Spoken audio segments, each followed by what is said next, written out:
Hello everyone, welcome to What If Naruto Became Magical Ninja with Black Clover in Leaf Village Part 3. Before we start, please go support marioiale for writing that awesome fanfic. This is the translated version I made. There will be some mistake in character's gender, but of course Naruto is a male. Chapter 14, Knighthood and Troubles. Konohamaru, a Konoha ninja, now wanted to kill himself to get out of the torture that a certain blonde girl was giving him, dressed the same way as when he arrived. But this time she was wearing a long white jacket that covered her from the cold that morning. 20 more, said Anna, looking at Konohamaru doing sit-ups in a heavy shirt that already weighed 50 kilos, thanks to some seals that increased the weight of some clothes that Anna lovingly put on the talkative idiot. It had been a full day and 2 nights since Naruto and Anna had met again. They spent the 2 nights sleeping together since their reunion, and were talking about what they did since they last saw each other. They had talked calmly about what they were going to do, and the first thing they did when they woke up from their first night together was open the box that Jiraiya left them. They were sad, but they were strong and opened it. Upon opening it, they found some clothing for themselves, such as jackets and t-shirts, scrolls, a diamond-shaped necklace, among other things. There were many objects, including the Ika books that embarrassed Naruto and Anna, who were deciding whether to burn them or keep them as a souvenir and reminder that that old man was the worst pervert they could have ever met. They decided to keep them, but in a special parchment that only the 2 of them could open. They were not going to let those banned books fall into the wrong hands and contaminate those who find them. The only book they left out was their first book, The Tale of a Completely Bold Shinobi, as it was the only book that wasn't from the Ika series. After they settled this little matter, they became curious about the diamond-shaped necklace until they found a note saying it was for Anna. She, very surprised, put it on and watched the necklace shine for a few seconds until it finally stopped. Nothing had happened until he noticed that he couldn't read Naruto, or rather, he had to do it of his own free will. When she realized, she started to cry a little, being comforted by Naruto and Bell. This was the necklace Jiraiya had mentioned in his letter, the necklace that would help control her power. After a moment of crying, Anna calmed down and returned to her old self. They quickly checked a few things until they decided to go take a shower. At this point, Anna had wanted to bathe alongside Naruto, but they decided it was too soon, so they bathed separately. Although Anna prevented Belle from spying on him thanks to her rosary, she was a pretty perverted fairy, and after they had both bathed they decided to go down to eat. The problem was that they didn't know where to go, so they decided to go to Julius's office, and when they arrived, they saw that they weren't the first to think of that same idea. Team Konohamaru and Karen had decided to do the same so they could eat, and since everyone was in the office with Julius and Marx, they decided to eat there. They talked quietly for a long time, and in Naruto's case he explained how his mission had gone. They understood what had happened, so they left it that way. But Naruto didn't tell what had happened to the brothers. According to them, the temple people were strangers and it was better to stay that way. Naruto decided to respect her will and said nothing, although Anna undoubtedly knew it by the way she looked at him. Better to forget about her. Her power was very unfair. In this way the group passed quietly until the afternoon, where Anna grabbed Konohamaru and made him do everything she wanted, from making tea to foot massages, and Konohamaru couldn't escape because Naruto was watching him. I had to learn to keep secrets secret, and Konohamaru had certainly learned it. Meanwhile, Karen was looking closely at the new girl. She was much more dangerous than Dorothy and Noelle, not because she was his oldest fiancée, but because of her ability to read minds and hearts. How the hell was she going to make a move with Naruto having her near him at all times? Karen had to think about it all day, and so it had been until nightfall, when they returned to Julius's office just as the man was about to call them to announce something. They were told that the next day there would be a knighthood ceremony and that he also planned to invite the group that participated in the dungeon mission, in this case, Naruto. He immediately refused to go to some kind of event that involved pomp, but quickly changed his mind when Anna grabbed his cheeks and pulled them as if she were going to tear them off. The other ninjas were laughing at this scene, but their laughter stopped when Julius asked them to attend as well. All the ninjas had refused for the same reason as Naruto, a pompous event, but all complaints were silenced by Anna, who tied them all up and took their money while holding a lighter in her hand. The threat was clear: go or your money will be burned. Everyone nodded quickly and their money was returned. They glared at Anna, but she ignored them completely, and because of this, they went to see the person responsible for this invitation, who just played dumb and happily went back to sign the papers. After calming down, everyone retired to their rooms, and this time, Naruto, Belle and Anna went directly to a room to sleep, the 3 of them. This is how it went until this morning, when Anna woke up wanting to continue Konohamaru's punishment, and because they weren't going to stay in one place, she put a seal on his clothes and made him walk to the meeting point. Along the way, they had met Julius, who asked what was wrong with Konohamaru, who was very tired and could barely walk. Anna took it upon herself to explain it to him, and that was enough for Julius to understand that the girl was cold and cruel. The best option was not to make her angry. They walked until they reached a tower where Julius asked them to wait, and they nodded in understanding. During this time, Anna decided to increase Konohamaru's punishment with exercises to the young ninja's claim, and tried to appeal to her companions and Karen, who averted their gaze. They didn't want to get in trouble with her, nor did they want her to be able to take their money and really burn them this time. So seeing that there was no point in asking these traitors for help, Konohamaru went in search of his last hope, Naruto. But he remembered that he was still angry with him, and when he asked for help, Naruto completely ignored him and started playing with his kunais next to Bell, leaving him to his fate with Anna, who smiled and gave Naruto a small kiss on the cheek, much to his embarrassment and Karen's annoyance, who couldn't do anything. Anna couldn't feel her feeling, but just seeing the look on Karen's face was enough to realize that she was in love with Naruto. She did nothing about this situation. After all, it would depend on her and Naruto whether or not they would be together,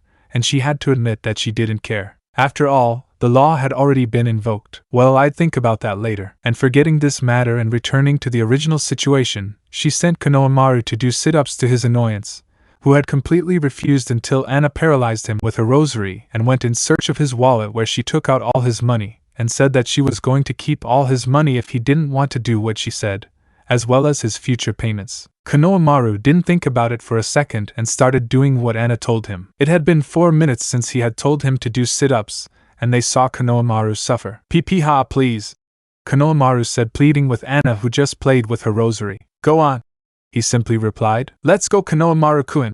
Moegi supported, sitting on the edge of the tower with everyone else. "You're almost there," said Udan, eating a bun. "Come on, brat, we've got your back," Karen said, cleaning her glasses while ignoring what was happening. "You'll learn to keep that mouth shut, Konohamaru," Naruto said, playing with his kunai between his fingers. "Come on, come on, come on," Bell said from Naruto's shoulder, supporting the tortured young ninja. "Yaha and Hai lay down," said Konohamaru, totally tired of doing sit-ups. "Go on," Anna said, her voice merciless. "Ayaha!" Konohamaru shouted, completely frustrated, because he had to speak. But a minute later, fate took pity on the condition he was in. Everyone looked towards the stairs, where they began to hear footsteps coming up. "Looks like they're finally arriving," Anna said, releasing the weight technique on Konohamaru so that he ended up lying on the ground while breathing heavily. Tired, Naruto asked, watching Anna approach him and lean against the wall next to him. "A little," he replied, to look at Konohamaru, who had a scared face because of how Anna looked at him. "I'll get a nice massage later," Anna said with a small smile. "Because of me?" Konohamaru shouted, completely devastated. "For not knowing how to keep quiet," Anna and Naruto said at the same time. "Yes, I know, forgive me," Konohamaru shouted, glancing slightly at the couple. "What are you saying?" they both asked, ignoring his words. "Ayawaha!" And Konohamaru ended up screaming just as Julius arrived with his guests. Konohamaru-kun, are you okay?"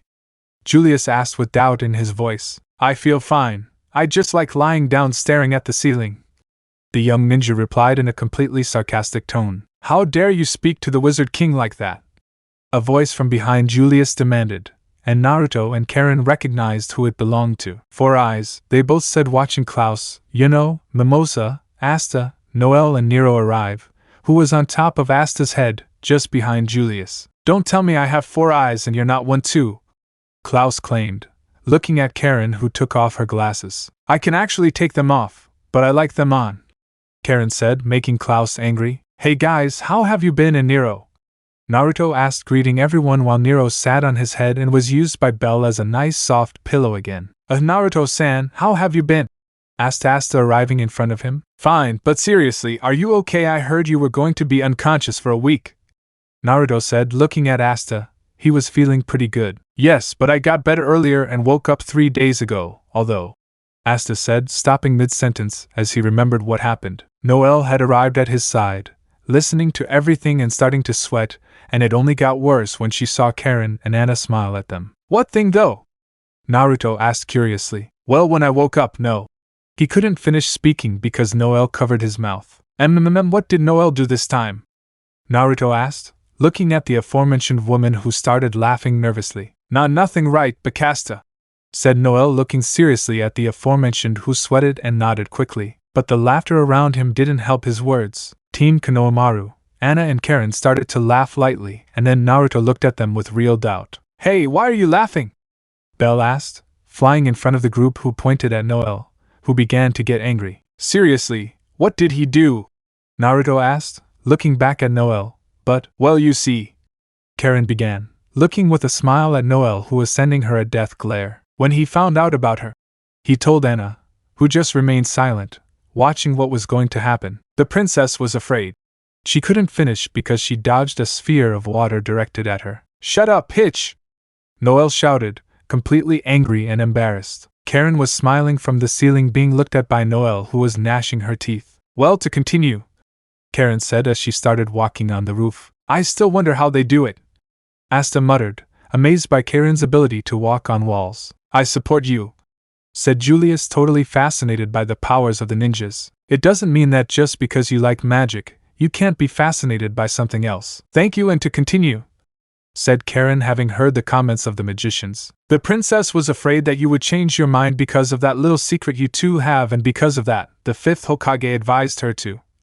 And again she was interrupted by another sphere of water dodging it and landing back on the ground. You better shut up, Noel shouted, completely embarrassed. But, cooking, Anna said in surprise, looking at Noel, who turned completely red. But nothing helped after someone else spoke up. Lady Tsunade told him to learn how to cook for you because, out of your 3 fiancés, I'm the only one who knows how to cook, or something like that, she said, looking at Naruto, who looked at Noel with a bored face. And don't tell me it got out of control, Naruto asked, watching Noel lower her head, completely red in embarrassment. I ended up using some poisonous mushrooms, and that noisy guy was knocked out for a few more days, Anna said, making Noel look up and see her. How do you know everything that happened? She asked loudly and very embarrassed. Remember that I have the ability to read everyone's thoughts and hearts, Anna replied, causing Noel to slap herself in the face. Not that you couldn't do it anymore, Naruto asked. It was before I got the necklace. He indicated the necklace on his neck. When I met her, I read all her thoughts and found out how she poisoned the white-haired boy and was about to poison all her companions at that base, Anna replied, making Naruto sigh to look again at Noel, who said nothing in her defense. Seriously, you poison Asta just by cooking? Naruto asked, not believing this story. Well, who was I to know that mushrooms were poisonous? After all, Charmy uses them as ingredients, Noel said with total embarrassment. How can't the nobles do anything for themselves? I asked, seeing the aforementioned people look away. Naruto's eye twitched. Even the old man didn't know how to cook. They are very pathetic, said Konohamaru, making the magicians angry except Julius, who was more tolerant, and he also knew it was true. Hey, I don't think you know how to cook, Noel shouted, pointing at Konohamaru, but the response she got was, I can cook, Konohamaru said. Me too, Moegi said, raising her hand. Me too, Udon said, raising his hand. I'm an orphan, obviously I have to cook, Karen said, pressed against the wall with a big smile. I'm an orphan too, Naruto said, looking at everyone. I learned to become this idiot's wife, Anna said with her arms crossed while having an emotionless look. We also know how to cook, well, I at least a little, said Asta, looking at Yuno, who nodded at his words. We had to cook because of our younger siblings, Yuno said in support of her words. I can't cook because of my size, but I can tell what food is good. After all, I'm a spirit, Belle said from Naruto's head. And so all the nobles received a great blow to their pride because of his words. Even some kids beat me. No, I'm much worse than Asta, and that's saying a lot, Noel said, completely defeated. Yeah, that's right. Wait, what did you say? Asta yelled, realizing what he said. He's a bit of an idiot, isn't he? Anna asked, watching Naruto nod. He's a lot bigger of an idiot than Naruto, Karen said, looking up at the ceiling when Naruto sent her an annoyed glare. Karen, Naruto said in an annoyed voice. Who said that? Karen said, playing dumb, and Nero just covered his face with his wing. Sometimes I wonder how I'm still in love with Naruto, Nero thought in disbelief as everyone started fighting. This continued for a few minutes until everyone calmed down and returned to normal. Team Konohamaru had introduced themselves to the new wizards they didn't know, and then Anna followed, who, to the surprise of the Golden Dawn team, turned out to be Naruto's third fiancé. They had thought the idiot they were talking about was someone else, not that they were referring to Naruto, but by saying that she was a princess of sorts, It made all the nobles feel worse as they remembered the fact that they couldn't cook. They had to admit that they were heavily reliant on servants if even a princess like Anna could cook. Also, Naruto asked Noel about luck, since he had also gone on the dungeon mission. Noel told him that Yami had decided not to let him come because he could cause problems since he was always asking for fights, and because of that, she had decided to send him on a mission with Magna. Naruto understood his reason. It's not that he disliked luck, but his fanaticism for fighting could reach madness. It was the best decision Yami could have made. After this, everyone calmed down again so that Julius could start listening to what had happened in the dungeon from the mouths of the other members of the search. I knew a lot thanks to Karen and Naruto, but I also needed the reports from the other members, as well as, would you allow me to see what happens with that writing you mentioned? Julius asked curiously, making Naruto sweat. Yuno had told him about the strange writing that had appeared in her grimoire, and although Naruto had already explained it to Julius, the Wizard King only continued due to his great curiosity. Naruto knew what it meant because Bell explained it to him, but he was also curious about what Yuno's grimoire said, so he decided not to open his mouth. Julius looked at Yuno's grimoire for a moment, and then looked at Naruto slightly, to which he nodded and took out his own grimoire to float in front of Julius. He was getting very good at sending his grimoire. The writing is similar, he muttered to see Bell, who was on Naruto's head. 2 spirits, he muttered, looking at Naruto. It was the same. I see, he said, lowering the grimoire and looking at Yuno. I think the 2 spirits and the grimoire of you too. He indicated to Karen and Naruto. They were the most valuable items found in that dungeon, Julius said with an excited face, looking at the 2 grimoires. Can you read it? Yuno asked. A little, Julius replied, his eyes showing more emotion than before. Great! Asta said loudly. Julius began to look at both grimoires with more joy on his face. This idiot, Naruto muttered, covering his face next to Anna, who ended up sighing. She could now begin to understand how this leader behaved. Could you please use this spell? Julius asked excitedly as he approached Yuno. Sorry, I think I activated it in the dungeon, but I haven't been able to use it again since then, Yuno said, sadly, making Julius. That's normal, said Bell, flying to Yuno's head, who looked at her slightly along with everyone else. She's not fully awake yet because she's still recovering from her awakening, but when she's ready you'll be able to use that spell, Bell said, touching her head. So I was right, it's a spirit, right? Yuno asked, seeing her nod. Apparently, Naruto began, walking ahead. She's her younger sister, he said, causing Yuno to open her eyes. His sister? He asked, to see Bell fly away and return to Naruto's head. Exactly, she's my little sister, so I hope you take good care of her, Bell said with a smile. Yuno nodded at his words, but she had a doubt. But if you're awake, why isn't she in the same state as you?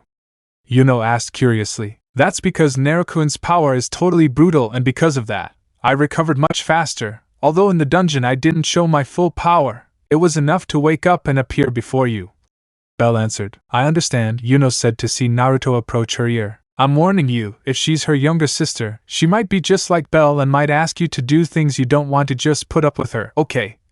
Naruto muttered, leading Yuno to nod. Naruto, what did you tell him? Bell asked curiously, looking down. Nothing to worry about, Bell-chan, Naruto said, patting her on the head. Julius just smiled at the interaction with the new spirit magic users. They chose 2 around this time, and one of them turned out to be a ninja with truly devastating power. What kind of power will he bring along with a spirit? I'd like to see it, Julius thought, looking at Naruto. Who would imagine that a child who was totally rejected by many was so loved by magic and spirits? Well, Julius said, getting everyone's attention, the only thing I can say, and this includes you, Naruto, is that you will grow with your spirits and gain unimaginable power. Take good care of them, he said, earning both of their nods. He'll always take care of Bell-chan, right? Naruto asked, to see Bell fly and approach his cheek, rubbing it next to his. We'll always be together, Naruto, the fairy said affectionately, making her companion laugh slightly. The others just looked at him with a slight smile. And now, said Julius, looking at Naruto next to Bell, who stopped his action, and both were scared by the look this old man was giving them. No, tell me what? Naruto asked a little nervously, and saw Bell hide inside his jacket. Please, Julius asked with pleading in his eyes. He wanted to see the new spells that Naruto learned during his trip to Rak. I thought so, Naruto muttered, then sighed and floated the water grimoire in front of him. Thanks. Let's see, Julius said, totally happy as he watched Naruto's new spells. Ha, Naruto just sighed. This old man didn't change. although he didn't have much right to say those things to them. He himself used to get excited about every new ninjutsu he learned, and even now he still gets excited, and lately, he's been taking a liking to magic. I hope I don't end up like the old man, he thought, shaking his head vigorously. He would never end up like that. Hey, Naruto Niken, Moegi spoke, getting his attention. Did you learn any new tricks? I asked curiously. Yeah, I was learning it at the beach, Naruto replied as he took something out of his back pocket. And what kind of new power does he have? Udan asked, approaching Julius to see him very focused. They are very versatile magics, said Julius, turning to look at Naruto, who nodded and showed something in his hand. What is that?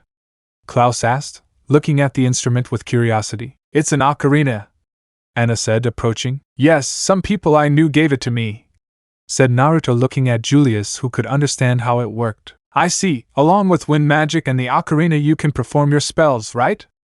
I asked when I understood how it worked. Something like that, although it only works for that kind of magic, Naruto said, remembering how he learned it. He owed a lot to Konoha. What kind of magic?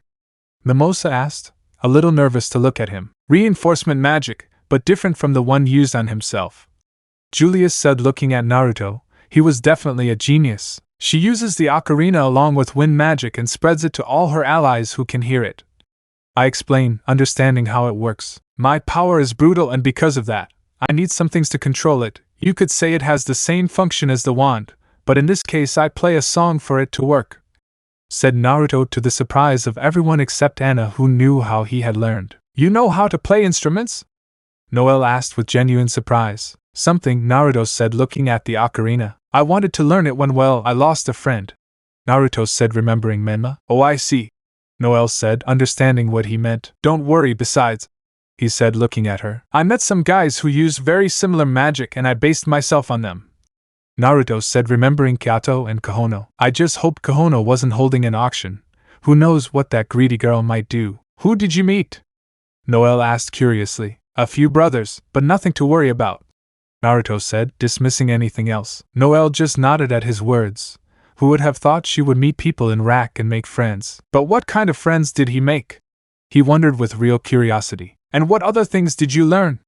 Konohamaru asked with real curiosity. Well, it wasn't much because I only spent 1 day in training. In total I was able to learn 2 more spells, said Naruto, taking the grimoire from Julius, who didn't want to let go of it, and ended up sighing. At least I could read it, he muttered until an idea occurred to him. You can S-, Julius said, but was stopped by a hand in front of him. Old man, I'm not going to teach you how my magic works, you'll have to see it for yourself in some situation, Naruto said, making Julius feel sad, although. Then look at mine, some weird writing appeared too, Asta said, showing the writing to Julius, who got excited. Don't be so disrespectful, Klaus demanded, but was stopped by Julius's hand as he began to read it. I see, said Julius. So you can understand it? Asta asked curiously. I have no idea what your grimoire says, he replied, causing Asta to fall silent and everyone to sweat drop at what he said. This old man is a clown, at least he's not a pervert, Anna commented, being stared at by everyone. You have a very sharp tongue, Karen said, only to see her shrug. Well, I've never read any document that has this kind of writing, Julius said in defense. So look at this, Asta said, drawing everyone's attention to see him put his hands on his grimoire and take out the second anti-magic sword. The second anti-magic sword, can I take it? Julius asked. Of course, Asta said, holding the sword out for Julius to grasp. Gr, it's heavy, Julius said just as Asta dropped him. How can you lift this? Julius commented, before finally falling silent and smiling. I see, thanks, I'll give it back to you, Julius said as he handed it back to Asta. I can't control it. It can only be used by someone without magic, like you, he explained as Asta grabbed it. How do you know I don't have magic and that the sword is anti-magic? Asta asked curiously. Who knows? Julius replied with a smile. I wonder, said Naruto, looking at Julius, who started to laugh lightly. Obviously Naruto knew who he was when he went to the black market. Hey Asta Niken, can I grab it? Konohamaru asked curiously. Can you take it? Asta asked, handing it to her. Who knows? Konohamaru replied as he grabbed the hilt, and when Asta let go, Konohamaru could barely hold on. It's very heavy, Konohamaru said, taking it with both hands. Don't you feel like it takes away your magic? Julius asked. No, I don't feel like it's taking anything away from me, it's just very heavy. Konohamaru replied, handing it back to Asta, who took it again. Could it be that ninjas can only obtain magic when they are chosen by a grimoire? Julius wondered with real curiosity. Honestly, we have no idea. Anna, Karen, and Naruto said at the same time, but, well, it depends, said Belle from inside Naruto's jacket. What do you mean? Julius asked. Like I said, not all ninjas can use magic, so some of them are born without magic. But unlike wizards, ninjas who are born with magic can't show it until a grimoire ends up choosing them. If they never get a grimoire, they'll never know if they can use magic or not. I answered, looking at Anna, Karen, and Naruto. Most Uzumakis could use magic, so it's normal to see them have a grimoire. But Anna is different. She was born with magic, but she only showed it when she was chosen by a grimoire. That's how it works. I indicated for Julius's nod. And why does that happen? I asked. It could be because they possess that other energy called chakra, since unlike wizards who use energy from the outside, the energy called chakra is formed within their own bodies and increases through a lot of training. He said to see the ninjas nod. Exactly, chakra can be increased the more we train. Generally those of us who are from clans have more chakra than everyone else. But if a civilian, who is generally a person who contains little chakra, trains enough, they can end up with large amounts of chakra.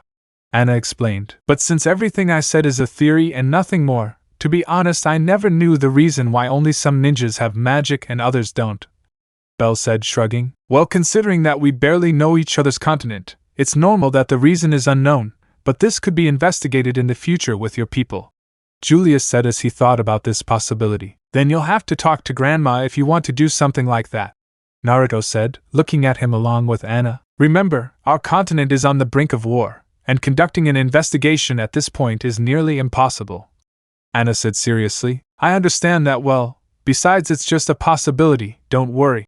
Julius said in a soft voice. Okay, Naruto and Anna said as they moved on to look at the others along with Julius. Well, forgetting about that matter, I have nothing else to tell you other than that it was a great job and it went much better than expected, Julius said, looking at Naruto and Karen. Thanks to your help we were able to get a lot more than I thought I normally get from a dungeon. Your storage skills are certainly excellent for these situations, he said with gratitude in his voice. You're welcome, Naruto said, smiling. It was quite difficult, but what we got as a reward was worth it, said Karen, who had benefited greatly from that work. But as they were talking, Asta stepped forward and interrupted them. Can I ask you a question?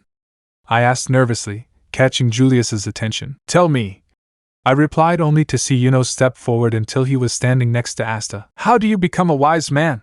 They both asked. Ha ha ha ha. Julius laughed as the ninjas listened curiously, waiting for his answer. I see, you two aspire to be one very well. That's what a magic knight should be like, Julius said happily. Hey, asking him directly is disrespectful, Klaus said, stepping forward to stop the two rookies. Listen, the Magic King is a nobleman who has the trust of the people. But he was interrupted before he could speak. No, Julius said, looking at them seriously. Results, I answered so that everyone could listen carefully. Pride doesn't allow you to protect anyone, and trust is earned by delivering results. The Magic King is only asked for one thing, results worthy of the strongest, he explained seriously. Generate results. Accumulating them is everything. Those who don't achieve them won't be able to be at the top, he said, looking at the two young men smiling at him. Perfect, Asta and Yuno said at the same time. He looks a bit like the Hokage, Naruto muttered, understanding the situation. And how are they chosen on your continent? Julius asked curiously upon hearing his words. Well, one part is the results, he said. Every feat we have makes our fame increase, but because of the ability we have to collect information about the enemy. The Hokage or any Kage must be a truly feared and respected person by each country, because, if the Kage goes out to the battlefield, that only means one thing, Anna said seriously. War, said all the ninjas seriously, looking at everyone. A Kage never leaves his own village, or rather, never goes out to the battlefield unless it's a war, or there must be a situation that even the ninjas can solve by themselves. If it ever happens, the worst can happen, said Naruto, remembering the meeting of the 5 Kages. So far, there have only been 2 meetings between the 5 Kages. One is when the 5 villages were founded over 100 years ago, and the second was at least 2 months ago or less, where war was declared on a continental level, Anna said, remembering that information, while Karen grimaced, remembering that dreaded meeting. Are you serious? Klaus asked. That was simply absurd. Just going out could cause war immediately. The first Hokage is known as the strongest ninja in history among the 5 nations, considered a god of ninjas. His battle against Madara Uchiha ended in the creation of the 5 great ninja villages and the Valley of the End, where before it was just a desert, now it is a great forest, said Anna, speaking seriously and without humor. The second Hokage is known for being the strictest Hokage of all, so much so that he eliminated any kind of opposition that could arise and even tried to stop them before they started, through peaceful means or war, and his title helps because he is the younger brother of the first. It is said that his power was so great that he could create lakes that could flood this city, said Udan, adjusting his glasses. The third is my grandfather, and he is well known for being the disciple of the first 2 Hokages, in addition to being a survivor of 2 of the 3 wars that have happened in the history of our continent. He was known as the Professor or even God of Ninjas due to his vast knowledge of the techniques of the entire village, said Konohamaru, remembering his grandfather. The fourth is Naruto's father and is well known for being the fastest ninja in the entire continent, and even much faster than the Wizard King, Anna said, looking at him. If I remember correctly, he can move quickly by stopping time, but Naruto's father could move at the speed of light. In this way he defeated 100 soldiers from the Rock Village in less than 2 minutes and without anyone's help, and even faced the current 4th Raikage and his younger brother. You could say he was the fastest ninja in history. This was even confirmed by the current Raikage, explained Anna. And finally, Grandma, Naruto said, recalling her exploits. As I recall, she is the best medical ninja in the entire continent, being well known for counteracting poisons very quickly, saving thousands of lives with different methods that she herself created, and has even created regulations in all countries for medical ninjas to participate in battle. In addition to her superhuman strength that could destroy this castle in a single blow, and her ability to be a semi-immortal for a few minutes, to the point where mutilating her is useless, she makes her fearsome, said Naruto, remembering when he met her. Orochimaru, I don't know, did very well that day. But that's... Mimosa said, a little scared. They are real monsters, said all the ninjas. Even I admit that facing one of these Kages is something quite fearsome, Julius admitted, to the surprise of the mages. I don't deny it because it's true. If I were to fight one of them, I doubt I could defeat one without risking my life, Julius said seriously. Unlike wizards who live in areas very separate from all other nations, ninjas travel between countries, collecting information, doing missions, saving people, among other things, and everything they obtain during their travels, they store it even if it is insignificant information also. Explaining to stop and look at Naruto. There's another factor that makes them very fearsome, Julius said, looking seriously at Naruto. What is that factor? Klaus asked. Well, Julius replied, making everyone look at him with questions. To explain it better, does anyone know how Naruto was called the hero of Konoha, the miracle child? Julius asked, looking at the magicians present. Well, as I remember, it's because he defeated people at the captain level, and during the attack, no one died, right? Asta said, remembering the story. Exactly, Asta, but that wasn't all that happened, Julius said seriously. What happened? Noelle asked, watching Naruto sigh. Princess, Karen said, getting her attention. The reason why they call him the hero of Konoha is because the enemy surrendered at his feet, he revealed, making the magicians open their eyes and look at Naruto, who said nothing. He defeated all the enemies that attacked the village, but then he went to talk to the last person left standing, and with his words and his will made the enemy surrender without making any more attacks, peacefully withdrawing from the place, said Anna, looking at Naruto. Your enemy sacrificed his life to revive all the people he killed during his attack, he said, turning back to the mages. That's why they call him a hero. His enemy died sacrificing himself for Naruto's words. He finished explaining so that all the mages looked at Naruto. That's... Mimosa said, unable to say a word, even to revive the dead.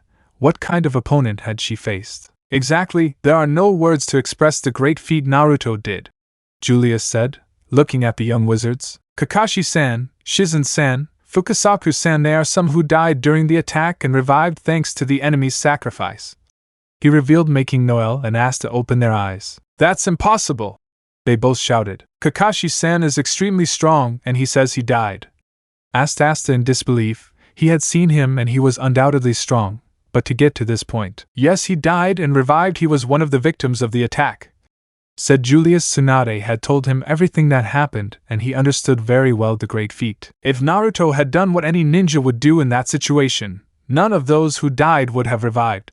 Anna said, looking at everyone. Because of that they call him the hero of Konoha, the miracle child, the hope of Konoha. His feat could only be compared to warriors of yesteryear, like the great battle of Madara and the first Hokage. At that point it can only be compared feats of true warriors of the past. Anna finished explaining. So that other factor, Mimosa said, understanding everything. Yes, the true fear of a Kage is that unshakable will, someone who can make his enemies fall at your very presence and fall to nothing, sacrificing everything for the sake of others. That is a firm will that even I or any other magic king must have. Julius said, looking at the young aspirants, and before he could speak, someone else spoke. The question here is, Naruto said, stepping forward in front of them. Do you have that kind of will to reach that summit? I asked, still staring at them. None of the magicians said anything. They had met him and even argued over silly conversations, but for the first time they were able to see a different side to him than just a silly clown. This is the kind of will we must reach, thought Asta and Yuna, looking at Naruto. For the first time they felt a different kind of presence in Naruto, and it was suffocating. That was, yes.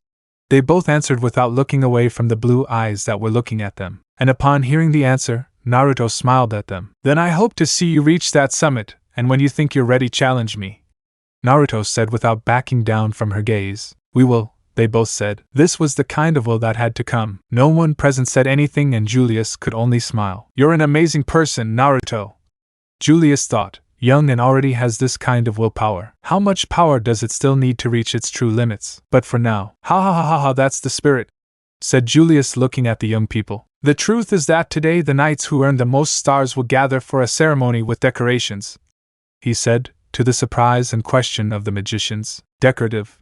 Asta asked doubtfully. Yes, it's a decoration ceremony. Decorations are given to those who have accumulated the most merits, Julius explained. And it's definitely different, Anna murmured, comparing them to her continent. That's why I want all of you to come to this ceremony, Julius said, looking at the ninjas who shrugged. Of course you too, Julius said, looking at the group of young wizards. And that was all they could answer. Decoration room. Now they all found themselves walking into a very elegant place adorned with an elegant red carpet with gold edges that went from the entrance to the door, and on each side were hooded magicians making a line on both sides. They really don't spend money on this kind of thing, Naruto commented, looking around the place. They don't do this kind of things at home, Naruto-san, Mimosa asked after hearing it. No, they never do this kind of event, Naruto replied. And how do they rank up?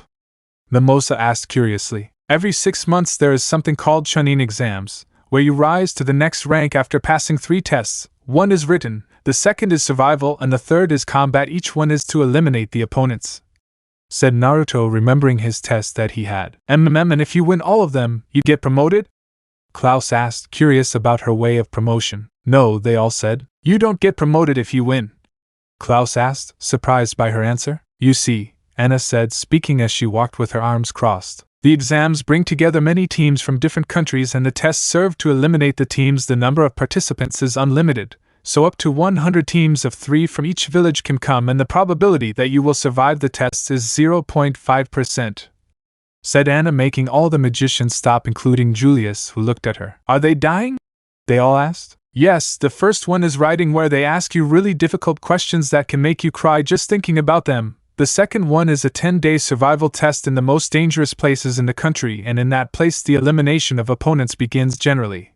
In this test the teams can kill each other to have less opponents in the third test, and if they die, well, they died and that's it, Anna answered, looking at everyone. And what's the probability of promotion even after all that?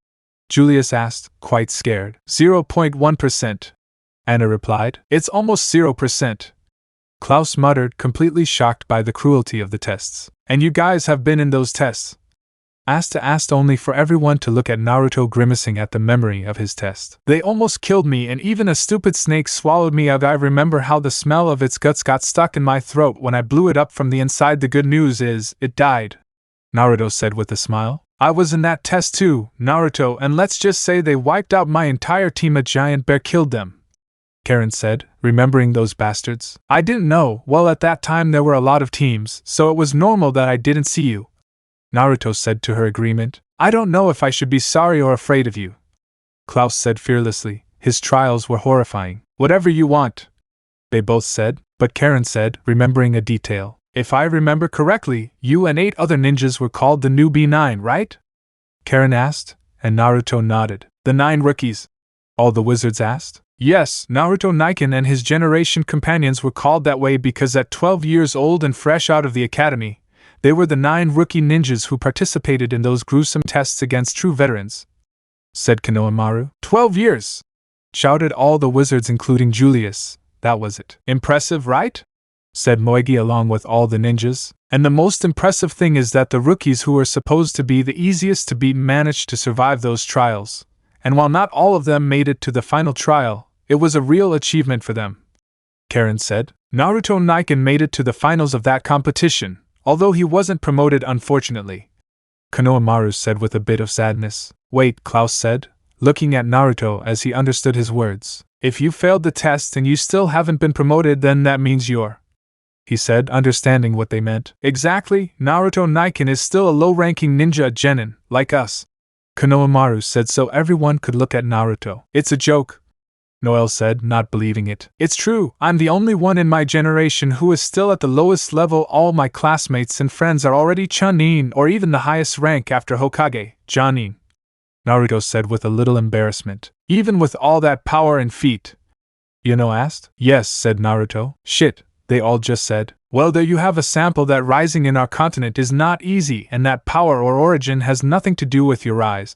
Anna said so everyone nodded and began to walk. Naruto-kun, how could you ascend? Bell asked a little sad because he couldn't ascend. I have no idea, but since I'm on this continent and my home is on the brink of war, a promotion is the least of my worries, Naruto said, to the agreement of all the ninjas. After all, they're looking for me.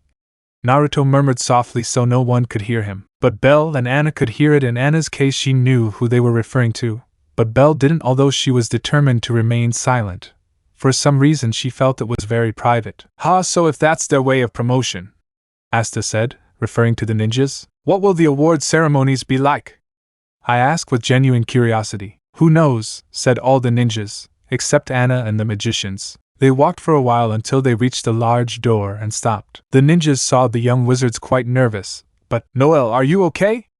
Naruto asked from behind her. Yeah, it's just that, Noel said a little nervously. Don't worry, Princess, it's just a decoration and nothing more, Karen said to her agreement. But Noel didn't calm down. Now Julius spoke, drawing the attention of everyone watching him. You'll be able to get better results than them, he asked, looking more specifically at Asta and Yuno as the door opened. When they opened it, they could see everyone who was going to be decorated, and Naruto grimaced at how Noel had reason to be worried. Brothers of the Year great, Naruto muttered, covering his face. In the room were Noel's 3 brothers, 3 men from the Golden Dawn, Captain Fugolian with a young man resembling him and the captain of the Blue Roses with a brunette girl, as well as Marx who was in the back waiting for Julius. Hey, Anna murmured, watching him nod. Guys, don't say anything, said Naruto looking at the Konohamaru team who nodded. He wouldn't have any problems with the other knights, but with the 3 silver idiots he'll definitely have them. All right, Julius said, walking and turning around to look at them. Let the award ceremony begin,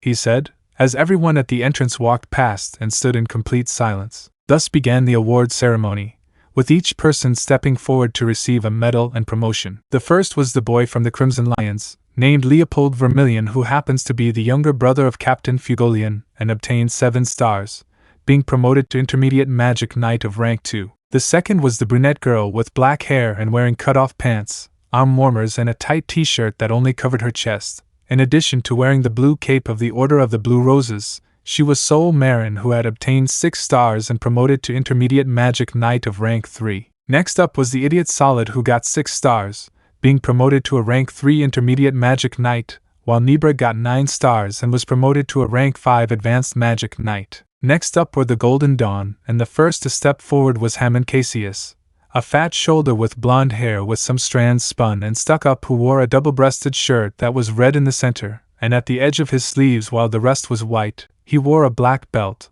white pants and a pair of high boots, in addition to wearing his cape that was golden in color along with the symbol of a sun with a face rising behind a mountain.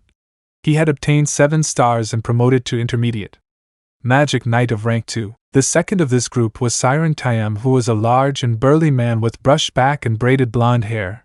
He dressed the same as his previous companion, obtained 8 stars and was promoted to Intermediate Magic Knight of rank 1. And finally, Alec-Dora Sandler, who was a tall man with a thin build, spiky green hair, brushed slightly back with 2 strands hanging in the front, and like his companions, dressed similarly to them. He had obtained 11 stars and was promoted to Advanced Magic Knight of rank 4. Each group had also received a simple tip from Julius, as well as giving the total star count of the group that had earned the most stars, which was Golden Dawn with a total of 71 stars. While all this was happening, the invited ninjas and magicians had remained silent throughout the ceremony, although in the case of Team Konohamaru, they began to play with kunai, helped by Bell. Even Naruto admitted he was bored, but since they remained silent they left them alone. Everyone has done a great job, and I've also prepared a small feast, so enjoy it, Julius said, looking at the ninjas. It seems the children were bored. Well, I can't blame them either, Julius thought, looking at the young people with a smile.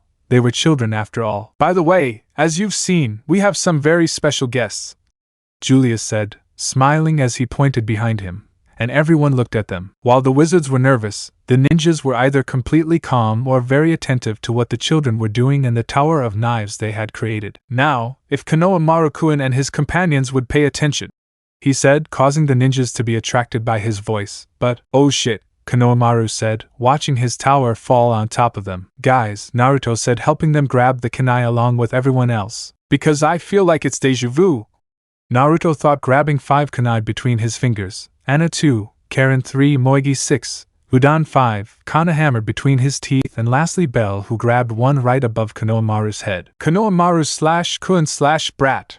Shouted everyone who grabbed the kunai. They even had to kick some to the ceiling, which remained stuck at the top. While the magicians watched this action and stared at the ceiling.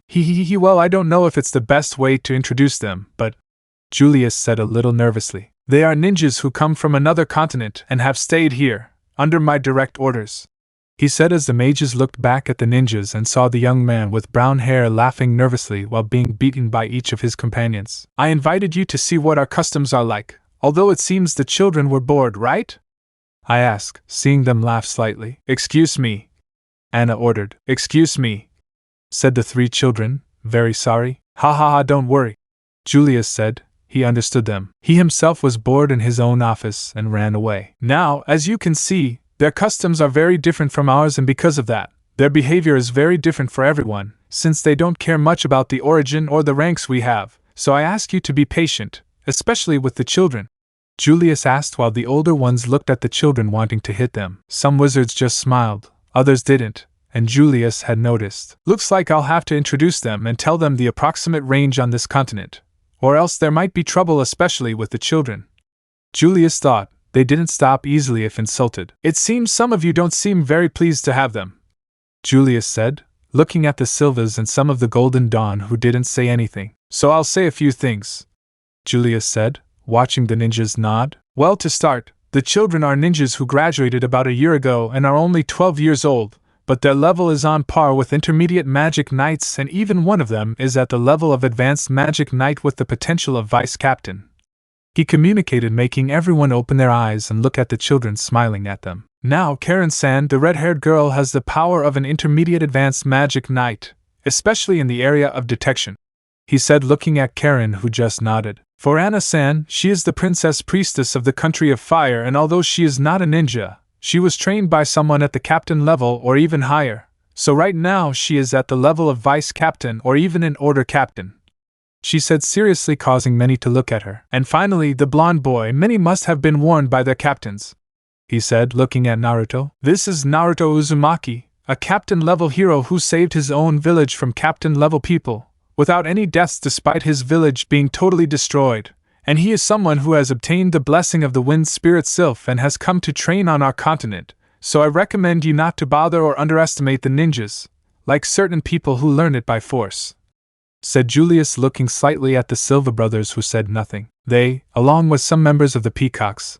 angered Naruto and a little Toad, respectively, by underestimating them and ended up paying for it. While all the magicians had different opinions about these guests, they didn't comment on anything. After a few seconds, Marx quickly approached Julius and spoke into his ear, causing the ninjas to raise an eyebrow at what they were about to say. Anna, Naruto murmured, nodding at her and seeing what she was thinking.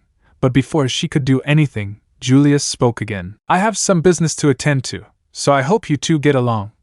Julius said as he left with a smile, but staring at Anna, shaking his head, which the girl understood. He told me it's nothing to worry about, but… Anna said, making Naruto nod. Worry? Naruto asked, watching Julius walk away. Yes, I could feel it in his heart, Anna replied. But I didn't mean to read her mind, you understand, right?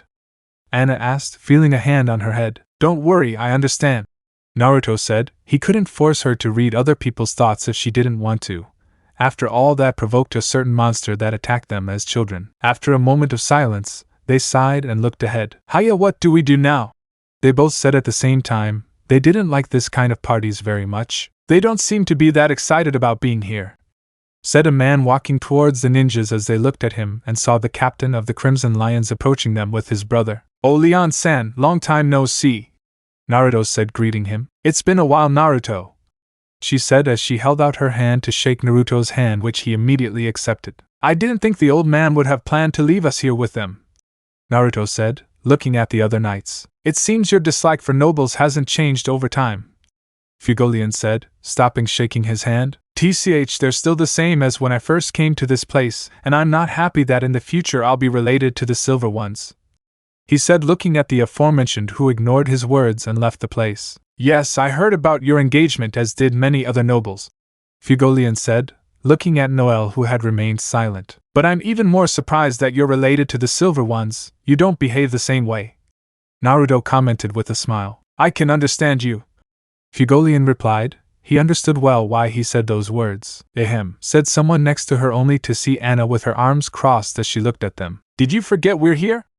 Anna asked, her face emotionless. Ha ha ha, excuse me, miss, said Fugolian, looking at the blonde girl. Don't worry, but I can ask because I don't feel any negative emotions towards them, Naruto, asked Anna. Ah well, Naruto said, scratching his head while Anna sighed. Don't worry, idiot, I understand, she said, covering her face, as she couldn't talk about such simple things, although she herself had no right to judge him either. Ha ha ha, she's a tough girl.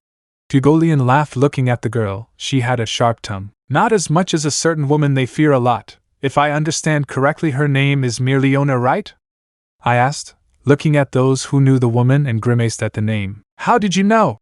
Asked Leopold, who had remained silent.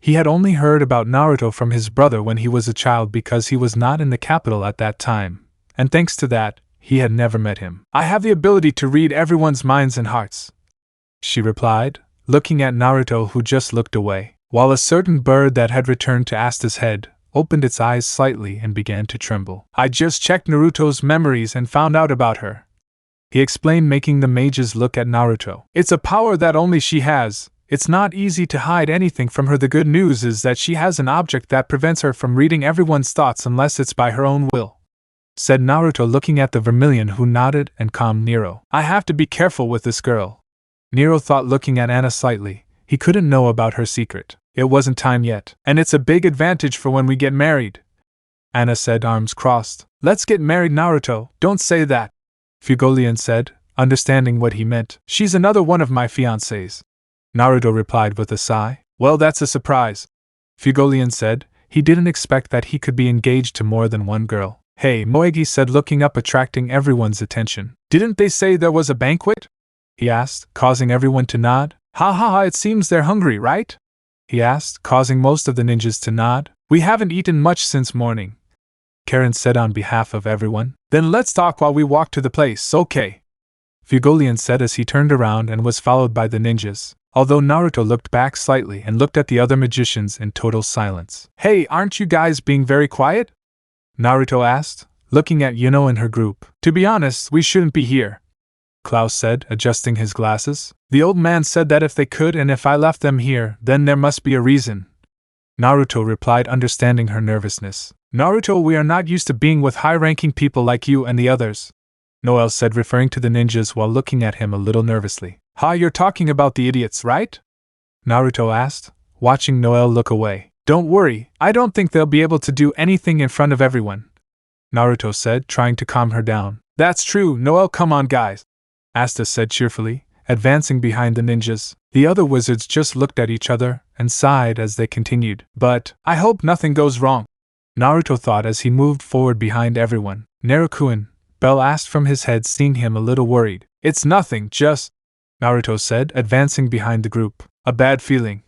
Bell asked, nodding. Yes, but let's not worry about that for now, okay? Naruto said, looking at her with a smile. Okay, let's go. Bell said, smiling again. If he didn't worry, then she wouldn't have to be worried. Do you think there's ice cream? The fairy asked curiously. I don't know, we'll have to go see.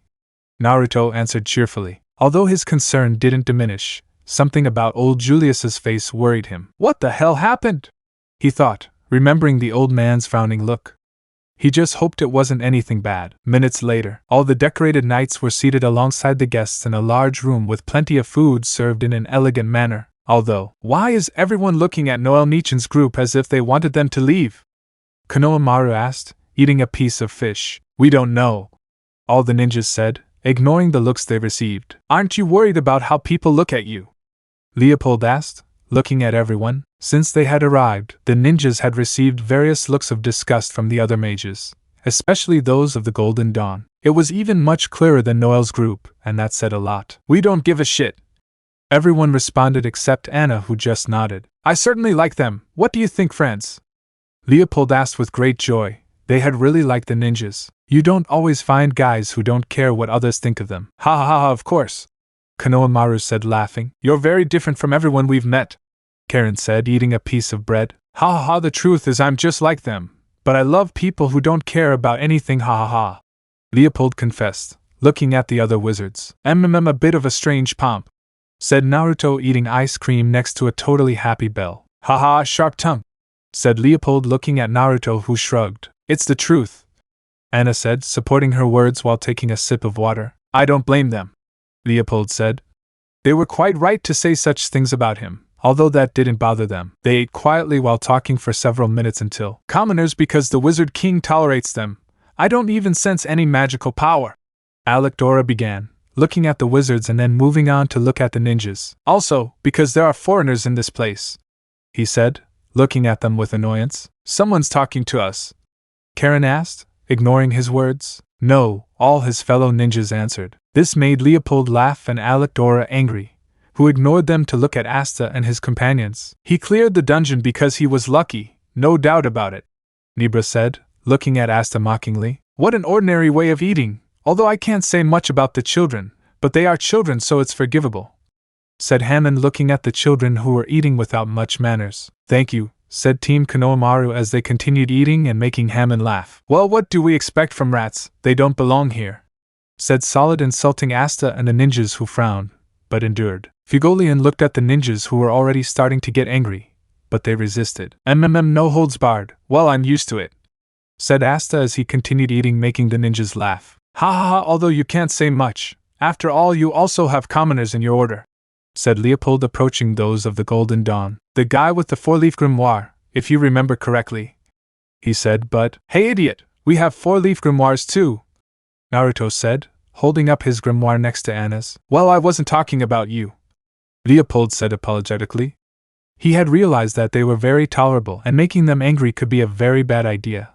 Plus the warning his brother gave helped a lot. Okay, said Naruto, speaking on behalf of Anna, who just continued eating calmly. They even have 4-leaf grimoires, Charlotte murmured, looking at the ninjas with caution. He wasn't an idiot, and if the children were here under the direct orders of the Wizard King, then they couldn't possibly be ordinary children.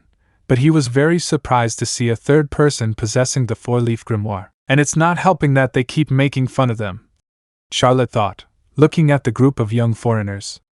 They were getting angry, but they were holding back. Hell, well, forgetting what I said, said Leopold, turning around. I think I would have done the dungeon quest much better, Leopold said, only to receive a cup to the head. Idiot, we went with them and brought back much more than the old man expected. Try to top that, said Naruto, going back to eating while Leopold rubbed his head, but smiled at his words. I accept. Next time I'll beat your goal, Leopold replied, looking at the ninjas.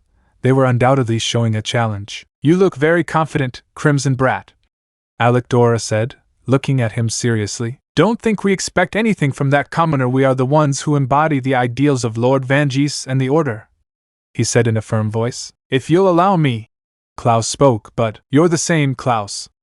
How can you be here with your level? You're not ashamed, Alecdora said, not noticing how the ninjas were looking at him closely. They're going to explode.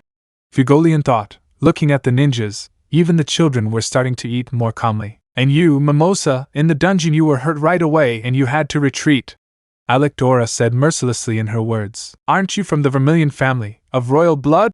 He asked with a harsh voice. I'm sorry, Mimosa said, completely sad. No, Mimosa!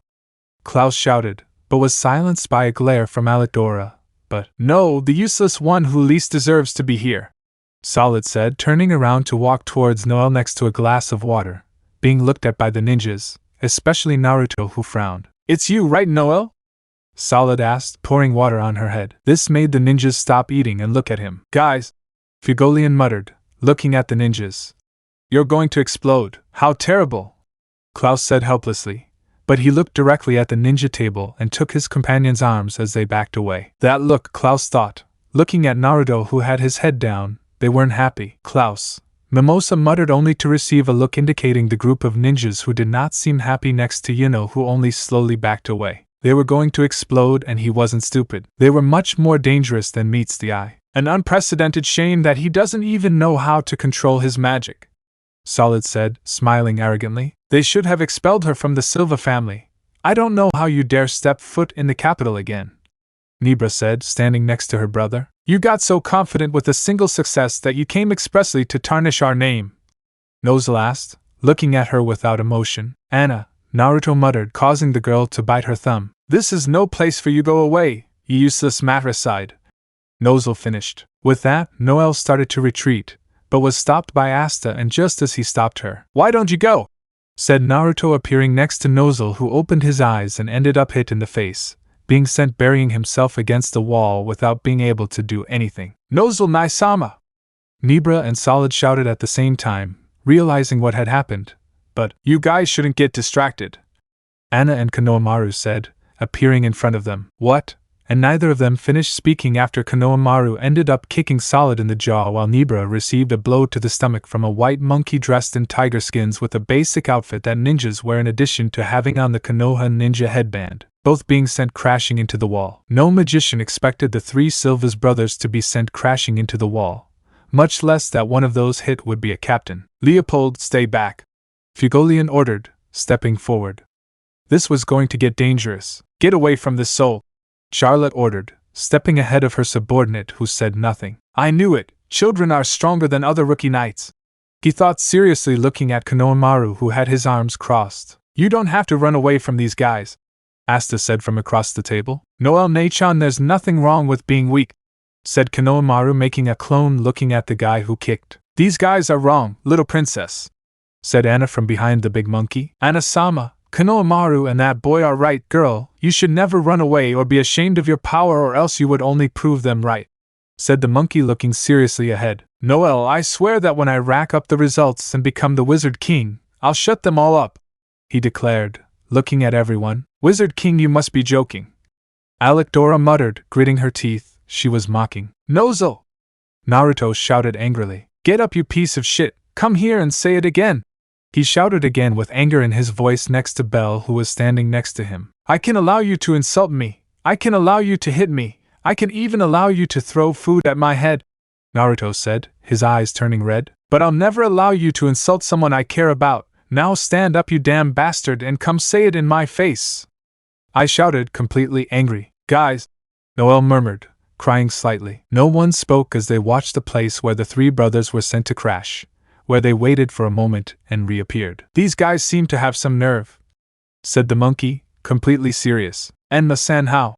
Konohamaru asked, looking at the monkey revealed to be Enma, the Monkey King and his grandfather's summon. When the third went to train this girl, he gave her my contract, and since that day, she has been my summoner, Enma replied without looking at him. Let's talk later, but for now, Anna said, extending her hand to the side. Transformation, said Enma, being enveloped in smoke, and then seeing a large black staff come out of that place that flew towards the sky and fell right into Anna's hand, being buried with great force in the ground, creating a crater in the process. The diamond staff, Konohamaru muttered as he smiled and then looked forward to see the one he kicked bleeding. Did it hurt? Konohamaru asked mockingly. Damn kid, Solid muttered, taking out his grimoire as he looked at him angrily. I'll face you, what do you think? Anna said, advancing against Nibra, who was barely standing up and looking at her. Damn, aren't you a princess? He asked as he took out his grimoire. Princesses must know how to fight, she replied as she twirled her staff. Damn, Alector muttered, taking out his grimoire and creating an earth giant that went against the ninjas who weren't moving, because someone went directly to defend them. Get away! Asta shouted, breaking the giant's arm with his sword, protecting Konohamaru and Anna. If you want to fight, you'll fight me! Asta shouted, putting his sword in front of him. Damn commoner! Alector muttered, repairing his rock giant. In this way, everyone was left at a standstill, leaving only one couple to face each other. But it wasn't long before Nozel appeared with his mouth bleeding and quite angry. Finally, come here, said Naruto, taking his wand out of his pocket and stretching it out while releasing cold from his feet. Naruto, Nozel muttered, bringing his Mercury out in front of him, ready to attack. There was already a lot of pressure building between the two groups, who were waiting for a single move to get things started. But then another pressure was felt and Fugolian was seen walking. Stop, said Fugolian, releasing his power to stop Naruto and Nozel, who seemed ready to launch an attack. Leon-san, don't get involved in this, Naruto said without looking at him. I can't allow you all to start a fight, Fugolian replied. Man, they insulted her, Naruto said, referring to Nell. They insulted my friends, he said, referring to Yuno's group and his fellow ninjas. And even with all that, you want me to stop? Naruto asked without any humor in his voice. Man, we're not cowards and we don't care what happens to us as long as we can beat these guys up, Konohamaru said, advancing next to Anna. What does it matter if we are foreigners, commoners, royalty, rats, or if we are not worthy of being here? What the buck does it matter? Naruto said angrily. Only one thing matters here, and that is that they insulted someone important to me and all of us, Naruto explained without looking at him. That's why we can't allow him to interrupt their fight either, Karen said, appearing in front of Fugolian along with Moegi and Udan. If you want to stop her, Udan said, pulling a kunai from his sleeve, it will have to go over us, Moegi said, without fear in her words. Are you serious? Fugolian asked, looking at the young people. If we must die, then so be it, the three said with determination. And with these words, everyone came to a complete standstill. They only needed a single move from either side and battle would break out on the spot. Stop, I'm asking you, Naruto, I wouldn't want to fight against you, Fugolian asked, appealing to the kindness of the ninjas. They've already hit her once. I think that's more than enough, he said, looking at the Silvas. He couldn't deny that even he felt that those were very harsh words for Noel. Naruto thought about it for a moment, looking slightly at his companions who nodded slightly, and ended up sighing. Fine, Naruto replied, lowering his hands and calming down along with his companions. You too, if you don't want to be given true proof of what these foreigners can do, Fugolian said, looking at Alecdora, who frowned and gritted her teeth as she looked at Asta, who hadn't lowered his weapon. Leon-san, said Naruto, looking at Alecdora seriously. If you don't stop, he warned, invoking cold. Stop, Fugolian said, giving his final warning. He barely managed to stop the battle against the captain. They didn't need to start another one. You're not my captain, he said loudly as he attacked Asta with the sand giant. Aya, Asta shouted, breaking the sand giant's arm. I will not allow some foreigners or a commoner to humiliate me, said Alecdora, sending her sand towards Naruto, who frowned. Bell! Naruto shouted, causing the fairy to create a wall of wind that repelled the sand. You don't learn, Naruto said, opening his two grimoires and sending ice from his feet. Ice creation magic, ice field! Naruto shouted, creating a large field of ice that spread around him, making Asta step back due to the ice spikes that went directly to Alecdora, who tried to protect herself with her sand, but was completely frozen and passed through until reaching him, where he ended up completely frozen up to his neck. Although the ice was powerful enough that not only was Alecdora frozen, but an ice structure so large that it pierced the wall was also raised. Hiya, Naruto finished sighing to look at the frozen man, who looked at him totally scared. Now try freeing yourself, you pompous piece of shit. Show me how cool a noble can be against an orphan who's been living on the streets, she said, looking at him seriously. Prove to me that you can break free from that ice by yourself, and I will take back all my words about you and even bow to you, Naruto said, challenging him. Show me now! Naruto shouted, completely angry. Alecdora tried to get out of this ice, but it was too thick, she couldn't get out. Naruto waited a few seconds until she walked by, ignoring his gaze. Then don't come saying that no one is worthy of being here, much less if you are not able to back up your words, he said, stopping and looking at Nibra and Solid, who swallowed heavily. And you guys were defeated by kids who didn't even use magic, and you say royalty is cool, how stupid, Naruto said, looking at them seriously. If you make fun of Noel or anyone else in my presence again, then not even Leon-san will stop me, you heard me. He finished saying, totally angry, as he went to where Noel was with everyone else. No one said anything before his words because it was a very clear threat to the Silvas, who said nothing. It seems Naruto left you three completely speechless, Fugolian said, looking at the Silvas. But aren't you ashamed of trying to get revenge on children who are much younger than all of you, even children who are 12 years old? I asked, making Nozel frown. Meanwhile, are you okay? Naruto asked, arriving at Noel's side, to which she only nodded. Ha, Bell-chan, please. Naruto asked the fairy on his shoulder, and she sent a light breeze that began to dry Noel. After a few seconds she was completely dry. Dry? Naruto asked, making Noel nod. Hiya, Naruto said as he approached her. Thank you?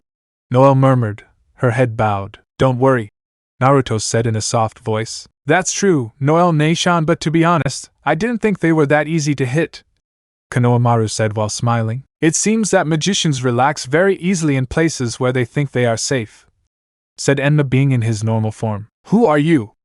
Noel asked, looking at the big white monkey. Excuse me for not introducing myself before. My name is Enma, the Monkey King, and I was the previous battle partner of the third Hokage for more than 30 years until his death, said Enma, introducing himself to everyone. The third one?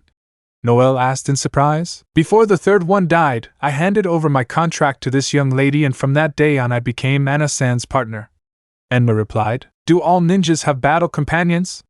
Bell asked, sitting on Enma's head. First Naruto with the toads, and now the third Hokage and Anna, who had a contract with the big monkey. No, little creature, the summoning can only be performed if you have a contract with a summoning creature, or if you train and summon without having a contract, they will summon the creature with which they are most affiliated, replied Enma, not caring much that the fairy was in his head. I see, and my name is Bell. I am the spirit of the wind, said Bell to the nod of the great ape. While the summoning of the third Hokage, said Udan, looking at Enma with excitement in his eyes. I didn't think I'd ever see him in person, Moegi said in amazement. Young Genin, it's a pleasure to meet you, Enma said to the young Genin, who looked at them with excitement in their eyes. This is just great, Leopold said, looking up at the monkey. I never thought I'd see a monkey that could talk, he said with genuine surprise and respect.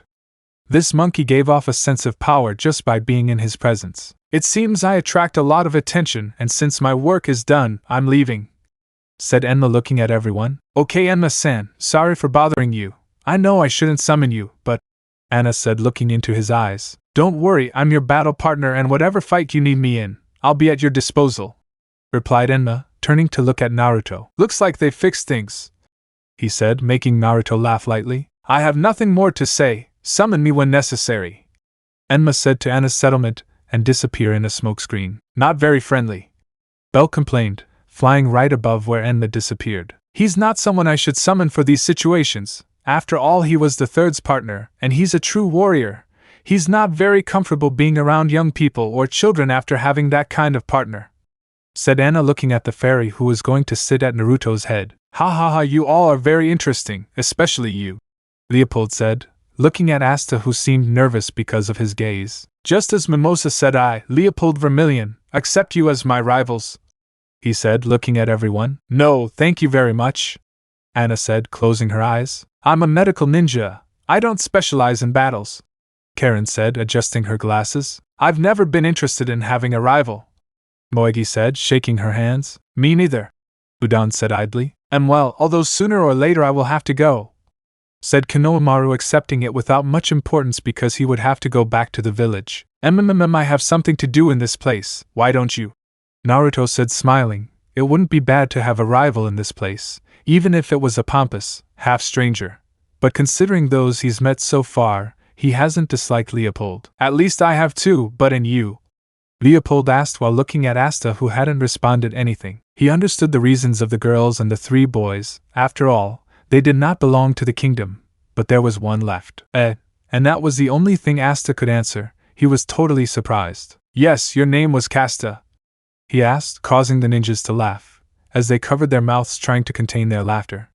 Even Anna looked away upon hearing such a strange name. Don't laugh, Noel muttered to the ninjas, but it didn't work. It's Asta, Leopold, Mimosa said from afar. Ha ha ha, Asta, no good name for a rival, said Leopold while lightly hitting his shoulder. Rival, Asta asked, reacting to his words. Come on, cheer up, Leopold said, laughing, but be happy, I finished saying seriously. Hurrah, Asta said in a forced manner, not understanding how it came to this. Naruto, seeing how Leopold treated Asta, looked at the Silva brothers who hadn't noticed him looking at them, and then looked at Noel. I still can't believe you're related to the Vermilions, Noel, Naruto said with a bit of mockery in his voice as he watched his fiancée ignore his words. Vermilion, asked doubtfully. Yes, Fugolian and Leopold are my cousins, he said, looking at Leopold. My father's older brother is their father, and my mother's older sister is Noel's mother, he said, looking at Noel, who nodded at his words. So if Naruto marries Noel, that will make you both cousins,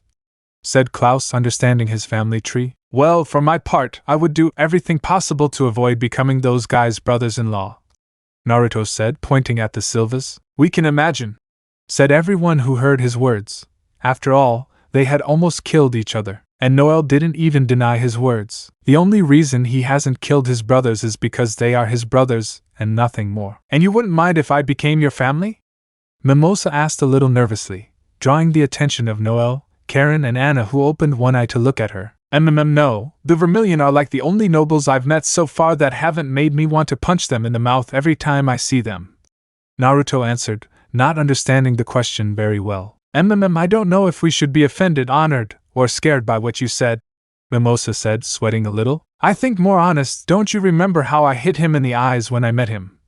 Asked Naruto, indicating Klaus, rubbing his cheek. Yeah, I still remember how you sent this guy into the river. What a blow, Karen said, agreeing with what he said. We could just forget about what happened, Klaus asked, looking at the ninjas. Have you already accepted being called Four Eyes? Asked, being ignored by Klaus. No, both ninjas replied, making Klaus sigh. Well, at least it seems he doesn't want to hit me anymore, Klaus thought, looking at Naruto. He had to admit that he deserved it. Something is something. Well, putting it that way, thanks, Mimosa said, not knowing what to say to the response she got. Too complicated, said finally, barely understanding the conversation. I understand you, Naruto said, closing his eyes in affirmation, barely understanding what they said. Me too, said Konohamaru. Are you idiots?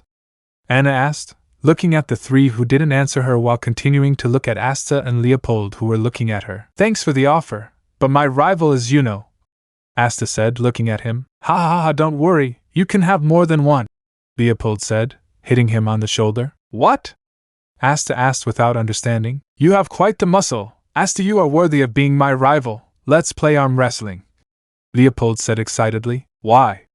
Asta asked, not understanding anything. Men are idiots, right, boss?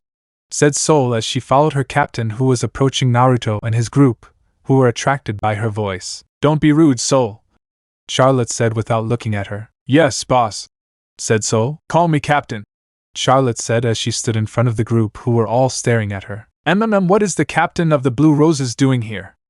Naruto asked, looking at Charlotte, who was the least he expected to stand in front of him. Oh, it's the man-hating spinster, right? Karen asked, looking at the captain, who frowned. The one who will never get a husband? Asked Konohamaru. The one who's always busy with her work? Moegi asked. The one who is said to have never dated a man? Udan asked. The one who will die alone?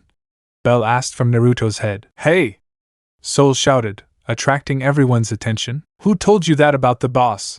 She asked quite angrily. Yami, they all responded, while at the base of the black bulls. Because I feel like I should kill those brats, Yami muttered, feeling that feeling coming over the brats while he was in the bathroom, returning to the castle. Just as I imagined from that vulgar man, Charlotte said, quite offended by what the ninjas said. That guy, Sol growled, looking at everyone. I don't know how they can get together with that guy, Sol asked. Well, considering that everyone is a noble, that place is perfect for us, right?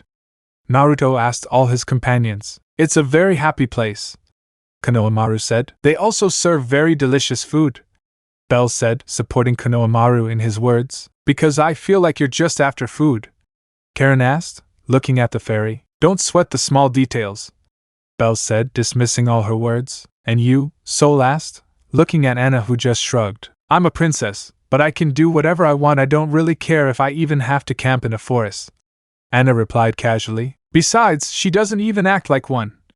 Naruto said, only to get a punch in the face from Anna. And now I wonder if you like getting hit.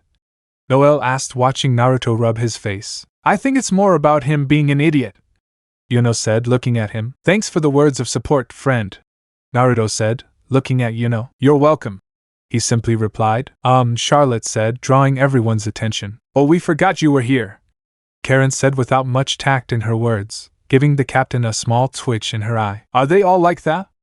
Charlotte asked, seeing all the ninjas look at each other and see her again. We don't know, everyone replied, including Anna. It was a rhetorical question, Charlotte said, watching them laugh a little nervously. They're a little strange, Sol commented. They were strong in their own way, but they quickly relaxed and behaved like commoners, even though one was a princess and the other was something of a hero from what he heard. It's not the first time I've heard it, Naruto said. I can imagine, said Anna, being looked at by Naruto. I didn't think you could joke. And he didn't even finish speaking because his air was cut off when he was punched in the stomach by an angry Anna. And now I wonder if you're really a masochist, Noel asked, supported by everyone who nodded. Fine, let's finish soon, Naruto said, shrinking as he looked at Charlotte. What did you come for, damn? Naruto said, finally groaning at the pain Anna caused him. He had to admit that she hit hard. I just came to thank you for helping my subordinates on the escort mission they had a few days ago, Charlotte said honestly. She found out what he did for his subordinates, and even though she didn't like men, she had to at least give a sincere thank you for the help they received. Besides, he was not from this continent, and could not fall into the same category as the men from this place. I could be a little friendlier to these foreigners, especially the children who, despite having just begun to show some of their abilities, still behave like ordinary children. Escort, they all asked to see Naruto returning to normal. Well, almost, if it weren't for a grimace of pain on his face. Ah, you mean those three who almost scared us to death?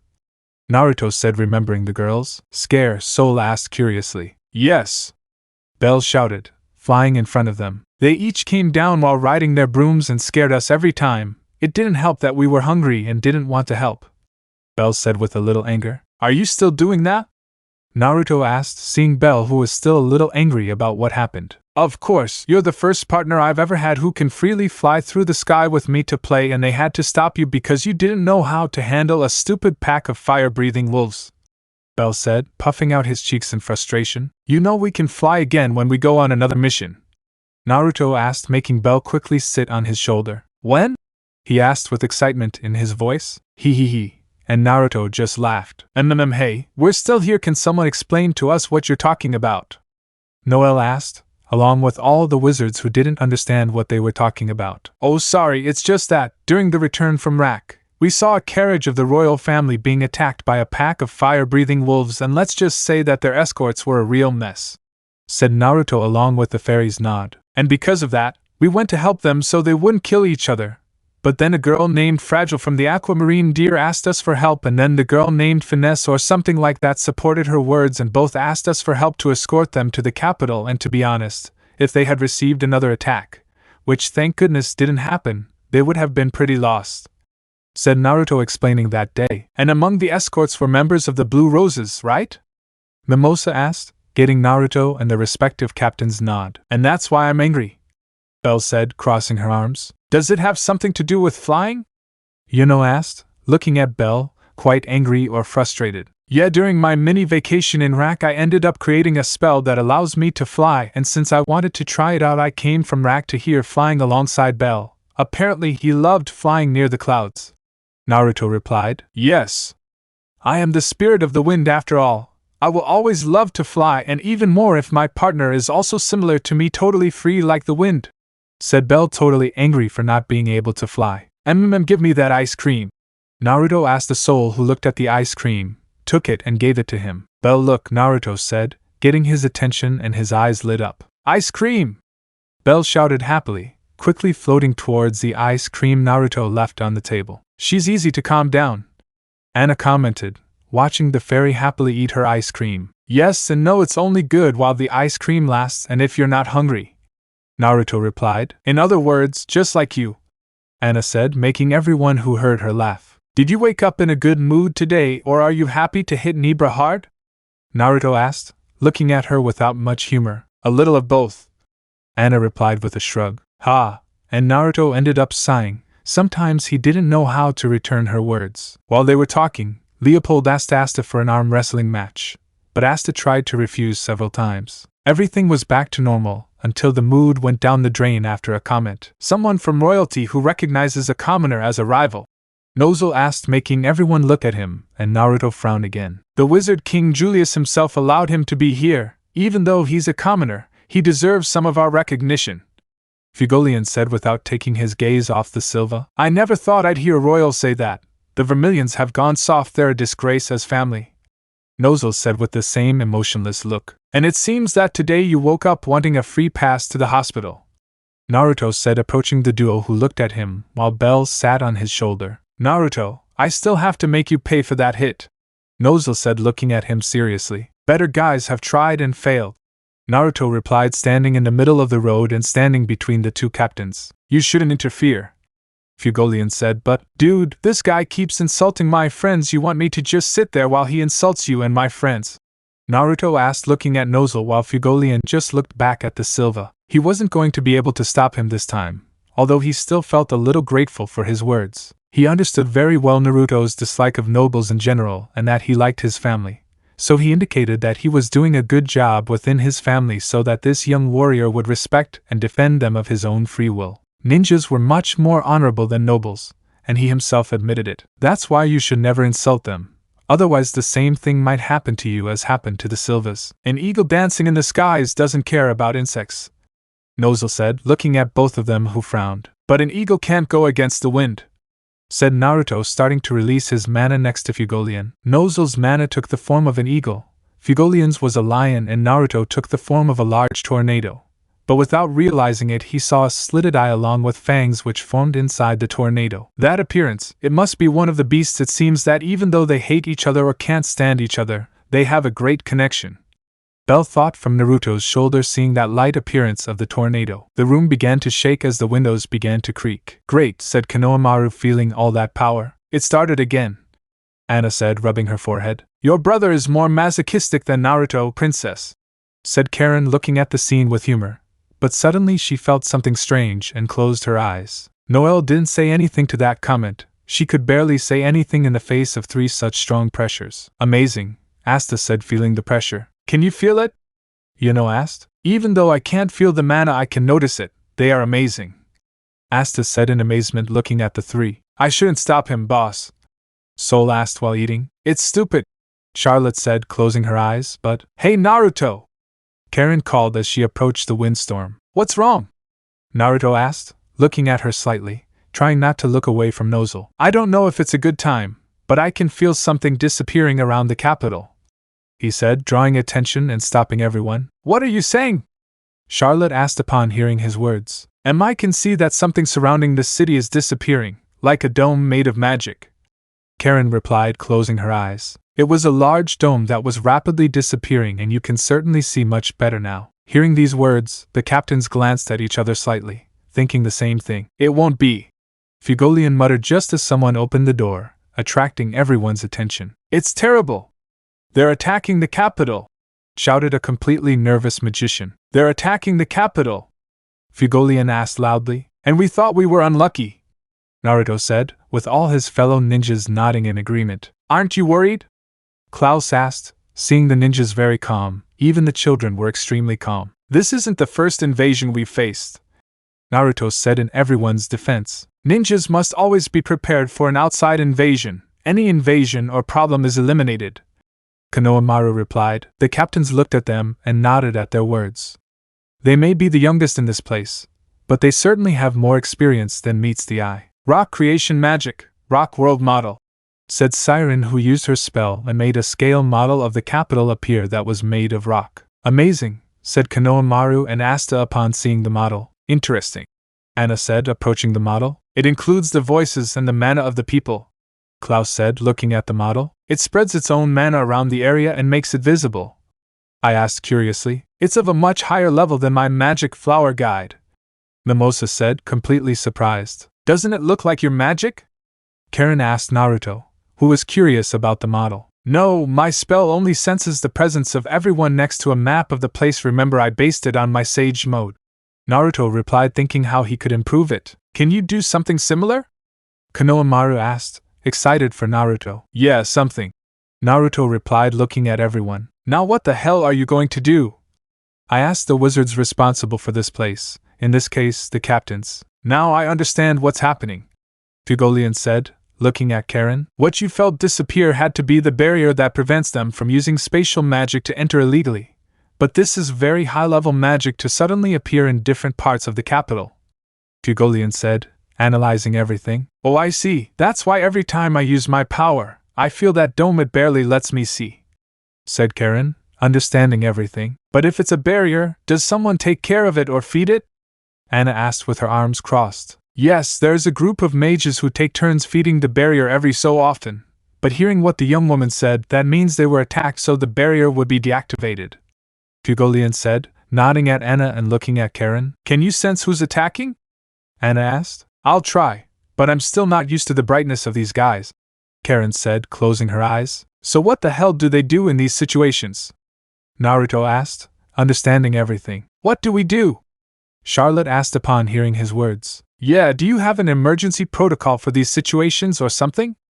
Moegi asked, causing the magicians to fall silent for a few seconds. They don't have it, right?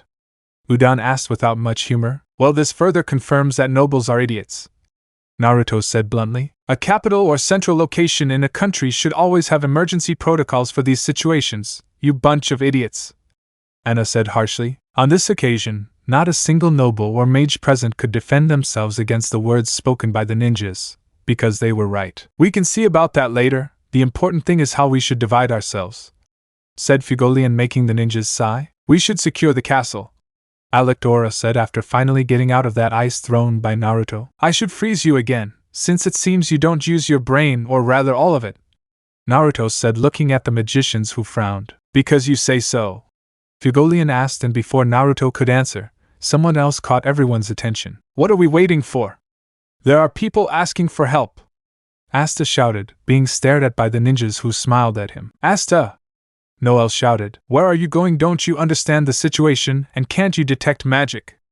Klaus asked, scolding him for his attitude. I'll just go where there's more noise, Asta replied as he ran off alongside Nero, who glanced at Naruto briefly, then looked back at Asta and chased after him. That's the first thing you should do, Anna said, pointing to Asta as she drew everyone's attention. Who the hell should protect the castle or this place if they already have more than enough defense, and I assure you that the first thing the other idiots will have done is protect the nobles, Naruto said, so that Alectora looked at him angrily. You don't protect your rulers, he asked with anger in his voice. Our Hokage, along with all the clans, who are like nobles, know how to protect themselves and send all their assistants to safeguard the safety of civilians, Naruto replied, silencing him. They don't say that nobles are better at everything, so they can protect themselves. They are the ones who need protection the least, said Anna, supporting Naruto's words. And Alectora didn't know how to counter his words. Or rather, no noble, really they have sharp tongues. Haha, you're right. Leopold laughed as he ran out the door. Let's see what you're capable of. My rival, wait for me. Asta, wait, rival, Leopold shouted, running after Asta. Leo is still a child. I'll have to discipline him later, Fugolian said, watching his brother run. And before he could speak, someone else spoke before him. Good, Karen said as she opened her eyes, drawing everyone's attention. Are you done? Naruto asked as the redhead nodded. Yes, and what news do you want to hear, good or bad?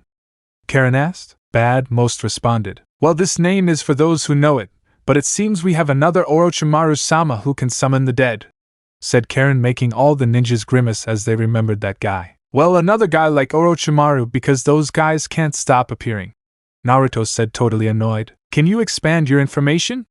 Nozel asked, looking at them seriously. Fine, Naruto said, looking at Karen, who sighed and looked at everyone. Orochimaru-sama was a renegade ninja who experimented on humans, modifying them as if they were his toys. He committed thousands of crimes, from kidnapping babies to murdering leaders. He was also someone who almost achieved immortality until he was killed by my former partner, Sasuke Uchiha, Karen said, not really wanting to remember him. Also, we're comparing him because he had the ability to revive the dead. The third Hokage died because that guy summoned the first and second Hokage to help him kill him, turning them into his faithful assassination puppets, the strongest people such as the captains and even much stronger at his disposal just to kill him.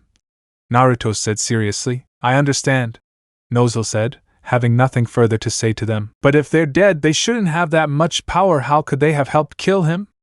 Fugolian asked seriously. It's because the technique sacrifices a human being to bring the soul to the living world and resurrect it completely. The worst of all this is that the revived recovers all his power before his moment of death, regains his consciousness, can speak, can regenerate as many times as he is attacked, and even if the summoner dies, the revived will remain in the world an immortal dead man, who has infinite energy, and who will not stop moving for anything in the world even if his body is evaporated or thrown into a volcano. He will return. Do you think that defeating something like that is easy?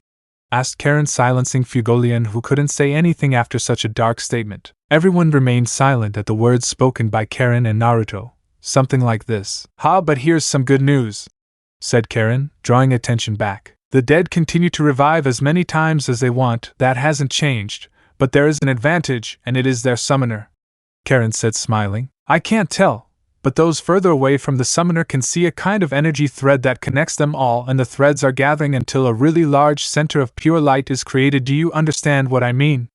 Karen asked, looking at the captains. The summoning mage, we have to find him to stop his attack, Charlotte said, in Karen's nod. Exactly. The difference from the technique we know is that the guy now can't separate himself from his dead, or if he can, he will always remain connected to him, and vice versa. If that idiot stops supplying energy to the dead, then they will all stop. He explained so that everyone would look at each other. And where is that summoner? Naruto asked. Where Asta is headed, near that area, but there are many concentrations in different places because of those threads gathering, so I'm not sure, Karen replied. I understand, Fugolian muttered, looking at the ninjas. They're children, and very young, but their experience in these situations is undoubtedly vast. How dangerous is their continent for children of this age to have this mentality? Fugolian thought. Children his age are barely beginners, but what kind of experience must they have gone through? But thanks to them, they have a lot of information and even know what their goal is, to put an end to all this. There's another question, Fugolian spoke, drawing the ninja's attention. I understand that to finish the spell you need to defeat the summoner. But what happens if they keep appearing while we're looking for them? How will they stop? I asked seriously. Considering that they are dead that need the summoner's connection and do not regenerate, there are two options, said Karen, remembering what Orochimaru did. One is to seal them to break their connection. You just need to immobilize them until they defeat the summoner, and the second is to pulverize them. But since we don't know how many times they will continue to appear, all of us could become exhausted long before the enemy can be defeated, Karen replied. I see, Fugolian murmured, understanding everything. If I ask you to help us, will you? Fugolian asked seriously, looking at the ninjas. We don't have much to do, but we'll do it our way since we only obey the magic fanatic, Naruto replied to the captain's nod. What will they do? Fugolian asked Naruto, who thought about it. I'll go where the guys guarding the barrier are, but Naruto replied, looking at Mimosa. I should take her in case they need treatment. Well, if they're still alive, he said, to everyone's surprise. Hey, why her? Karen asked, a little jealous. Because she can't move quickly between places. She knows more about this realm and she knows how to heal, Naruto replied, making Karen sigh. I failed this time. But Anna and Noel looked at her. It was bad luck for their luck. Strange. In my case, Anna said, taking out one of her rosaries and throwing it to Konohamaru, who caught the object. I'll go with one of their groups. I have the ability to heal while they... Konohamaru indicated to the team. I should go with others so they can place that rosary somewhere so it can expand. Everything that enters the rosary will end up protected by itself, and when the barrier stays up, it will also protect the rosary, Anna explained. Why us? The children asked. Because I'll take your money if you don't, Anna threatened, holding their wallets. Where are we going?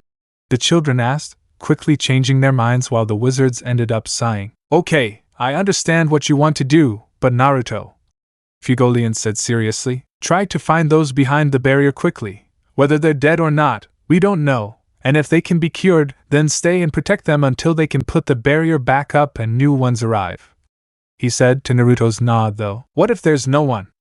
Naruto asked seriously. Come back, he simply replied. Alright then, Naruto said, stretching and starting to walk. What are you saying, Mimosa?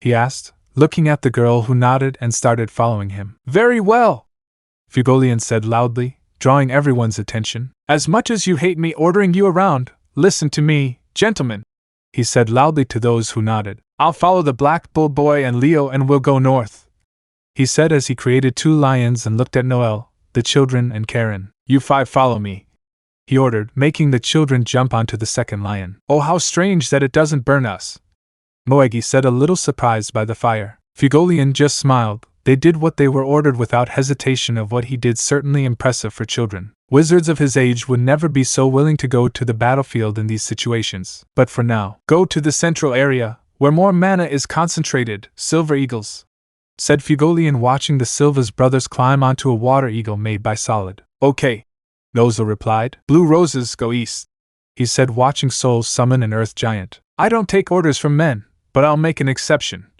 Charlotte said from atop the giant. Come on, boss, said Sol happily. Call me captain, Charlotte corrected. Have 2 groups of Golden Dawn take care of the northwest and the west, he said, watching the 2 groups separate. One was made up of Yuno and Alecdora, who were riding on top of Yuno's wind cloud, while the second group was made up of Klaus, Hammond and Siren, who were riding in a simple carriage that seemed to be pulled by a horse, although it only had the head. But besides them, one more person joined one of their groups. I think I know where I'm going, Anna said, jumping into the wind cloud and standing next to Yuno and Alecdora. Are you coming with us? Yuno asked with a little surprise. They're uneven, Anna replied, closing her eyes. While the happiest ones are in the same group, Naruto commented, only to see something sharp pass by him and feel something on his cheek. Do you want to continue? Asked Anna with a kunai in her hand. Let's go, Naruto shouted, grabbing Mimosa bridal style and running out the window. Oh wait, Naruto-san, said Mimosa, very surprised and nervous by how he was carrying her. No matter, Bell-chan, Naruto said as the 4-leaf grimoire came out and opened to the page he wanted. Wind Spirit Creation Magic Sylph Wings, he said as he jumped and wind wings sprouted. Take care, Naruto shouted, flying out of the place alongside a smiling Bell and a nervous Mimosa who had to grab onto her companion's neck. So that's what he means by flying, Noel muttered, watching him fly away while riding on top of the fire lion behind the captain who created him. Don't be so surprised, Princess, after all, he is someone well known for his surprises, said Karen, grabbing Noel's waist to keep from falling. It was strange to be riding on fire that didn't burn you. Naruto will try to reactivate the barrier, and that way, whoever used the space magic that brought the attacker here will no longer be able to escape. Plus, we already know what our objective is: to catch the user who cast the spell that moves the dead, Fugolian said loudly. If we don't protect the capital, we'll be a disgrace. Don't let the enemy escape, he shouted loudly. Yes, and the others responded affirmatively as everyone left the place. But when it was empty, someone came out from under one of the tables. It was Charmy, who was eating while looking at the completely empty place. I followed Asta and the others, but it seems there's trouble, Charmy said, eating a piece of bread. So Karen was right. You were following us, right, Charmy-chan? Someone said behind her, making her jump and jump. Wah, Charmy said, but stopped immediately when she saw who it was. How are you here, Naruto? Charmy asked, completely surprised to see the person who had run away from the violent girl. I'm just a clone, Naruto replied. Oh, that's true, Charmy said, hitting his fist against his palm. He forgot that he could clone himself. But how did you know I was here? I asked with real curiosity. Well, that, Naruto said as he remembered the little conversation he had with Karen. Flashback. The group was on their way to the awards ceremony while everyone was talking quietly. For that moment. Hey Naruto, Karen murmured as she approached him. What's wrong? Naruto asked in the same tone. We have a stowaway, he replied, making Naruto raise an eyebrow. Who?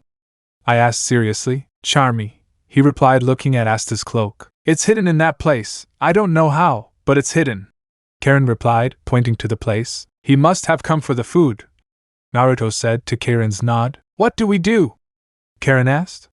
She didn't mind, but they were going to a place full of pompous people. Nothing, just keep quiet, she won't hurt you and the food will be scared, Naruto replied with a smile, and Karen laughed. End of flashback. And that's what happened, Naruto replied as he finished his explanation. It's amazing how good he is at detecting things, Charmy said, pulling out his wool. I had hidden inside my wool and shrunk it enough so that Asta-kun wouldn't notice, nor anyone else, she said to Naruto's nod. Well, what are you going to do?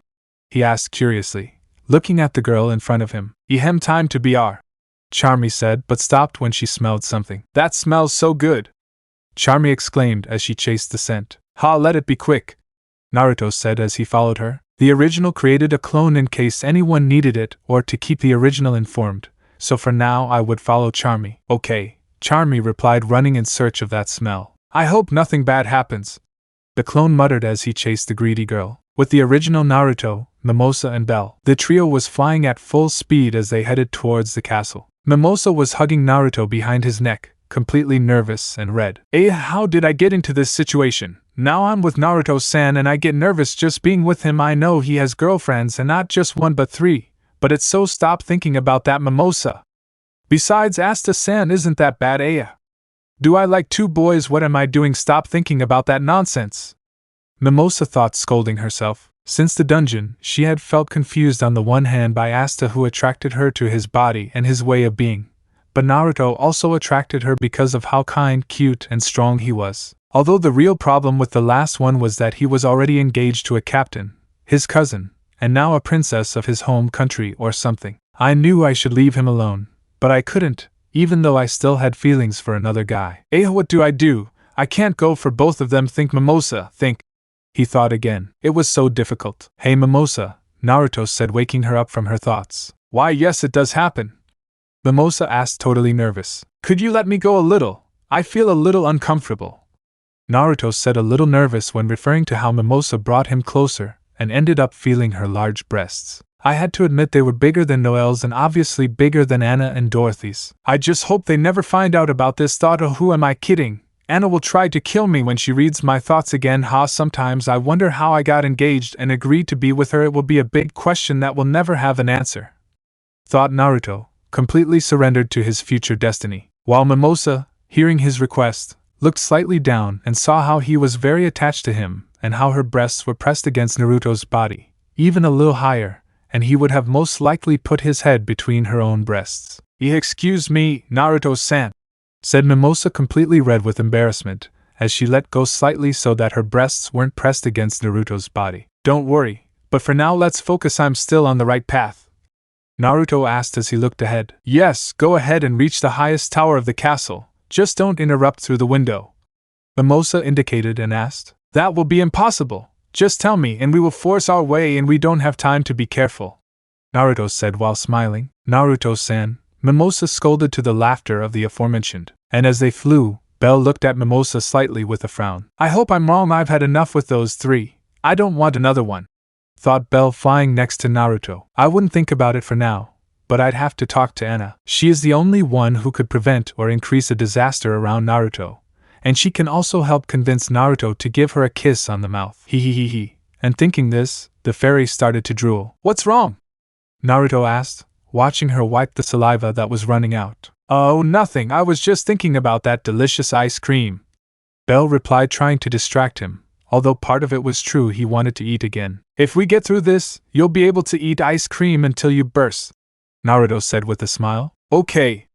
Let's finish quickly and go eat, Bell said cheerfully, making the couple laugh. In this way they flew directly to the highest tower of the tower, hoping that everything would be okay. Chapter 15. Invasion of the capital and its consequences. It's been 2 minutes since everyone left the room to protect the capital, and Fugolian's group was already near where Asta and Leopold went, but they had stopped to see what was happening. It's a huge mess, Karen muttered, looking down. This area, Konohamaru muttered while smiling. Guys!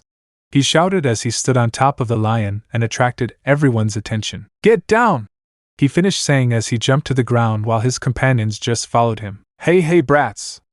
Karen shouted as they jumped into the middle of the plaza. These children! Fugolian muttered, watching them jump in the midst of all the confusion. Don't worry, go away guys!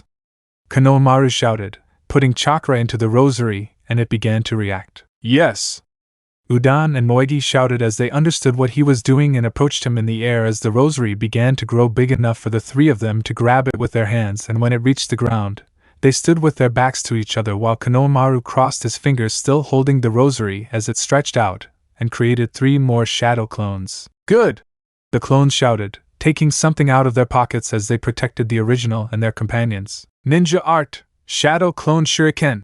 Shouted the 3 clones, throwing the shuriken at all the zombies who saw them as the weapons multiplied and hit their target. Seeing that they had taken down several zombies, the three children began to run forward while being protected by the clones, without letting go of the rosary that was growing longer until they finally stopped and looked around while nodding. "Now!" the three children shouted, and the three clones stood at certain points while forming a large circle thanks to the rosary and crouched down, leaving the rosary stuck to the ground. "Barrier!" The six of them shouted at the same time while clapping, and both the original Konoha Maru and Moegi and Udan sat on the ground. "Bring everyone here while we stabilize this thing." Konoha Maru ordered his clones, who nodded and left the barrier to bring in the injured people, all while being watched from above. "They are children, but they know what they are doing," said Fugolian, looking at the whole scene. He thought they had forgotten what their job was, but they seemed to be able to do their jobs without any problem. "Ninjas are much more trained than wizards their age. I didn't think there was that much difference in our countries," Fugolian thought. At first he thought that children needed orders to do what they were supposed to do, but now that he saw them act he had definitely changed his mind. They were young, but they already knew what to do in these situations without losing their cool as long as they knew what their objective was. They certainly need to be restrained for the way they behaved at the ceremony, but when it comes to work, they can do it more than enough to not harm anyone around them or their work. While mages his age mostly just play around or do nothing, well, this was part of the nobles because commoners his age work just like ninja children do. There is no doubt that the way their countries act is completely different. But upon hearing this comment, Karen sighed and looked down. "Of course, to graduate we must know the minimum of everything we need for the job, and without a doubt placing a barrier is something very necessary, although they are weak barriers and are never used," Karen responded, standing on the lion. "As for me, I know what my job is. See you around," Karen said as she jumped inside the barrier to help heal the wounded. "I couldn't leave all the work to them." "Looks like we know where to send the wounded in case of emergency," Fugolian said, looking down. A barrier, a doctor, and clones helping transport injured people. This area had undoubtedly become an emergency medical zone. "The barrier is repelling the entry of zombies," Noel muttered, watching as the zombies hit the barrier without being able to enter before it was knocked down by one of those strange stars launched by the clones. "Then all the better for us. They just have to stay that way until reinforcements arrive, although..." I glanced back slightly. By now reinforcements should have arrived. "What's going on?" Fugolian wondered. "An attack of this magnitude, and no one has arrived. They had to cut off communications," he thought, looking down again. "They are just children. They won't last that long," Fugolian said seriously. "It's true if I remember correctly. His power comes from his own life," Noel said, remembering that detail. "How?" Fugolian asked, opening his eyes as he looked at her. "Well, as I understand it, their power comes from training. The more they train, the more power they have. But the problem is that their energy comes from within and not from outside, so if they run out of energy, their techniques may stop working, and if they force their techniques too much, there's a chance they could die. Well, that's the worst case scenario, and they," said Noel, indicating the children. "They're just graduates. Their power hasn't fully developed yet. They might be able to fight well on their own, but their energy will run out in a matter of minutes if they keep that barrier up," Noel explained. "I see, then we must deactivate the spell before they run out," Fugolian said, starting to move forward. "Their power is much more versatile and dangerous than I thought. Now I understand why they know hand-to-hand combat. It's to reduce the use of techniques that require using their own energy," Fugolian thought as he sent his fire lion. "So my task of finding and defeating the person responsible must be quick for those children. Apparently the redhead doesn't have that problem, or if she does, but she has more power now. I'm understanding her powers better," he finished thinking as he reached the area where they had to land. They had to defeat the summoner quickly. Meanwhile, with Naruto, Mimosa and Bell, the trio continued heading towards the castle tower as they looked down and saw the disaster that was happening. "We're almost there," Naruto said, already very close to the tower. "What are we going to do when we get there?" Mimosa asked, looking at him. "The first thing is to see if there is anyone inside. You are going to identify them because I am not from here and I could mistake them for enemies," Naruto answered to the girl's agreement. "If there are enemies, I'll go into battle. But if there aren't any, then we just go in and start healing if they're still alive," he indicated, looking as they were already reaching the tower. "What if there's no one?" Mimosa asked, not thinking about that possibility. "Then we're going back," Naruto replied, reaching the tower as he straightened up as best he could because he had Mimosa in his arms. "Bell-chan," Naruto murmured, calling the fairy, who nodded and flew to the window to see. They waited for a while until she came back and sat on Naruto's shoulder. "There are people," There are hooded people lying on the ground while there are others standing. Bell replied while Naruto nodded and looked at Mimosa, who nodded too. In this way, the three of them slowly headed up until they reached the window, and Naruto had to hold Mimosa tighter to lift her slightly so she could see, while Mimosa slightly brought her head closer to the window and looked for a while until she lowered her head and looked at Naruto. The ones standing there are enemies. They're wearing white hoods and there are at least 2 enemy mages, Mimosa said to Naruto's nod. Mimosa, I'm going to let go of your legs, so I need you to hold on tight to my neck, Naruto said as Mimosa nodded and Naruto freed his arm that was grabbing the girl's legs, while Mimosa grabbed Naruto's neck tightly and felt a strong squeeze on her waist to see how she got closer to Naruto's chest. But this position caused both bodies to touch, and they ended up embarrassed because Mimosa's breasts were pressed against Naruto's body, who felt her breasts. Fine, I admit it, and even if Anna, Noelle or Dorothy kill me, I will say it, her breasts are too big. The perverted sage infected me. Aha, remember Naruto. You have fiancés and you shouldn't think so much. Calm down, yes, calm down. Naruto thought, calming down, while Mimosa, I can feel his whole body and it's very different from Asta's. Naruto has them defined and without much weight. Don't think about that, Mimosa, and concentrate. Come on, 1, 2, 3. And so he began to count in his mind to calm down. After a few seconds, they both calmed down and sighed, without Bell understanding what was happening. Ready? Naruto asked, becoming serious again as he looked at both girls who nodded at him. Good jutsu, shadow clones, Naruto muttered, creating 3 clones around him who also flew, and with just the look of the original, the clones began to head around the tower. They waited a few seconds until Naruto sighed and looked at his companions, who nodded at his unasked question and smiled. Let's go, said Naruto, flying up and entering the window. Hello my dear invaders, how are you? Naruto asked, making his entrance while leaving Mimosa on the ground, right behind him. The room was quite large, with a rock sphere in the middle and many fainted mages next to 2 hooded people with very long and wide white sleeves. What? Said the wizard as he realized what was happening and saw the other clones coming in through the windows. Oh, they surrounded us, said a hooded man, and due to his tone of voice it was a girl. Yes, you pair of idiots, now why don't you be good and stop? Asked Naruto, having a kunai in hand next to his clones. Damn, and apparently he's not a normal magician, said the hooded man, who looked at the one next to him. It's the spirit of the wind boy, are we in trouble? The girl said, completely surprised. Who are you?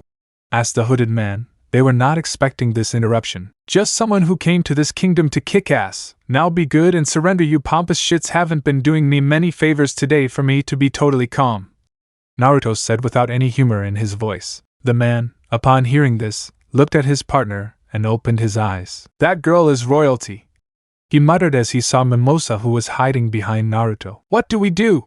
Said the hooded girl. None of this was in the plan, the boy muttered in response. So I was right, they're looking for something, well, much better for me, Naruto said while smiling. I don't like that smile very much, said the girl, stepping back slightly. Guys, Naruto said, looking at the clones who smiled. Let's capture them, he finally shouted, launching himself into the attack with his clones. Shit! Both wizards shouted, pulling out their grimoires. Gel magic, sticky salamander, said the girl, making gel appear that took the shape of a salamander and protected them from the clones who collided by sticking to the substance. What the hell? Said a clone, unable to get out. It's very sticky, said another, as he felt himself being sucked in. I'll capture you and dissect your body, you're very interesting, the girl said in a very happy tone for these boys. Shit, said the third clone, and after all the clones were absorbed and floating, they ended up disappearing in a smoke screen. Hey, what happened? Said the girl, completely surprised. Apparently they are physical clones and can disappear if they suffer an attack that leaves them unconscious, said his companion, attentive to the original, who had stopped just in time for when his companion had invoked her magic. Then I must capture the cute original blonde, said the girl, looking at Naruto, who shook his head. I'm sorry, but I'm already engaged, Naruto said upon hearing her comment. Oh, what a shame, and you were so cute, said the girl, pouting as she threw her gel, which was dodged by Naruto, who grabbed Mimosa again and pulled her away from the attack. But even so, I'll take you with me to dissect you, ha ha ha, said the girl, laughing as she continued sending gel in the form of whips against Naruto, who dodged elegantly while carrying Mimosa. Thank you very much for your offer, but I don't want to be a test mouse. Ask your partner to be one, Naruto said, taking out his 2 grimoires ready to invoke his magic. 2 grimoires? Much better, now I want to capture you even more, ha ha ha, The girl laughed even happier while multiplying her gel whips, while his companion looked at them and then touched his ear and spoke. Valtos, I called, waiting for some response from his partner. What's going on?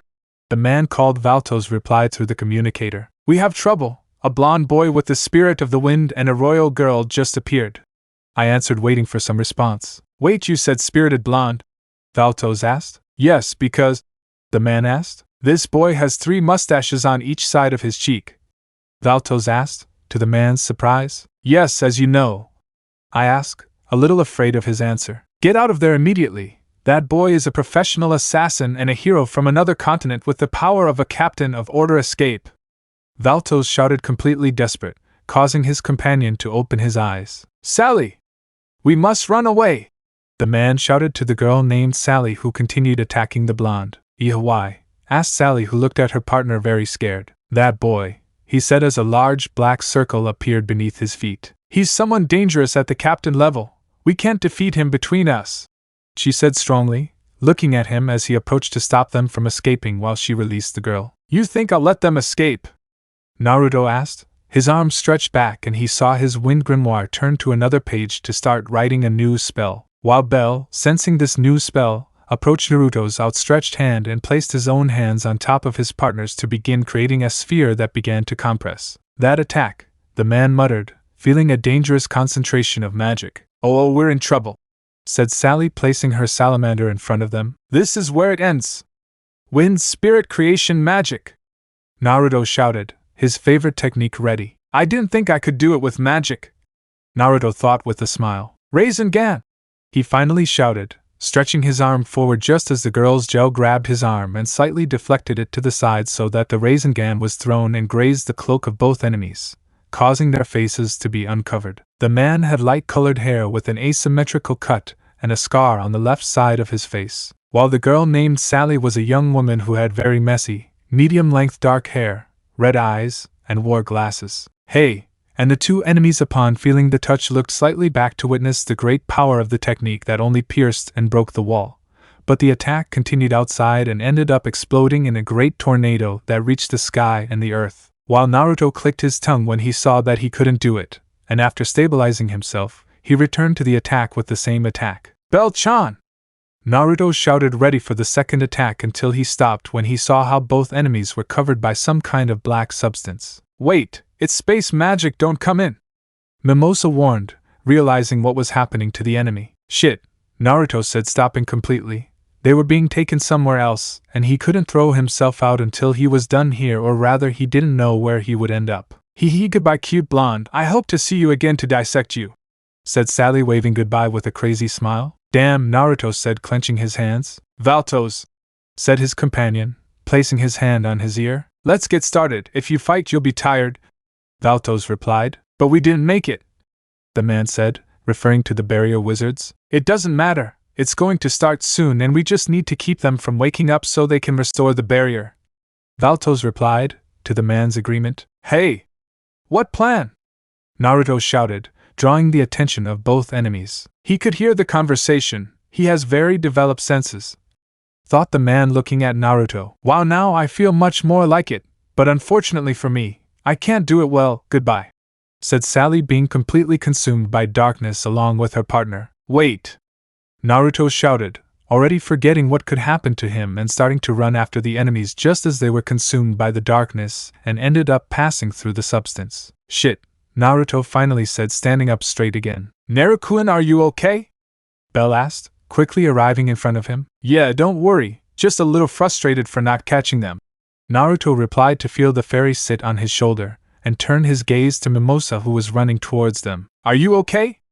Mimosa asked, a little worried. Yes, I'm fine for now, he said, looking at the completely unconscious guards. We have to wake them up, Naruto said to the Mimosa settlement, who ran towards the fallen mages. Apparently they're not dead, we arrived in time, said Bell, feeling his magic. I see, said Naruto, walking up to one and grabbing it. Hey, wake up, Naruto called to the magician while slapping him a few times to wake him up. I waited a while until the man began to show signs of waking up. Where am I?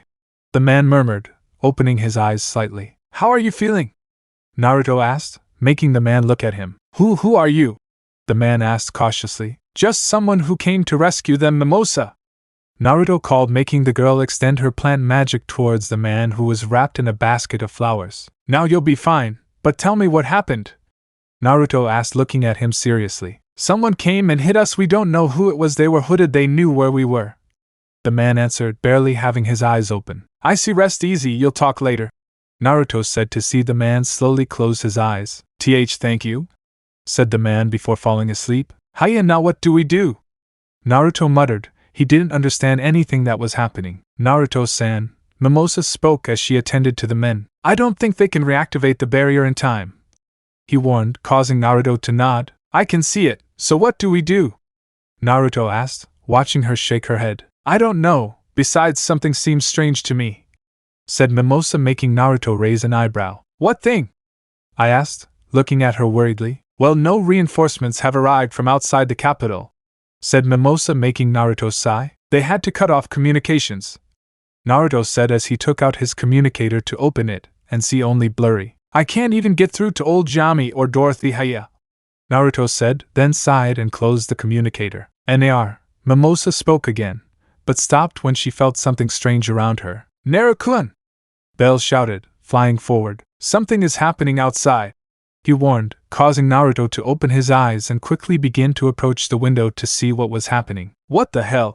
Naruto muttered, opening his eyes as he saw the same magic that consumed his enemies being used outside, but on a larger scale and very visible in 4 different points.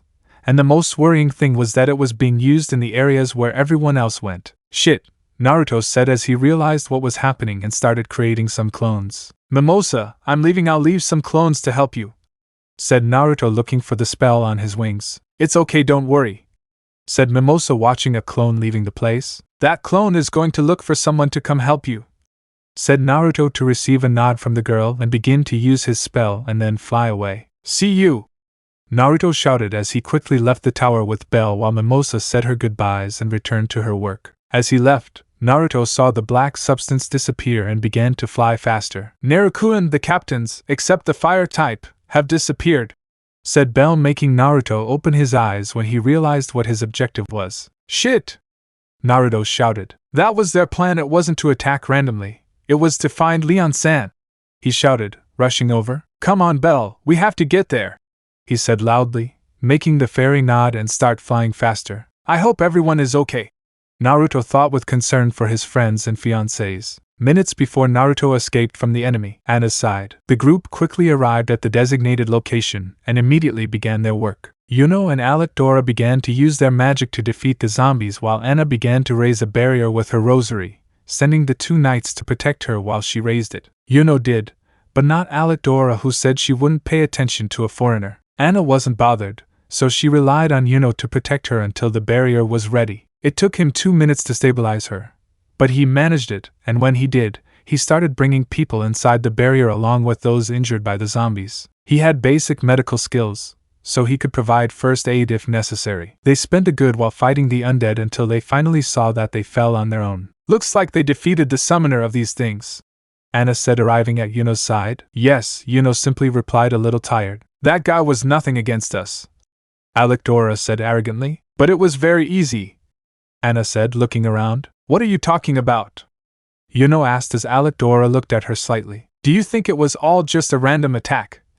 Anna asked, looking at the zombies. I understand that you don't have security protocols, but still, where are the reinforcements?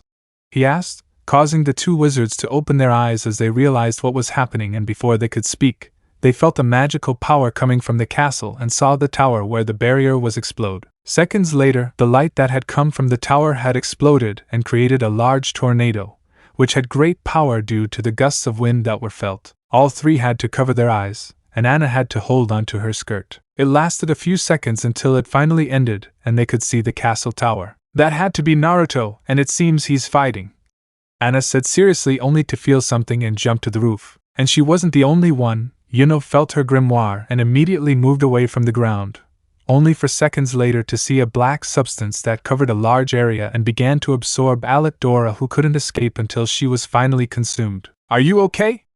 Yuno asked Anna, who was looking around. Don't worry, look. I point to the places where that large black substance appeared until they finally disappeared. What was that?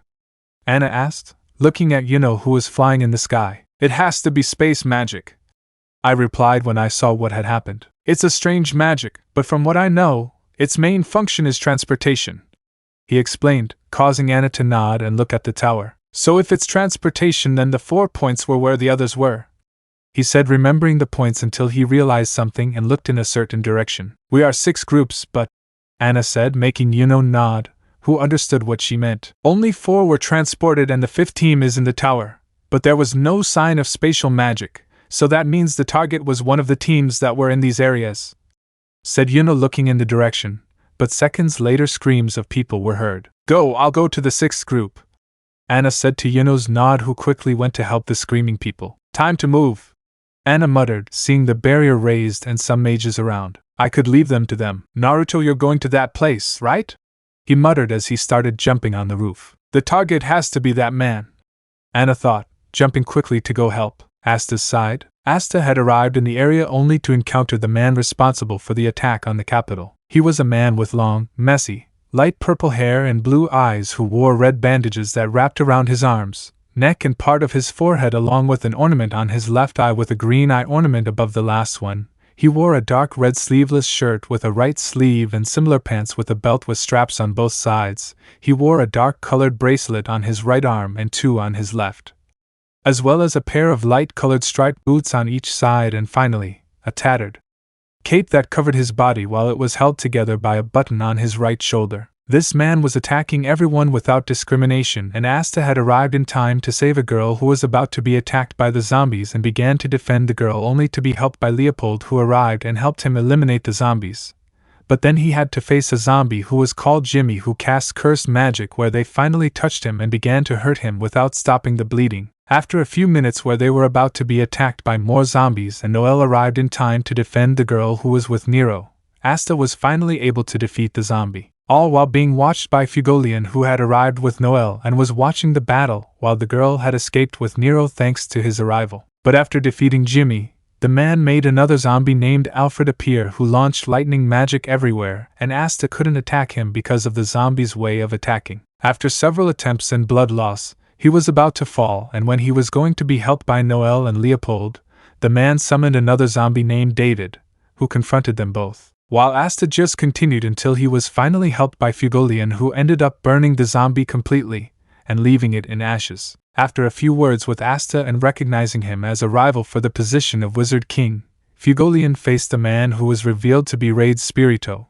a former magic knight of the Purple Orca Order who wanted revenge against the kingdom and ended up summoning a zombie named Carl who could use defense and attack magic, which ended up turned into ash by the captain. And a minute after Carl was defeated, Noel and Leopold defeated David. Seeing this, Raids was about to summon another zombie only to be stopped by Fugolian, who captured him with his fire magic and confiscated his grimoire, only to see that it had only 1 page. To his surprise, seeing the man yell at him so he wouldn't see his grimoire, only to be stopped by Asta's scream, who ended up holding on to Noel's shoulder. As they spoke, shouts of joy began to be heard all around, and a minute later, "Hey!"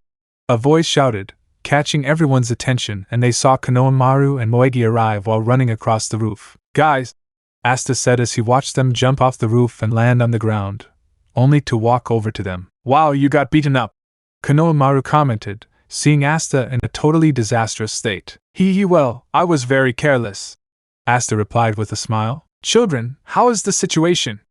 Fugolian asked the children who had arrived. "It's okay. We were able to stabilize the barrier along with some magicians who came to help us fight the zombies and protect the people. When we saw that it was ready, we left Udon inside the barrier to keep it protected, along with Karen, who was healing everyone, and the magicians who defended the barrier exchanging turns to go in and out so they could rest," Moegi answered, walking next to the captain. "We came immediately in case you needed help, but it seems you're already done with the fun," Konohamaru said with his arms behind his head. "How do you feel?"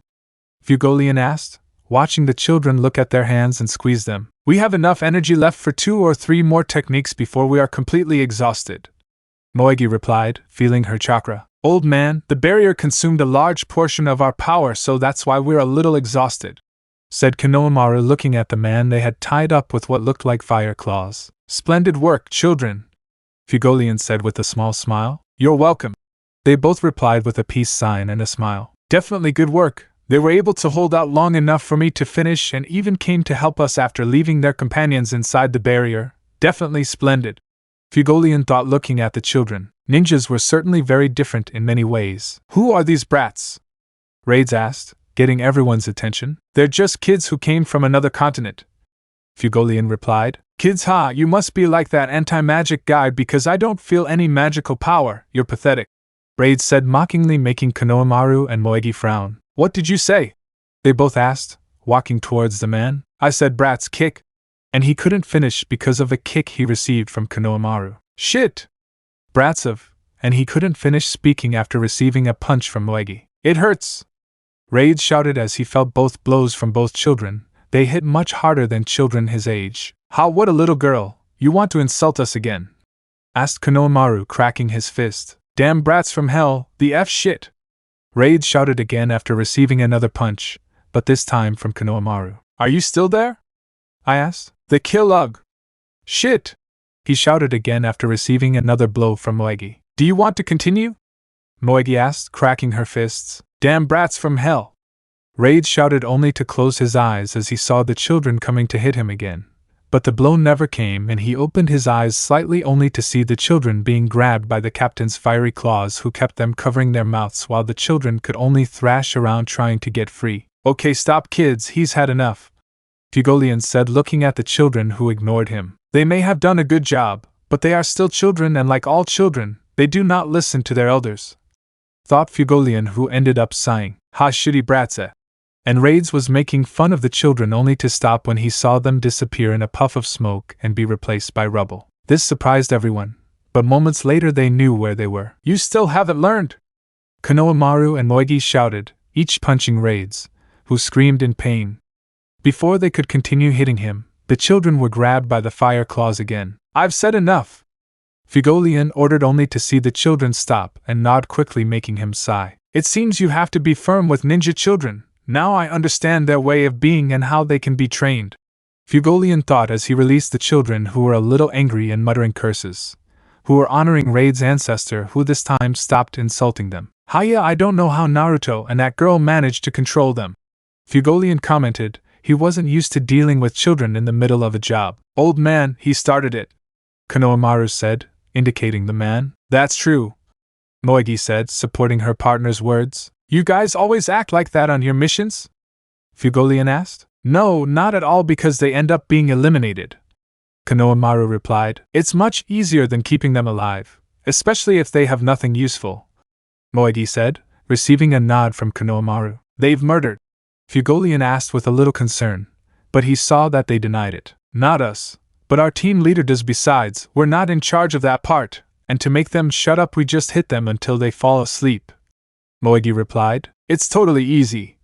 Konohamaru agreed. I see. Fugolian replied. No doubt very different. Guys, Noel said, getting their attention. What's going on? They both asked as they left, leaving the captain alone with the man who looked at him cautiously. Those brats are much more dangerous than their attitude suggests, Raid said, spitting blood from his mouth. They're from another continent and are trained to do assassination jobs from a very young age. Fugolian replied, causing Raids to open his eyes. Those brats? I asked in surprise. Yes, but they are raised differently. You've seen them. They don't respect me at all and they do whatever they want, but even so, Fugolian said, looking at him seriously, they are to be respected much more than you, he said coldly, making him angry. As they talked, the children walked over to Noel's group, who looked at them with a bit of exhaustion. Are you okay? Moegi asked. Yeah, just a little tired, Noel replied as she grabbed Asta, who was about to fall. Wow, they really left you in a bad position, Konohamaru commented, looking at Asta, who just laughed nervously. And you, how are you? Asked Leopold. We're fine, just exhausted from using so much energy, both children replied. Karen was left to heal. Moegi spoke, but stopped when she heard some kind of explosion that made everyone look where it was caused and see that it was from the castle tower, and seconds later it exploded in the form of a giant tornado. The force of the tornado was really powerful because they felt a large gust of wind even though they were far from the castle. What the buck? Konohamaru exclaimed, covering his eyes while Noel and Moegi grabbed their dresses while Asta protected Noel and Leopold covered himself with his arm. Seconds later the burst ended and they were able to see the impact site again. That place, Fugolian muttered as he looked back at the tower. That's where Naruto, Bell and Mimosa went. Noel said, looking worried because of what could be happening. He's fighting. Leopold said, only for everyone to open their eyes as they felt a new magic in 4 different spots that made everyone look and see 4 black substances that covered a large area before finally no longer feeling the presence of the other knights. He's the wizard of space magic, Leopold said as everyone turned to look at the prisoner. Idiot, what did you do?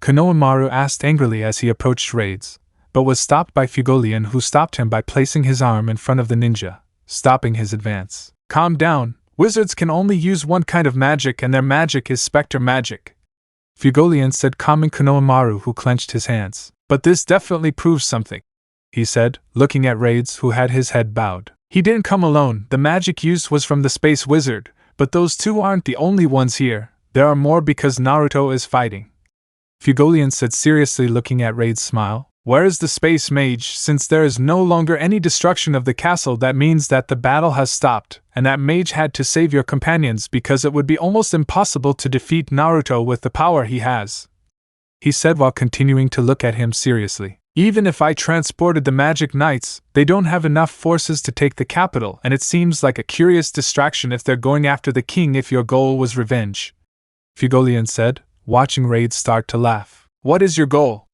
Fugolian asked, seeing Raids clearly laughing. A little, Raids replied without looking at him. Because our goal, he said, looking at Fugolian with a big smile. It was you, Fugolian Vermilion, he finally answered, making everyone open their eyes. What? Explain, Fugolian spoke, but stopped when he felt the magic that was under his feet again. But without realizing it, Konohamaru's magic also appeared, who was being consumed. What the buck?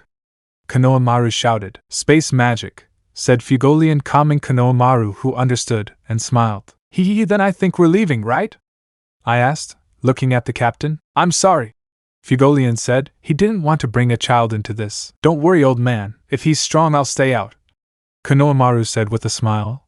He knew what kind of guys he could face and only went in when there were no more options. Good, Fugolian replied, looking at Raids. No risk, no reward, he finished as they were absorbed. That's true, old man, Konohamaru replied, the last thing anyone would hear until he was finally consumed along with the captain and disappeared. What? Noel muttered, totally surprised by what happened. Brother / Konohamaru-kun! Leopold and Moegi shouted, respectively, as they watched the 2 disappear into the black substance. With Fugolian and Konohamaru, both of them had been absorbed by the black substance until they ended up in a large white room with some magic circles on the walls. Hey, old man, where are we? Konohamaru asked, looking around. It must be within the enemy's spatial magic, Fugolian replied, looking around before starting to walk. Let's go, he said as Konohamaru followed a little further behind. They walked for a minute until they stopped when they heard footsteps and saw someone walking. You are, Fugolian said, looking at the enemy while Konohamaru took out a kunai ready to fight. Meanwhile, with Charmy and Naruto's clone. I wonder how you can continue eating in this situation, or rather how all that food fits inside that small body. If you weren't small and skinny, I would mistake you for an Akimichi, commented the clone, eating some meat while watching Charmy eating a large dish being watched by a chef who stayed to cook. Both had been walking around the place, or rather Naruto was following her without being able to stop her. They walked around for a while until they finally found the kitchen where everyone was fleeing, except for 3 guys, and one of them wanted to continue cooking while the other 2 tried to get him to escape. But when Charmy arrived and saw her enthusiasm for the food, the chef decided to stay and finish the meal. And because the Naruto who was with Charmy was a clone, he only stayed to watch her while he ate next to her. Hiya, thank you very much, said Naruto, taking a glass of water. You're welcome, young man, said the chef as he looked at him. But aren't you a magic knight? The chef asked curiously. Hi, the clone asked, indicating himself, and saw the chef nod. No, I'm not. Let's just say my job is different. But don't worry, I have permission from the wise man to be in this place. The one who doesn't have permission and came as a stowaway is her, he explained while pointing to the gluttonous Charmy, who was just continuing to eat. Besides, I'm not the real one, I'm just a clone. That's why I'm not worried. When I disappear, everything I saw here will be transferred to the original somewhere else, he finished, explaining to the chef's assent. I understand, so when you disappear I hope you remember my cooking, said the chef. Don't worry, everything that lives here will transfer to the original. Think that the original and I are one, but at the same time we are separate beings, said the clone while the chef nodded again. How delicious, said Charmy as she continued eating. It's nice to see someone eat like that, Shorty, said the chef excitedly, making the clone sigh. No doubt you and the Akimikis could get along very well, the clone commented. I don't know who they are, but if you say they eat like a dwarf, then it would be a pleasure to cook for them, the chef said excitedly, turning back to look at Charmy. Eat all you want, I'll make you more, the chef shouted. Good, Charmy simply replied as he ate and lifted his fork. A second later, the wall exploded, alerting the clone and leaving the cooks very scared while Charmy had stopped eating. Everyone waited for the dust to clear until they finally saw a thin woman lying on the ground. She was wearing a black witch's hat, a long-sleeved black dress with wide shoulder pads and 3 fuzzy balls on the lower back. When she looked up, she saw that she was a very old woman with long hair arranged in curls and she seemed quite malnourished. That hat looks like Dorothy and Vanessa's Nachan coincidence, thought the clone, discarding this for now and preparing for battle if necessary, although from how the woman looked, he didn't think he could do much. They're attacking us, said the head chef. We told you so, the other 2 cooks shouted in protest. Quickly, Chief, you two too, the cooks shouted as they fled the scene. I need more mana, the woman said, drawing Naruto's attention. I must snatch them from you, he said as he stood up with difficulty. They're brimming with mana, how they shine, the woman said as she approached them both. Hey, old lady, I'm sorry for what you want, but I'm just a clone. If you attack me, I'll disappear, said the clone, but the woman just continued. It doesn't matter, the woman said as she approached with a crazy look on her face. Give it to me, the woman demanded as she called upon her magic. No! No! No! And Charmy shook her head as she stood in front of the food. Idiot! Naruto muttered, covering his face as he dodged the woman's ash. He said mana and wanted to snatch it away, so he was sure it was to absorb. But before he could do anything, he saw Charmy calm down and grow slightly while having his head down and his eyes closed. I said, Charmy said as she opened her eyes. I said no, didn't you hear? She asked with a strange entranced look as her grimoire opened and a lamb made of cotton grew behind her, lifting its saucer on its head and ending up eating the ash magic without any problem. What the buck? The clone muttered, stepping back while the woman was a little scared about what was going to happen to her. Cotton creation magic, sleeping lamb strike, Charmy said, invoking her spell, and the large cotton lamb was preparing to strike. When he was ready, he threw his blow at the woman who was unable to do anything and took the blow full on, throwing her out of the room completely unconscious. Incredible, said a cook hiding behind the wall. What do you think? Asked the head chef. My plants increase the dwarf's mana potency, the chef exclaimed enthusiastically. Seriously, boss, I'll follow you forever, the cook said enthusiastically. Thanks for the food, said the second cook. It was nothing, the chef said proudly. No, it wasn't that, Naruto muttered, covering his face and sighing, but he looked at Charmy and, I won't let anyone put a finger in my food, he said, arms crossed, looking seriously at the person he had sent flying through the wall. Naruto sighed and approached her to hit her on the head. Hi, Naruto-kun, Charmy claimed, returning to her normal size while complaining to the one who hit her. Silly, I wasn't coming for your food, but for your mana, Naruto said, watching her freeze. And that was the only thing he could answer while the cooks had approached the large hole in the room and were celebrating the defeat of the enemy. As this was happening, the big lamb began to fall apart until it finally disappeared.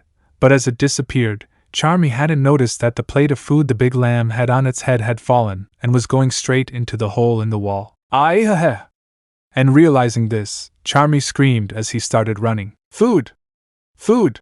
He shouted, trying to get there in time to save his food. And seeing the food falling, Naruto quickly rushed to grab it. I feel like I'll be in trouble if I grab it, but it's food, I can't waste it, Naruto thought as he reached for the edge of the plate.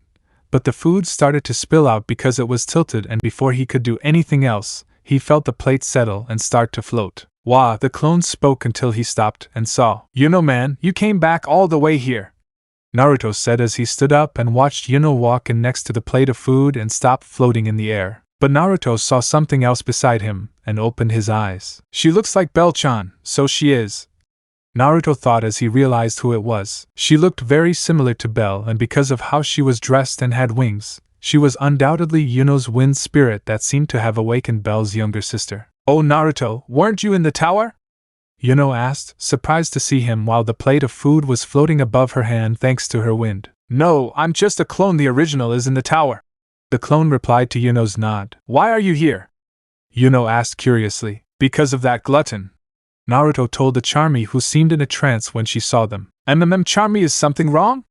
Naruto asked when he saw her very frozen. "Food," Charmy asked in a trance as she approached Yuno. "Food, here you go," Yuno said, bending down to hand it to her and Charmy holding it tightly as she stumbled. "Thank you, And Charmy had started to speak, but froze when she saw Yuno with her eyes wide open. Hey, Charmy calling from the ground," Naruto said, waving his hand in front of his eyes, only for her to see him the same way she looked at Yuno. "I have a bad feeling," Naruto thought as he saw her emerald green eyes shine. "My food-saving princes," Charmy thought as she saw both of them blushing while holding the plate. Thank you both so much," Charmy said, completely red-faced. "You're welcome," Yuno said, not understanding what was happening, while Naruto's clone just sighed. "How good, apparently it was nothing. I was just embarrassed for not getting there in time to grab the food," Naruto thought, very relieved by what was happening, unaware of what was really happening. "Naruto already has girlfriends, and if I remember correctly there are 3,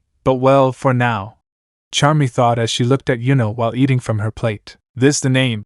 Charmy asked, a little embarrassed. "Ribs," Yuno replied, referring to what Charmy was eating. "Yes, they're delicious. Try them," Charmy said, offering Yuno something from her plate. "But, oh no, I meant your name," he said, correcting himself on who he was referring to. "Hey," Naruto said, watching Yuno start to close her eyes. "That spell exhausted me too much and consumed a lot of mana," Yuno thought, looking at Bell with a blurred gaze and then looking at Naruto. How much training did he have to go through and how much magical power does he have to be able to see his spirit at first glance in that dungeon? I was only able to do it after they blocked all my senses and now I'm about to faint just from using a spell," he thought as he began to stagger and fall to the ground. "As to you and I still can't compare to him, we still have a long way to go," he finally thought as he fell to the floor, ignoring the words of the others in the room. "Hey Yuno," Naruto said as he approached him, but before he could grab him. "Watch out!" Charmy exclaimed as her grimoire flipped to the next page, flipping her food bowl up and creating a pile of cotton wool where Yuno fell and Charmy was pushed by her arm, completely flustered by the position she was in. "Got it," Charmy said, grabbing the food in her outstretched arms. Thanks, Charmy," Naruto said, relieved as he looked at Yuno, and then looked at the spirit flying above Yuno. "You're welcome, my prince," Charmy said, a little embarrassed, making Naruto raise an eyebrow at what she called him. "Prince?" I asked. No, sorry, I said Naruto-kun," said Charmy, correcting herself, totally nervous. Well, never mind," Naruto said as he approached the spirit, who was looking at Yuno and Charmy with a curious face. "Hello," Naruto said, getting her attention. "So you're Bell-chan's little sister?"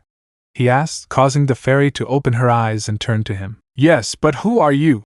the fairy asked with total curiosity. "It seems she's still a little sleepy," Naruto thought, seeing her very calm and curious. Bell wasn't like that, but apparently it was because he was just waking up. Well, never mind. "Oh, excuse me, I'm Naruto Uzumaki and I'm your sister's current partner, although she's not here now because I'm just a clone," Naruto replied while scratching his head. "Uzumaki, are you from that ninja clan?"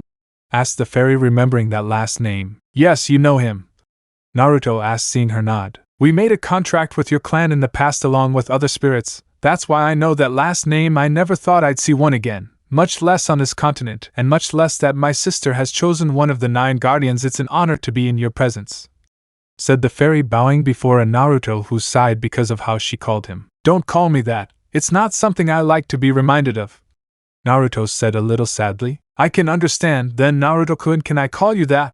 the fairy asked to see him nod. "Okay, then it's my turn now. My name is Bridget, but to make it shorter, call me Bree. Nice to meet you," said the fairy, now known as Bree. "Bell and Bree Riemann," Naruto commented with a smile, extending his palm to the fairy who sat on top. "So nice to meet you, Bree-chan," Naruto said as he watched her yawn. "Are you sleepy?"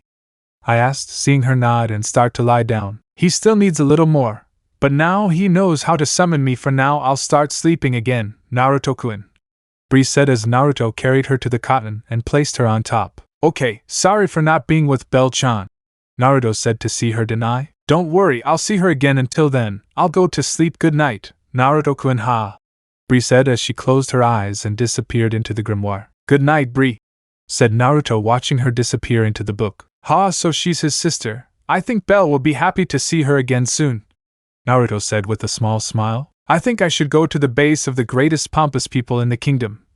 Naruto thought, looking at Yuno, maybe it was time to go to the Golden Dawn base. Well, I'd think about that later. So, Naruto-kun, what's this prince's name? I mean him, Charmy asked, correcting herself on what she was going to say. He said, indicating Yuno. Her name is Yuno, Naruto replied. Yuno, I see, Charmy said while eating. So what's that guardian thing? Charmy asked, making Naruto sigh. It's not something you should know, for now not even the girls know, well, only Anna and no one else, and that's because of her ability to read minds and hearts, Naruto replied, seeing Charmy get stuck, but recover quickly. You said you read minds and hearts?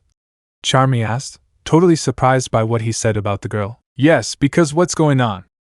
Naruto asked curiously. Oh, nothing, I was just surprised by that ability, I've never heard of it, Charmy replied, going back to eating. I have to be careful with that girl, well, never mind, he thought as he went back to eating. So how is it?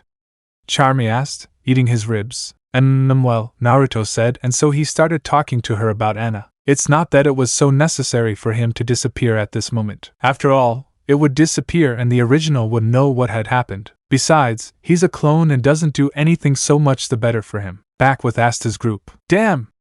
Leopold shouted, completely angry as he grabbed Raids, who just smiled at him. Where did you take them, you bastard? He asked, his voice filled with anger as Raids began to laugh madly. Leopold, he doesn't use space magic, Noelle said, drawing the boy's attention as she continued to hold on to Asta. It was a very precise spell. The magician who cast it had to be nearby, he explained, looking sideways. But that's true, Moegi said, approaching Raids. So he must be seeing what we're doing, right? I asked as I squeezed his hand. Wait, Raids said as he watched her approach with her hands clenched. That's true, said Leopold, understanding what Moegi was going to do and looking back at Raids. It's ugh. And Raids couldn't finish speaking because of the punch Moegi gave him in the face. Shit! You INF a brat shit! Raids yelled as he received another blow to the face from Leopold, who grabbed him again. Now answer, where is the space magic wizard? Leopold asked loudly. He's not talking shit! Raids shouted as he received another blow from Moegi. Wrong answer, said the girl, totally angry. And while this was happening, Noelle and Asta looked around for the space magic wizard. They searched for him intently until Asta broke away from Noelle and gripped his sword tightly. Asta, Noelle asked as she saw him running in one direction, passing Raids, Moegi and Leopold, who turned to look at him. Asta ran straight to a pile of corpses where he took out his sword and gripped it tightly, ready to attack. There it is! Asta shouted, swinging his sword and raising a pile of corpses, but especially one, which had its grimoire and had opened a black portal through which it crossed. He hid among the corpses, Noelle said, totally surprised, while Moegi and Leopold were as surprised as she was, and Asta continued looking for the magician. How did you find me?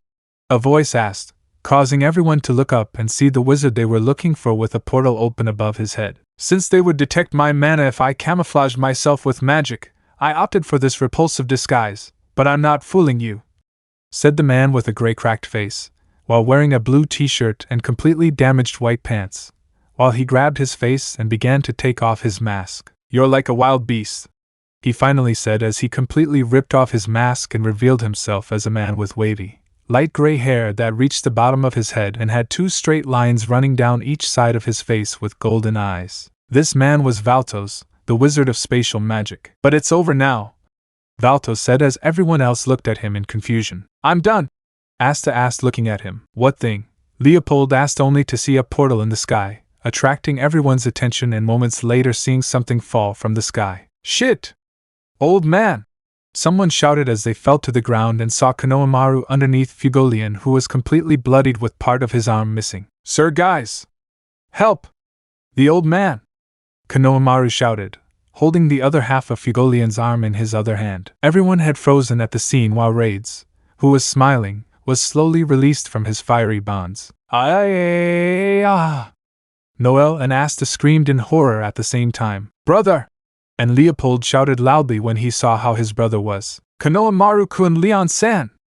Moegi shouted, running to help them while the others followed them, except for Asta, who stopped due to the wounds he had on his body. With how strong he is, I can't believe it, Asta said, watching from afar, not believing what he saw. Konohamaru-kun, Moegi said, lightly pushing Fuegoleon and placing him next to Konohamaru, who had holes in his leg and arm. Don't worry, I'm fine. Besides this, the old man is the one who needs the most attention, and fast, Konohamaru said, grabbing his arm, leaving Fuegoleon's arm on the ground. His arm, Noel murmured, frozen at the scene. Brother, Leopold muttered, completely shocked by what he saw. Brother, it has to be a lie. My brother couldn't lose, my brother wouldn't, Leopold said, denying everything he saw. Noel was still frozen until she saw the captain's grimoire fall from the sky and saw it still complete. Captain Fuegoleon's grimoire. If it keeps its form, it's because the captain still lives, said Noel, looking at Moegi, listening to her heart, and her nodding. Still, but her heart is beating very slowly. She's lost a lot of blood,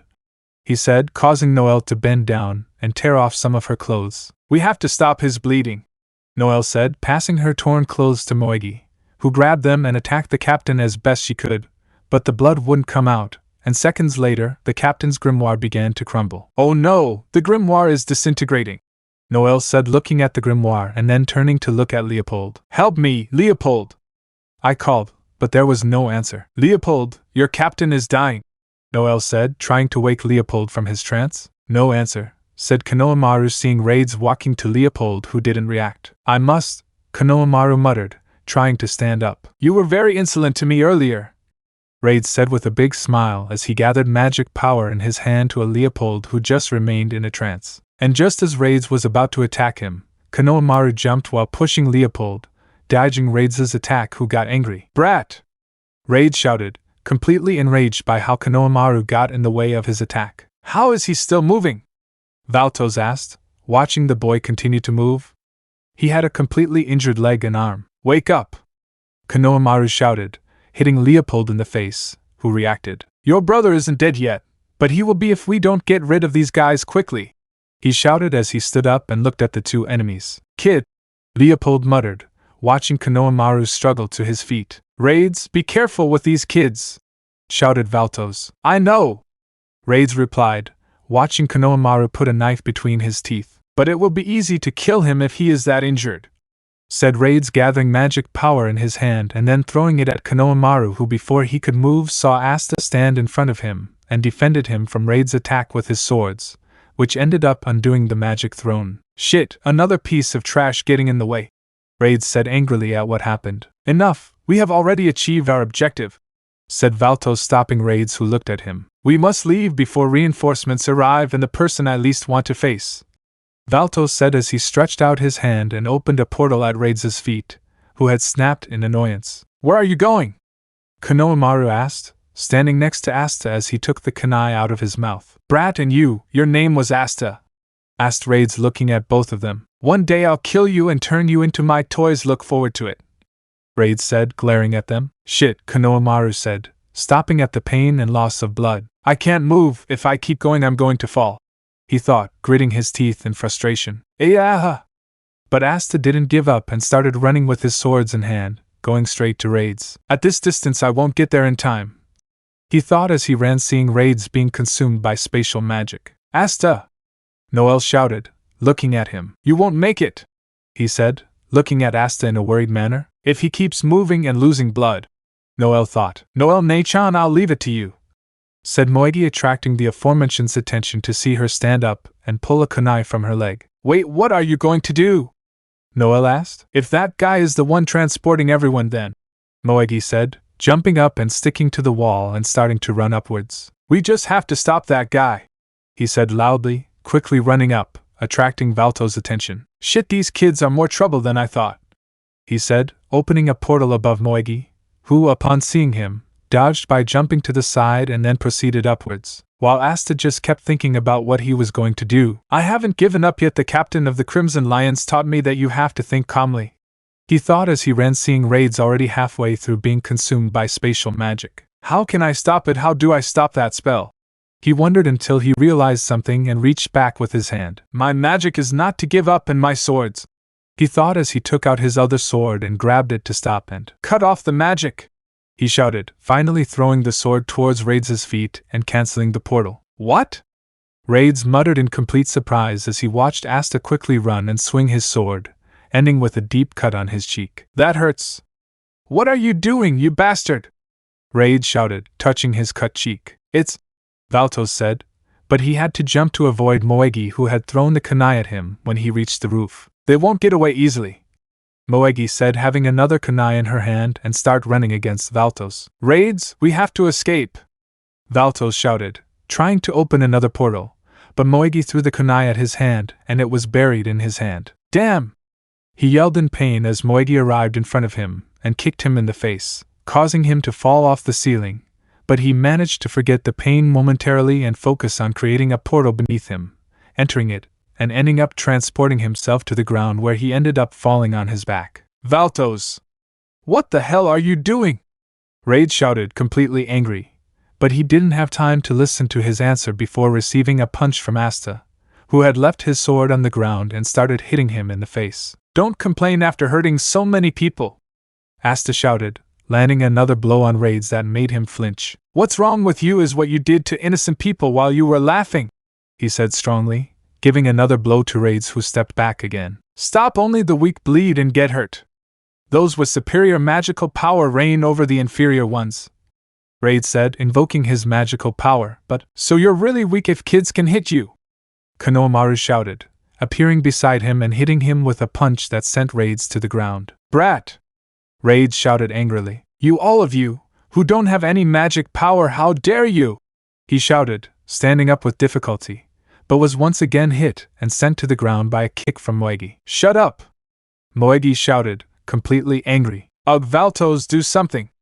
Raid shouted, spitting blood from his mouth as he looked at Valtos, who was struggling to stand. Do you think that if I could have done it already?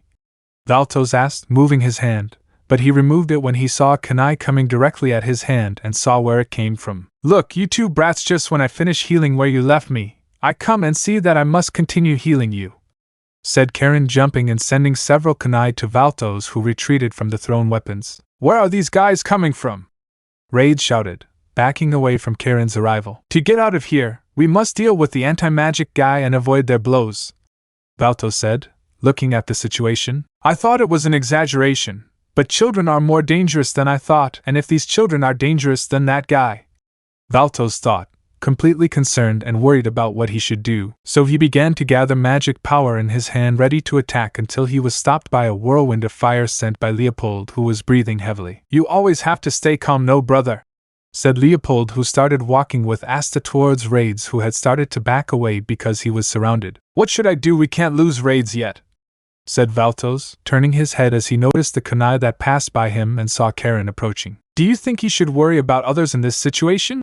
The redhead asked, snapping her hands. Damn, if I use my magic, he'll stab me with those knives from afar, Valtos muttered, stepping back. They were about to be captured and, in the worst-case scenario, die. Regrettable we came after receiving a message, but seeing them lose against these brats is regrettable, said a voice that made everyone alert, and seconds later, they were all surrounded by a current of wind until it cleared and revealed 5 hooded people in white, with the center of their robes a thick black line that surrounded their necks, and in that line, in the closing area, there were 3 golden eyes. Damn, more guys, I don't know how long we'll last, Karen thought, retreating to the center of the group. Shit, they're just scratches, but because of the curse they won't stop bleeding. If I lose more blood, it'll be a problem, Asta thought, looking at his wounds. TCH, I never asked for help from you guys, Raids complained. You should thank us. If we hadn't come, they would have captured you by now and would be preparing to dissect you, said the girl named Sally, waving her hands forward. If you're going to end up like this, let me dissect you, hee hee hee, Sally said while laughing. Shut up, Raids said. But this changes things, he said, unconcerned about everything. But, no, we have to go quickly, said the blonde man accompanying Sally. What are you saying? Raids asked angrily. That's right, there's a cute blonde guy with a spirit coming for us, and if you haven't noticed, there's a second person who has a lot of magical power who's on his way, Sally said, making everyone realize who they were talking to. It has to be Naruto and Anna, Noel muttered, realizing what she said. Valtos, Raids shouted as the magician approached him. I couldn't do much. The blonde didn't fall into the trap and headed towards the tower to re-establish the barrier. But since I can still use my magic, then he couldn't do it, or they're waiting for the replacements to come while 2 others escaped during the transportation of the captains, Valtos answered. The blonde is very powerful. He almost killed us with that attack that ended up creating a huge tornado. He also uses 2 grimoires. He's not someone normal, and not to mention he's very cute.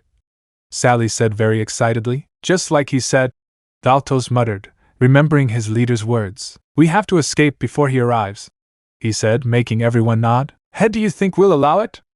Asta asked, placing his swords on his wounds and cutting him while everyone opened their eyes. As he did so, a black mist flowed from his wounds and the bleeding stopped. So I can keep fighting, Asta said with a smile as he looked at Fugolian. Watch me, he said with determination, turning his gaze to Raids, who was frightened by what he did. He touched himself to get rid of the curse. I can't believe it, how stupid, Raids thought, totally surprised. Wow, that guy is very interesting. I'll be able to dissect him later. I couldn't catch the cute blonde, so I want him, Sally said, indicating Asta. Silence, there's no time for that, the man said, making Sally frown. TCH, how severe, Sally said, gathering magic power in her hand along with everyone else. Come on, idiots, said Konohamaru, ready to fight after tearing his clothes and tying them on his injured arm and leg, using them as bandages. I've faced adversity since I was born. No matter how many, no matter what happens, I will overcome it all, Asta shouted, ready to fight. Karen!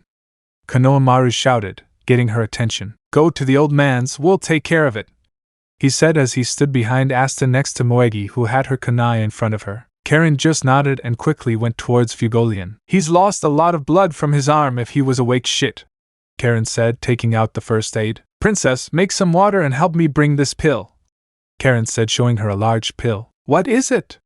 Noelle asked, creating some water in her palm. Plasma pill, consider it a replacement for blood, hey brat, Karen shouted, throwing 3 pills to Konohamaru, who caught them and looked. That's 2 plasma pills and 1 food pill, Karen shouted, making the young ninja understand. Thank you. Have Asta Nike it, said Konohamaru, handing a plasma pill to Asta, who just grabbed it and ate it. What are you doing?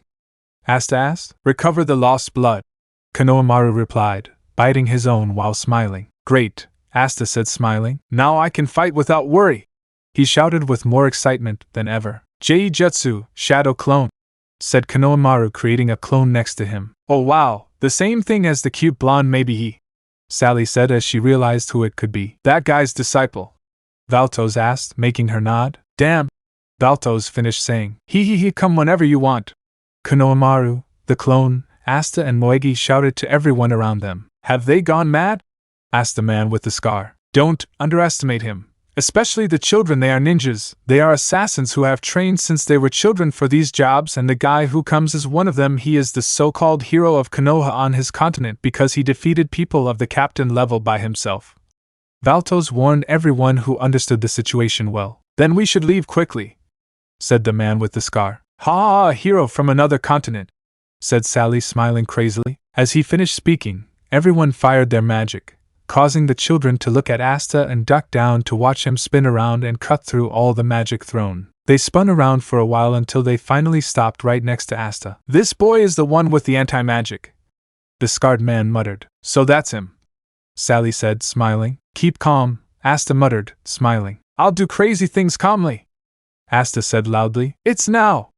Konohamaru, the clone, and Moegi shouted, launching themselves into the attack against the enemies. Don't let the kids touch you unless you want to get hit hard, Valtos shouted, walking away with raids. Fire magic, explosive flare, Leopold shouted, launching magic in different directions, causing the enemies to dodge. But thanks to that, Konohamaru arrived in time to punch the scarred man in the jaw, making him step back, while Moegi scratched another hooded man with her kunai, giving him a cut on his forehead. The clone went after Raids, who dodged his blow and countered with magic, only to be dodged while spinning on his own axis, and thanks to the momentum he had, he lifted his foot and kicked Raids, who was sent falling to the ground. You left my brother like that! Don't think you're going to get out of here and get away with it, said Leopold, having a fireball in his hand and starting to throw it towards the enemy mages who dodged his blow. Can I intervene?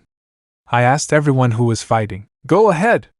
Intervene all you want, Asta replied, swinging his sword horizontally at an enemy. You have to ask, Konohamaru asked, brushing against the mage's arm as he stepped back to avoid the magical spheres. Moegi didn't say anything because she was too busy doing somersaults while backing away from the green beams thrown at her, only to encounter another enemy, and jump high, and then descend and lift her leg to give an axe kick to the enemy who dodged her. Shit, it's much harder. Moegi muttered, feeling her chakra. She didn't have much left. As Asta continued to cut through the magic of the mages and went against the scarred man who had thrown magic at him. But the sword cut him and the magus had to retreat. They say wounded animals are powerful, but, thought the scarred man, looking around, they're dangerous. He thought, watching everyone fighting. What are you doing? Kill them already, said Raids, completely beaten. I know, said the scarred man, gathering magic as everyone returned to their previous positions, and this time, the enemy mages concentrated more magic in their palms, ready to launch it. They're not the target, but we'll kill them, shouted the scarred man, giving the signal for everyone to cast their magic. Seeing this, Noelle had taken out her wand, but before she could use her magic she felt cold around her. Ice creation magic, ultimate ice defense, said someone from the ceiling, so that everyone was covered by a dome made of only ice which they all defended, and also grew ice spikes that were going to attack the magicians who retreated. Looks like I'm on time, the voice said, making everyone look at the person in charge as the ice melted for everyone to look at. Naruto!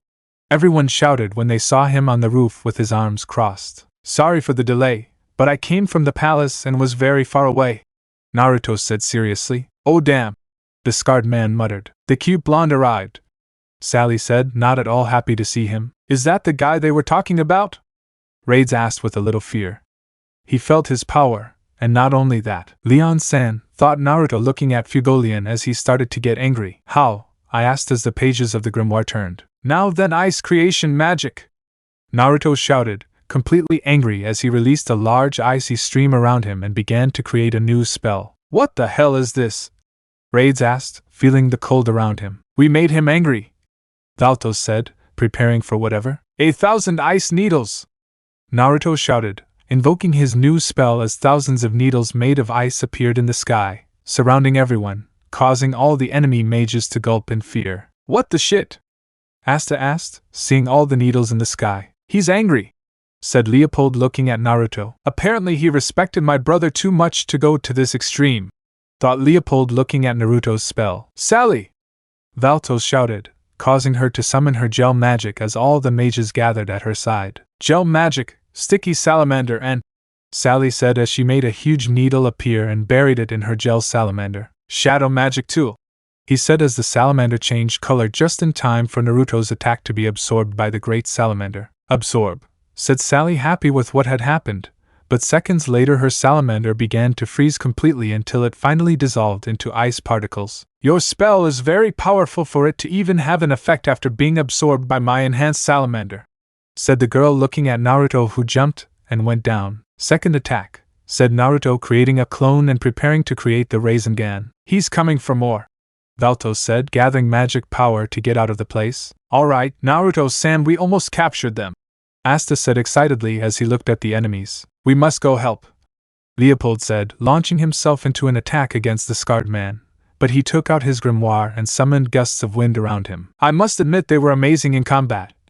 the wizard said as he had his spell ready. Wind creation magic, needle tornado, said the man, throwing wind spears with points that pierced Asta and Leopold, who fell to the ground completely unconscious. Guys, Naruto muttered, looking at the scarred man as he continued to create his technique. Asta! Leopold! Noelle shouted as Konohamaru and Moegi went to help them. Let's finish them off, the man said as Raids laughed happily and threw his wind spears. But before they could arrive, a shield made of metal blocked their attack. Oh, what a lot of magical power, Sally said very excitedly. They finally arrived, you pompous shits, Naruto said, watching all the knights finally arrive at the battlefield. They sent us quite far away, Dora said, stepping forward. They arrived very quickly, said Valtos, completely surprised.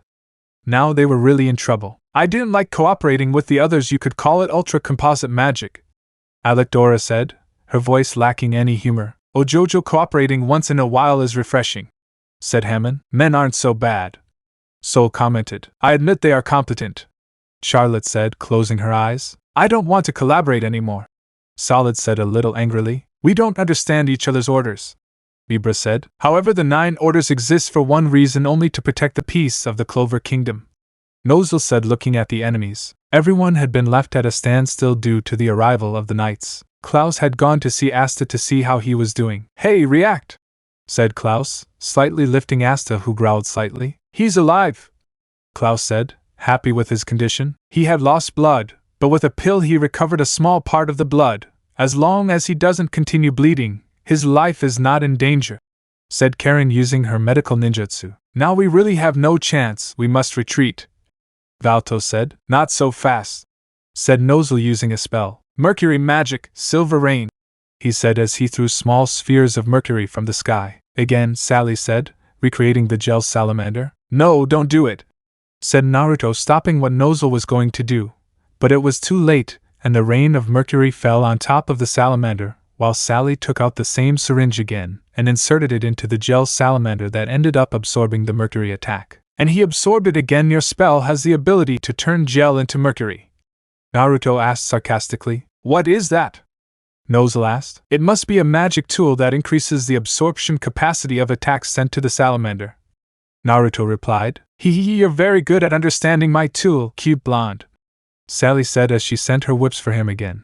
But when she got there he just froze. "I told you I'm engaged, lunatic," Naruto said seriously as he got rid of the ice. I know, but I still tried. Apparently your magic is one of the only ones that completely affects my magic, but it doesn't matter. It will be for the next one too," said Sally, directing her gaze to Asta and sending the salamander's leg towards Asta, who ended up being absorbed, leaving Klaus on the ground. "I have another quite interesting one," said the girl, leaving Asta inside the gel that was floating next to her. "What are you going to do?" asked the man with the scar. "Secret," Sally replied. "Remember this, Magic Knights," said the scarred man as he closed his grimoire. "We are the Eye of the Midnight Sun, the ones who will destroy the Clover Kingdom," said the man as the salamander began to disintegrate, and they were absorbed. "Anna!" Naruto shouted, causing the girl to appear on the roof, ready with 10 shuriken in hand. "Konoha Maru! Fire to burn those bastards before they leave!" Naruto ordered, making everyone open their eyes. "But what about Asta Niken?" asked Konoha Maru. "The gel protects him." "Burn them!" Naruto replied, making Konoha Maru nod and start making hand signs. "They won't do it," Valtos muttered, not believing what they were going to do. "Hurry up!" ordered the scarred man. "Fire style!" Konoha Maru shouted, puffing out his chest. "Back up!" Anna shouted, shurikens ready as everyone moved out of the way. "Burning ashes!" Konoha Maru shouted, blowing a large amount of ash from his mouth. "Jutsu! Shuriken clone!" Anna shouted, throwing all the shuriken she had in her hand while making hand signs so that the shuriken would triple, entering the ash curtain. "Just ash!" Raids' mocking voice was heard. "No idiots," Anna said, smiling as she looked at Konoha Maru, to which he nodded, and a small spark of fire came out of his mouth.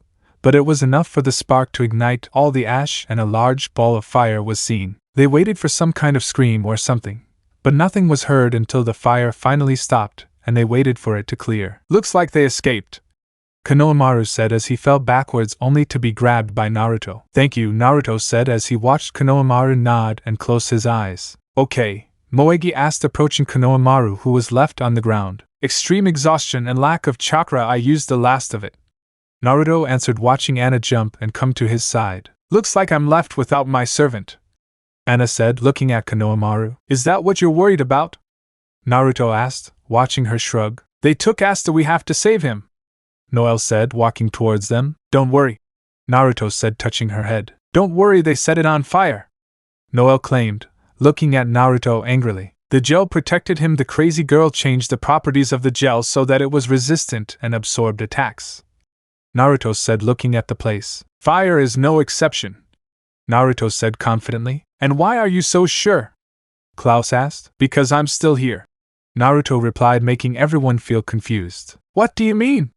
Noel asked, looking at him until she realized what happened when she saw that Bell was not with him. "A clone," he murmured, making both boys nod. "The original went with them," the clone replied, indicating the enemies. When Nozel asked as he approached, completely serious. "The shuriken, the ash curtain and the fire were just a distraction," Anna replied, looking at the place. "Did you know what was going to happen?"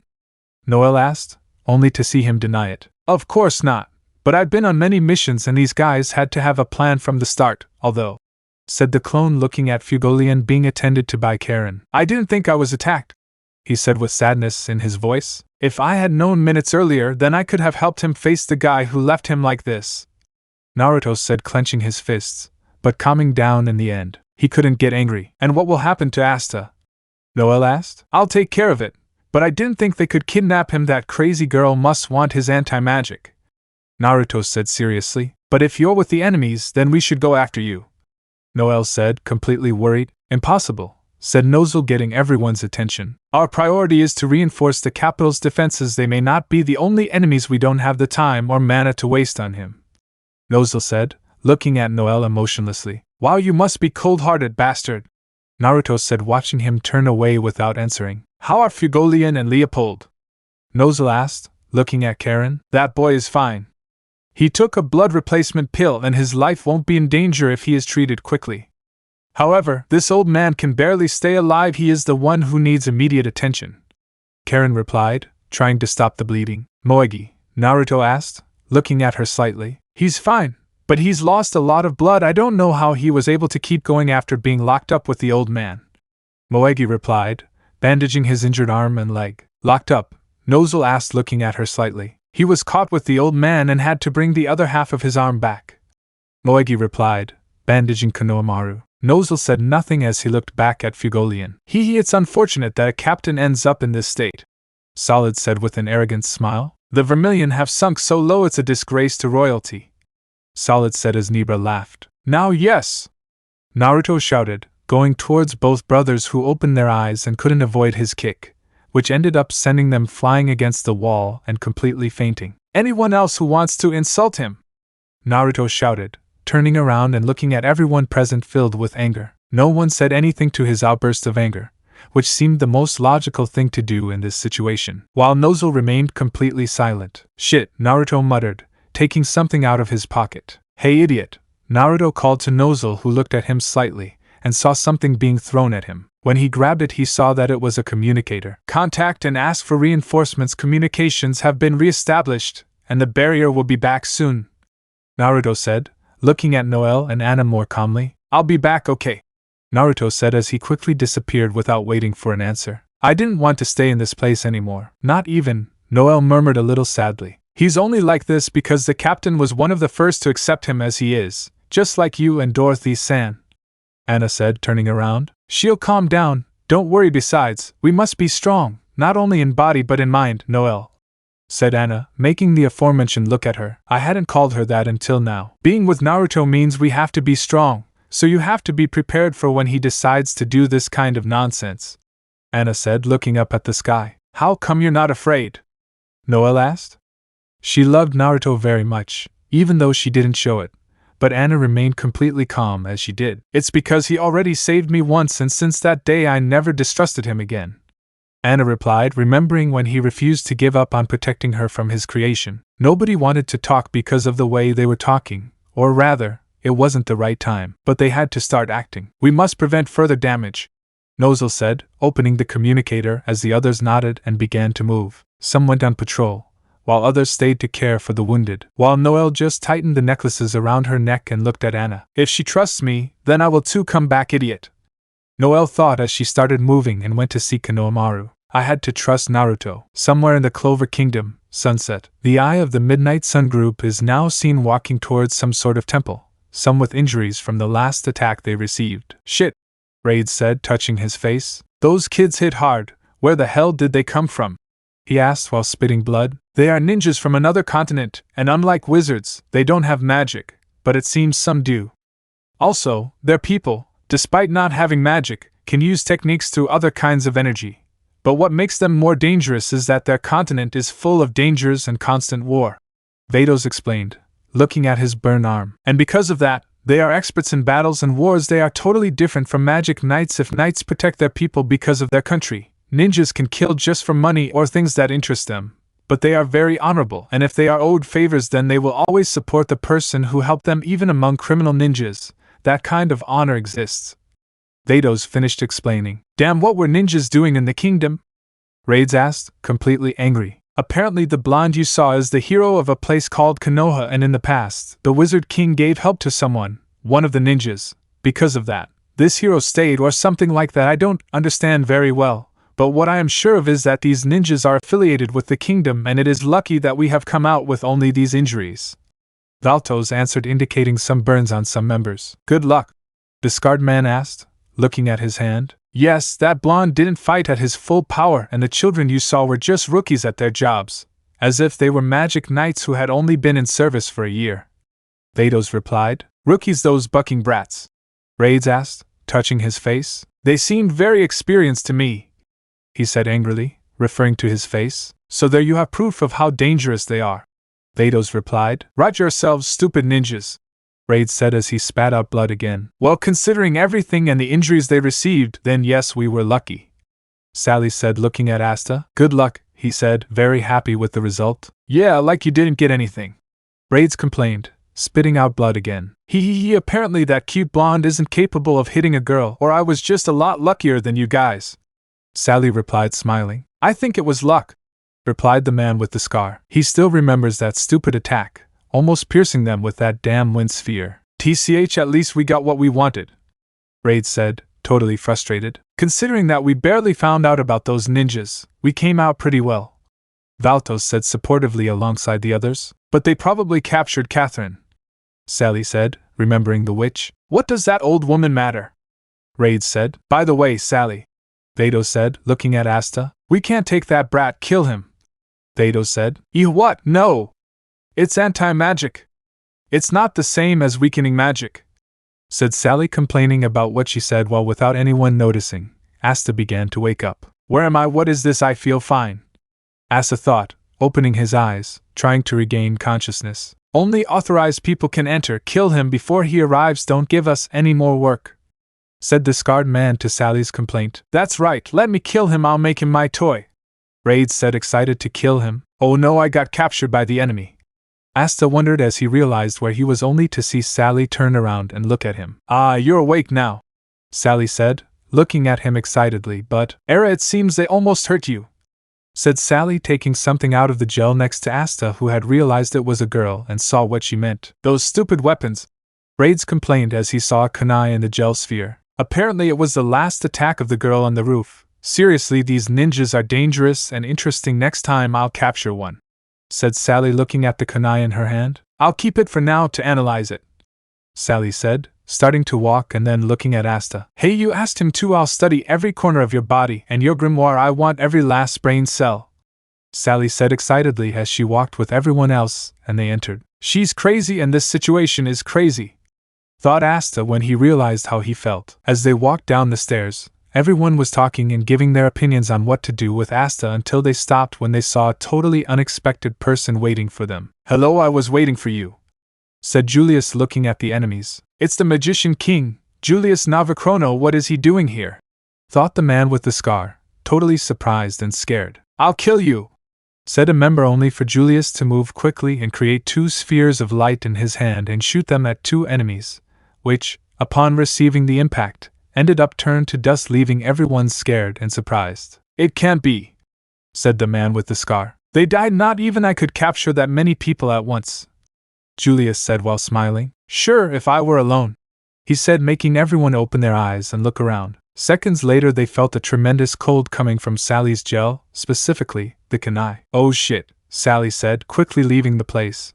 But she couldn't do it because the gel that contained the kunai ended up freezing and breaking, so she then felt something pointy on her neck, keeping her completely grabbed. Hey, lunatic, the voice said, causing Sally to look at him slightly and open her eyes. Looks like I was the one caught in the end, cute blonde, she said as she realized it was Naruto who had his 2 grimoires open while they emitted cold. No enemy had expected it, much less that he would catch Sally, who seconds later they saw jump while grabbing Sally by her neck and waist and taking her to Julius's side, followed by Sally's grimoire and Asta, who was still inside the gel. Naruto, I didn't expect to find you here, Julius said without taking his gaze off the enemies who gritted their teeth. He has the ability to transform, damn, thought the scarred man. Neither do I, old man, but for now let's take care of these guys, said Naruto, taking and closing the grimoire from Sally and then handing it to Julius, who sealed his book, making Sally's magic stop working, and consequently, the gel that had asked the prisoner dissolve and free him,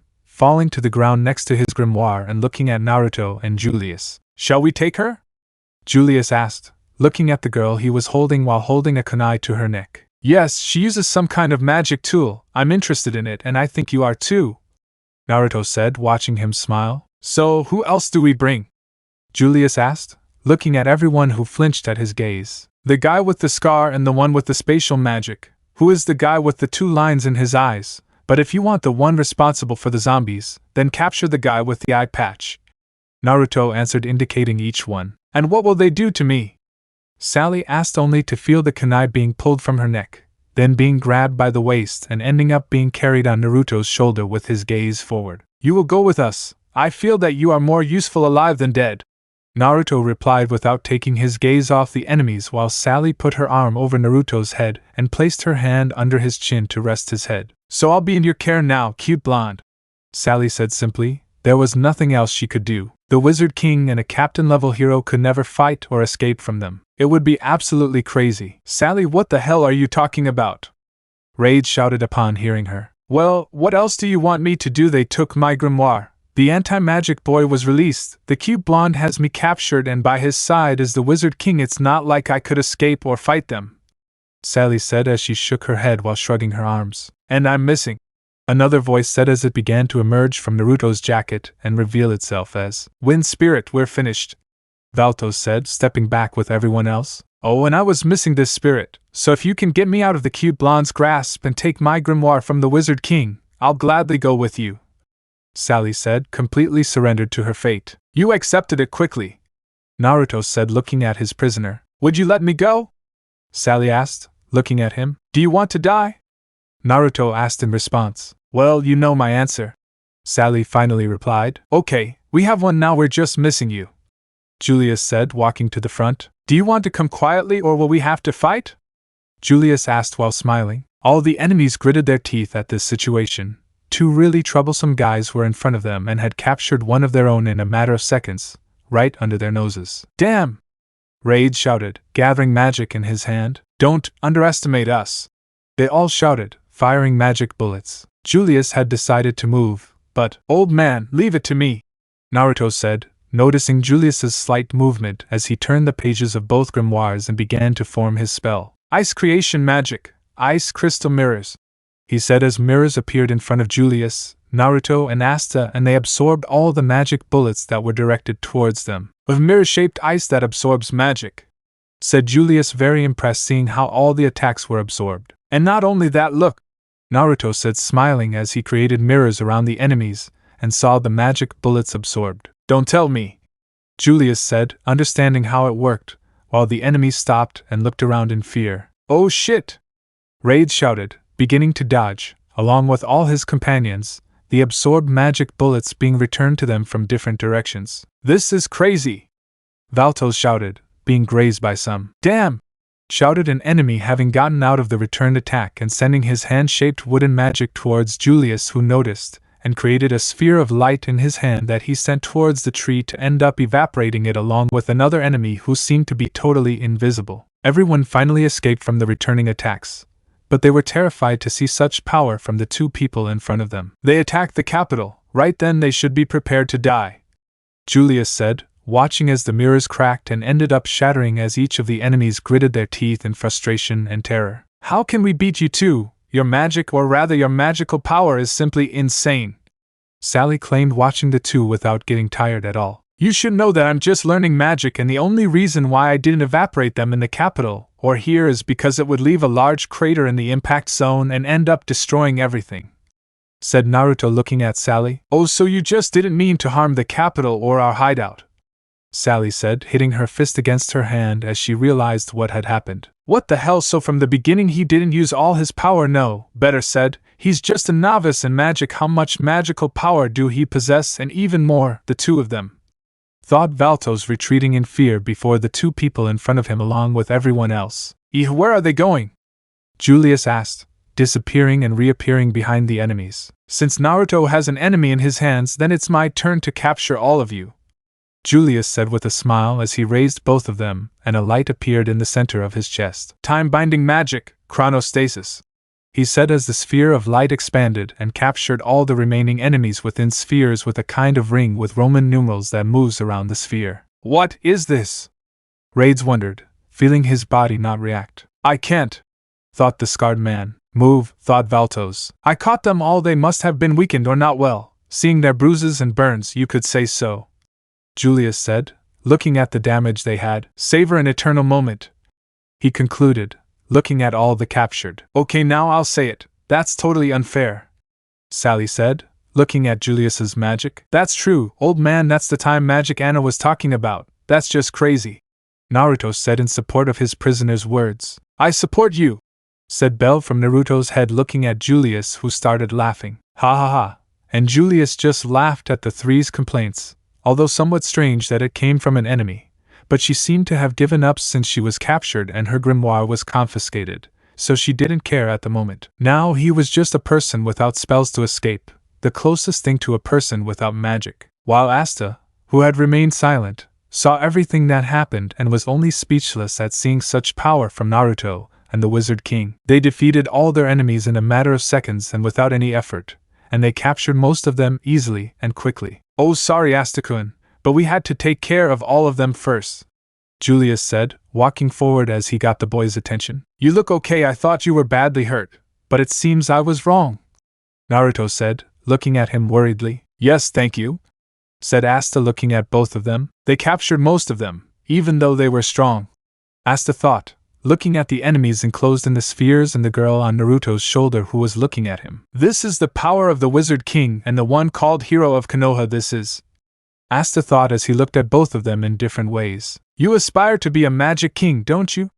Julius asked, making Asta react. Don't look away, this is just a small part of what you have to overcome, Julius said, looking at Asta, who barely reacted, while Naruto just stared at him patiently. He was equally in his place when he saw this kind of power from his masters. It was simply enough to leave you speechless, and he himself understood it very well. These are the strongest men there can be, they are what I aspire to be. Although Naruto does not aspire to be the Wizard King, he also aspires to a similar position, and now I am facing one of the strongest ninjas from another continent and the strongest wizard in the kingdom, and I must surpass him, Asta thought, trembling. Can you get up?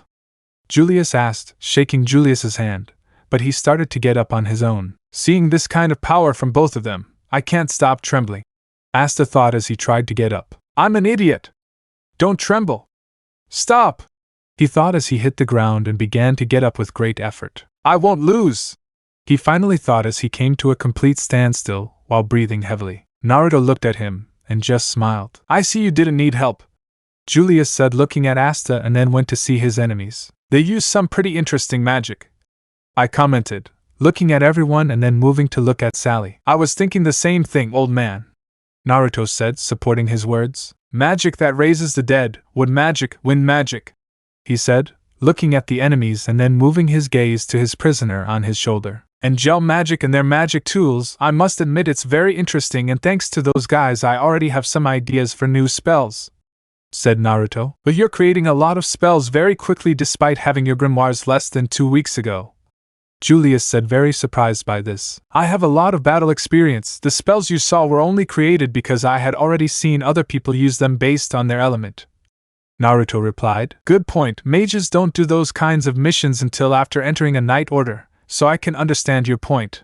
said Julius. Naruto's ability to come up with spell ideas and the speed with which he creates them is due to the missions he has done since he was very young. Yes, but I'm still pathetic in my magic control. It's still not enough, Naruto said, ending with a sigh. The creation of the mirrors and the other spells used by his clone had left him exhausted. Don't worry, you're just getting started, Julius said, calming him down. Well, you're right about that, Naruto replied with a smile. And you've only been doing the grimoires for 2 weeks, Sally said, getting everyone's attention. Now I want to perform more tests on you than ever, she said while smiling and touching Asta's hair, who felt her touch and moved away from her immediately. Same to you, anti-magic. It's just interesting, one that has no magic and the other that has 2. Oh, you don't have 2, but 3 grimoires, much better, said Sally, laughing at the third grimoire that wasn't used, undoubtedly much more interesting than before. You do remember that you're our prisoner, right?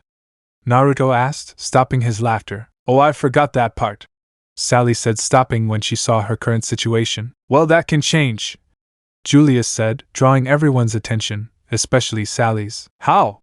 Sally asked, very interested. I have some questions for you, Julius replied, walking forward so everyone could see him heading towards a jewel-encrusted stone tablet. About this, I've never seen letters or marks like that, Julius said, looking at Sally, who closed her mouth. What did they intend to do with this? I asked, waiting for an answer. I won't talk, Sally replied, covering her ears. Ha, just as I thought, Julius said, and before he could say anything, someone else spoke. I'll give you Asta if you answer our questions, Naruto said, making the girl look at him very closely while Asta opened his mouth at what he said. While her enemies began to curse the blonde for understanding what Sally's fanaticism was and Sally for having that fanaticism, I was going to open my mouth. You do the same and we'll make a deal, Sally said, negotiating her chance to analyze them. You won't dissect us among other terms which will be discussed later, okay? Naruto said, laying out his conditions. I do, Sally replied, happily raising her hand. Naruto-san! I don't want to be his experiment, Asta claimed, looking at Sally, who just smiled. It's a sacrifice you must make for the kingdom, Asta, Naruto said, looking at him seriously, causing Asta to open his mouth even wider. And you? Asta asked strongly, pointing at the one who is sacrificing him to the lunatic. It doesn't matter, as long as she doesn't do anything stupid. I'm more than happy, and let me tell you, I've met worse guys than she is crazy, Naruto told us Sally, who pouted at him. Asta only opened his mouth even wider at her simple answer, while Julius couldn't believe how easy he made it for the girl to agree to talk. But at least he wouldn't have so much trouble interrogating her, and her enemies wanted to kill Sally right now. They convinced her without any problem. Alright, since I have those two, I'll talk, Sally said, looking at Julius. But before Julius could speak, Naruto and Bell felt something and looked towards the stone tablet, only to be blinded by a light. I don't see, Asta said, covering his eyes, an action copied by Naruto and Sally, who knew who he was and hoped he would rescue her, while Bell went to hide inside Naruto's jacket to avoid the pain in his eyes. What is this light?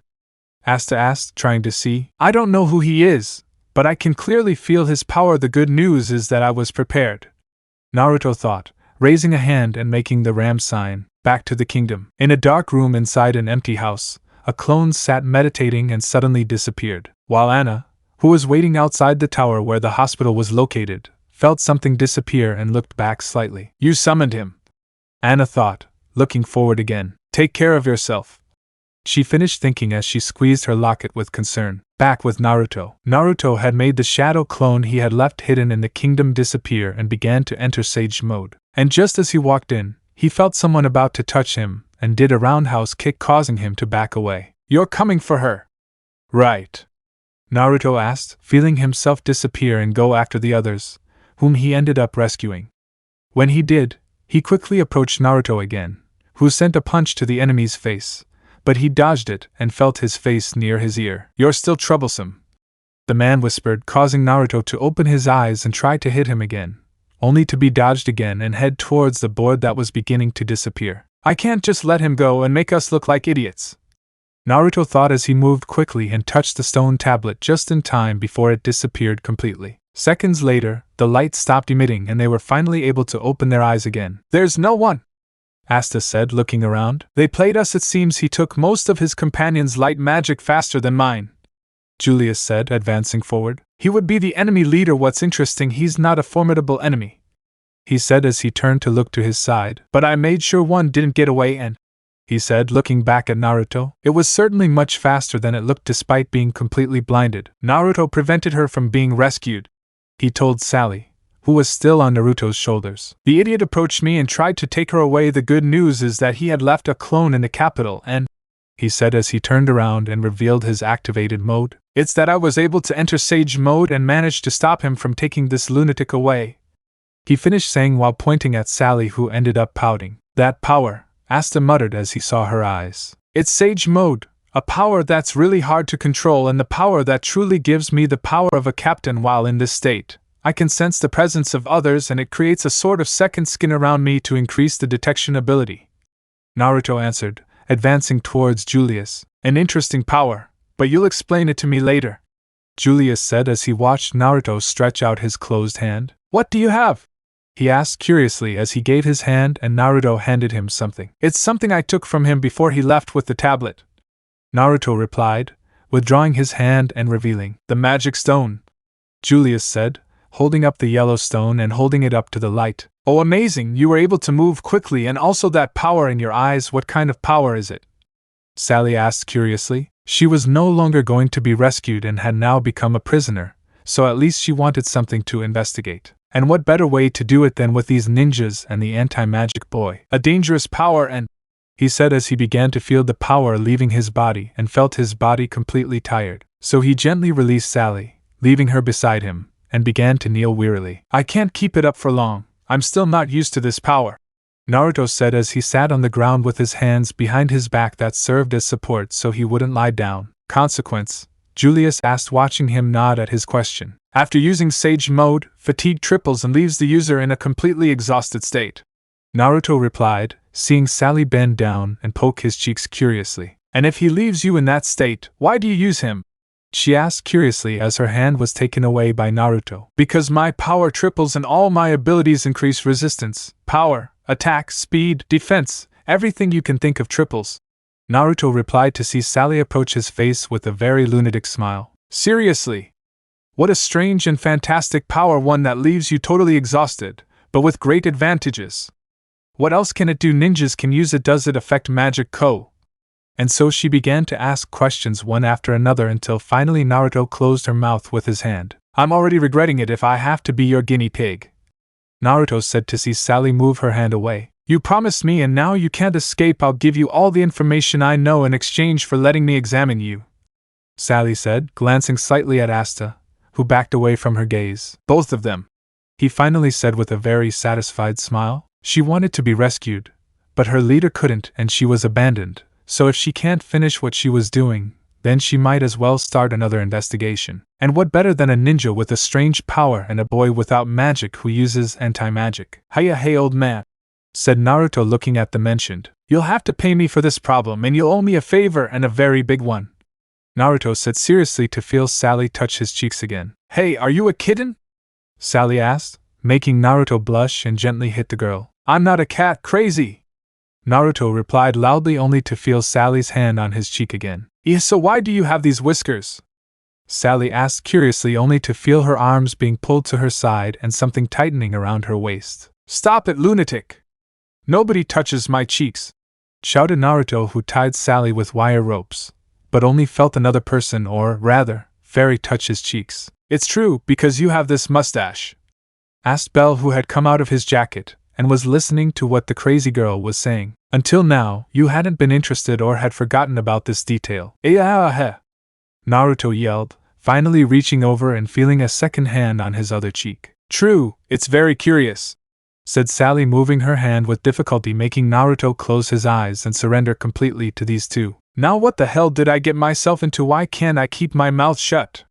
Naruto thought he felt like his problems were going to increase with Sally. Meanwhile, the others just looked at Naruto with a complicated look, but with different feelings. Asta was afraid of what that girl might do if he kept his promise. I mustn't be afraid, it's for the good of the kingdom, I can't run away from this, Asta thought with determination. And Julius, I think I should pay him a lot of money or whatever he asks, because he's really going to have problems. Thank you for your sacrifice, Naruto, she thought with great gratitude. Although they could interrogate her by force, they would save a lot of time if she spoke of her own free will. Well, if he had any good information. At least I have someone else to interrogate, Julius thought, looking slightly at his prisoner frozen in his time sphere. But while this was happening, everyone was brought out of their thoughts and actions by seeing a light appearing in front of Julius and someone. I finally got hold of him, said Marx, the one in charge of the light, as he appeared on the screen. Where have you been, wise man?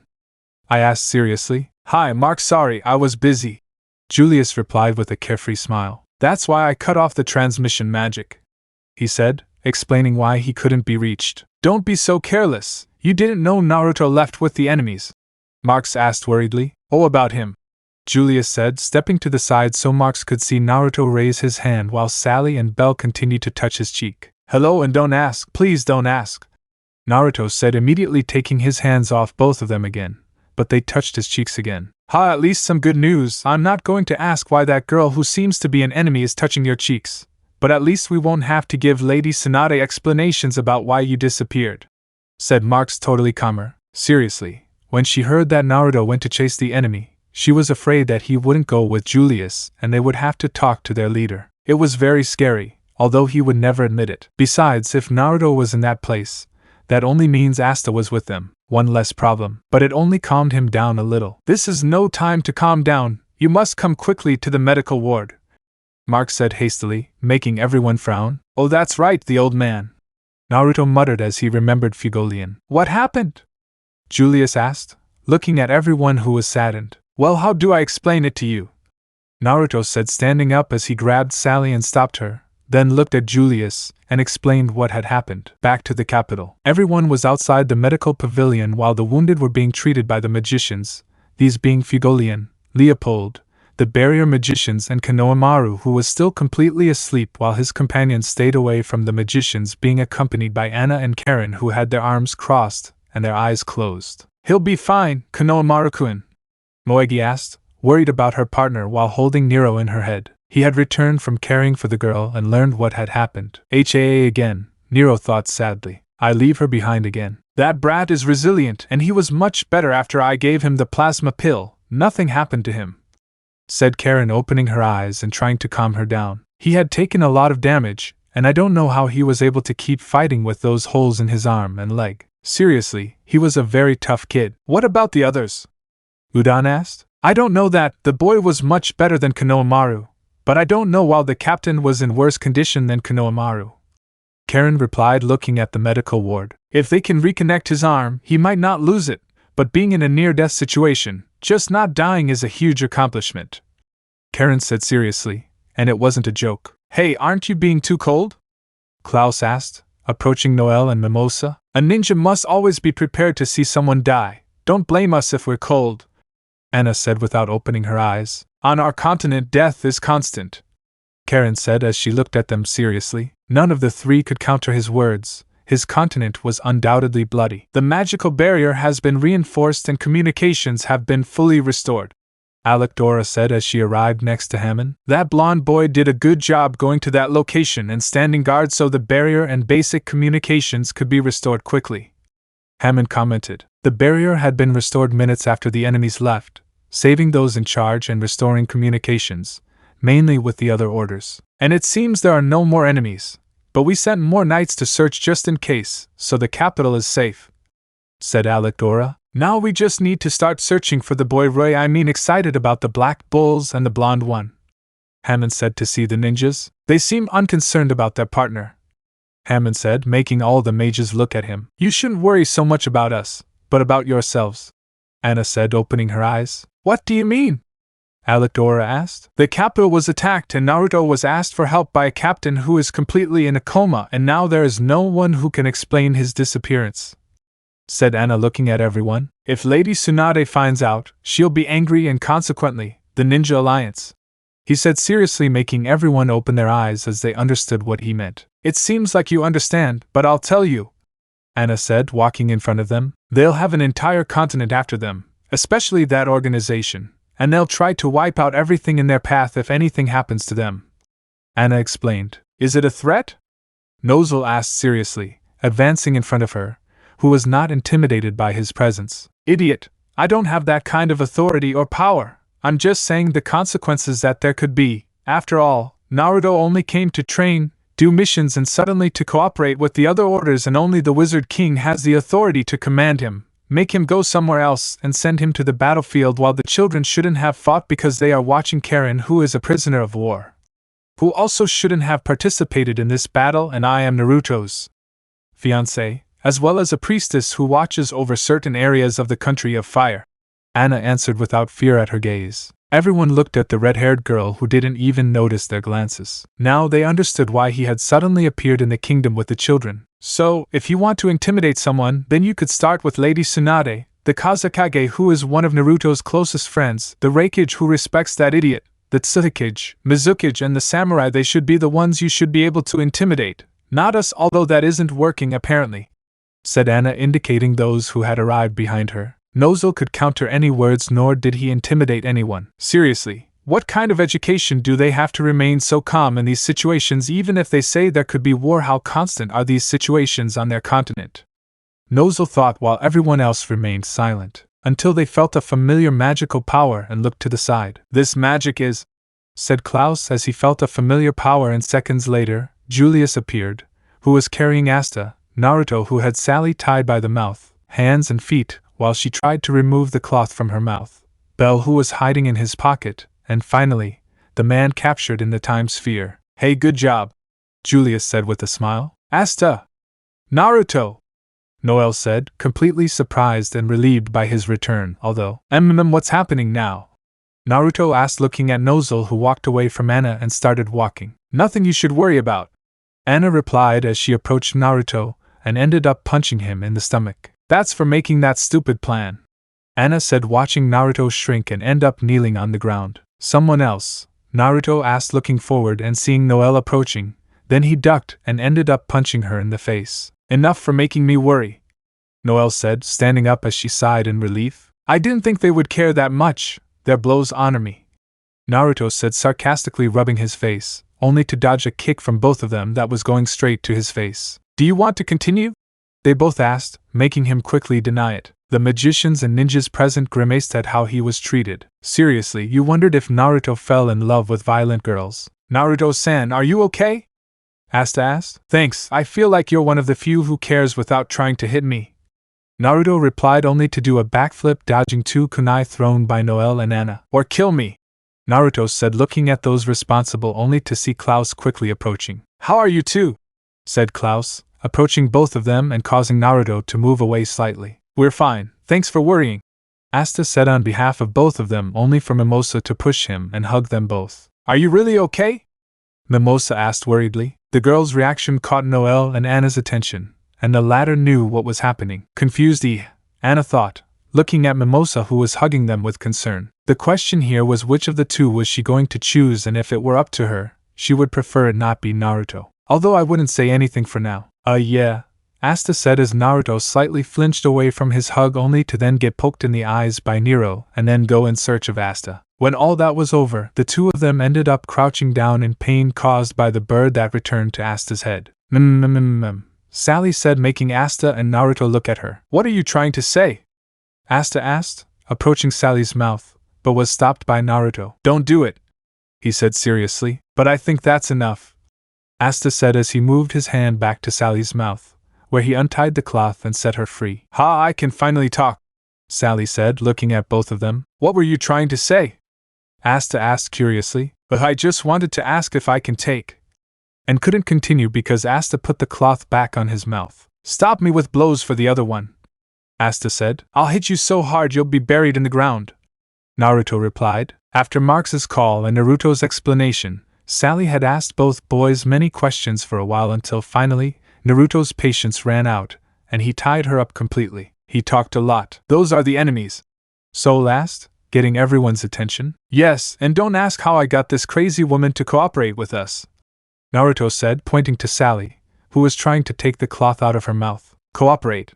Nozel asked, looking at the girl. "After negotiations, it was decided that you would have special status as long as you tell us all the information you have about your leader and the organization," Julius explained, stepping forward to speak to everyone. "According to her, this organization is looking for a kind of gems for a kind of special tablet. She doesn't understand it much because she is in charge of the scientific part of this organization, and she wasn't interested in this attack," he said, watching her nod. "He's only interested in the part where he could get new experiments during the missions," he finished explaining, looking at Anna. "Could you see if he's telling the truth?" I asked, making her nod and close her eyes. Seconds later he opened it again and looked at Julius. "He's telling the truth. He has basic information, and most of what he has is the scientific part of the organization, and apparently they had asked him for something quite complicated to achieve," said Anna, looking at Naruto and Asta, who looked away when they felt her serious gaze. "And now I know how you got him to cooperate with you," he said, turning back to look at Julius, who decided to look at the sky, which seemed very interesting to him at the moment. "What the hell did he do?" Noel asked, looking at Naruto, who started to sweat. "It's better not to talk about what this idiot did," Anna replied harshly. "Asta?" Noel asked, looking at the aforementioned man, who started to laugh shyly. "I'll just say that she used me as a sacrifice so she would cooperate," Asta replied, making Noel look at Naruto, who started whistling before moving on to look at another little person who was hiding. Belle, Noel asked, watching the fairy move inside her jacket. Belle is currently feeling unwell, leave a message. Belle said from inside his jacket, causing Anna and Noel to twitch their eyes. So seeing that I wouldn't get any more answers from these two idiots, I turned to the last person who knew about all this. Wise man, said Noel, looking at the aforementioned who wasn't paying attention to her. I wait a while for a full response from everyone until I finally sigh and end up covering my eyes. I'll find out sooner or later, after all, she said, looking at Naruto, who tried not to look at her, but failed. You don't keep secrets for long, he declared, causing Naruto to swallow heavily. Let's forget about this for now, said Julius, trying to save Naruto. This time I had to give him a real reward after everything he did. What happened during my absence? I asked, causing everyone to change their look to sad. After a long explanation of what happened, Julius ended up sighing. Someone of Fugolian's level, and we don't know when he'll wake up, Julius said, looking at Sally and then looking at Naruto, who understood and ended up sighing to take the cloth out of his mouth. Keep quiet and answer, Naruto said. Yes, Sally said as Naruto helped her sit down. Who was it? Julius asked, making everyone look at her. He's a person named Licht, and I assure you all that everyone who follows him hates the kingdom, Sally said with a happy face. I wonder why that is, Naruto said in a sarcastic voice. What are you talking about? Charlotte asked, making Naruto sigh. There are a couple of idiots who are the ones who discriminate against everyone, who abuse everyone, who say that commoners are pathetic, that's enough, Naruto replied and asked, making all the nobles understand his obvious sarcasm. I'm not surprised, said Anna, looking at the Silva brothers, especially Nibra and Solid, who had blood on their faces due to the kick given by Naruto's clone. Do you think there are no people who hate the kingdom because of the way the nobles treat others? Anna asked. It was only a matter of time before someone gathered that hatred and used it against the kingdom. It's obvious, idiots, Anna said harshly as she closed her eyes. That's true, most of them hate the kingdom because of that deal, and many want to kill the nobles and put their heads on their necks, Sally added, making the nobles look at each other. Okay, we understood everything. Obviously these are wizards who deeply hate the kingdom, especially the nobles and you, Julius asked, looking at Sally. I don't give a shit what they do. I'm only interested in doing experiments, and since that organization let me do any kind of experimentation, I joined them, Sally replied with a shrug. How many men do you have? Nozel asked, seeing that she was quietly cooperating. I don't know, but I do know that they have a lot. Of how much? I don't know, although most of them are rejected people from the kingdom and have a great talent for magic, Sally answered. She didn't know much because she had never paid attention. Can you trust his words? Charlotte asked with a lot of doubt in her voice. Yes, he hasn't lied yet, Anna confirmed while keeping her eyes closed. How can you be so sure? Alec-Dora asked suspiciously. I have the ability to read minds and hearts whenever I want. If someone tries to hide the truth from me, then I just have to read it, he replied to look at Charlotte, who seemed very calm.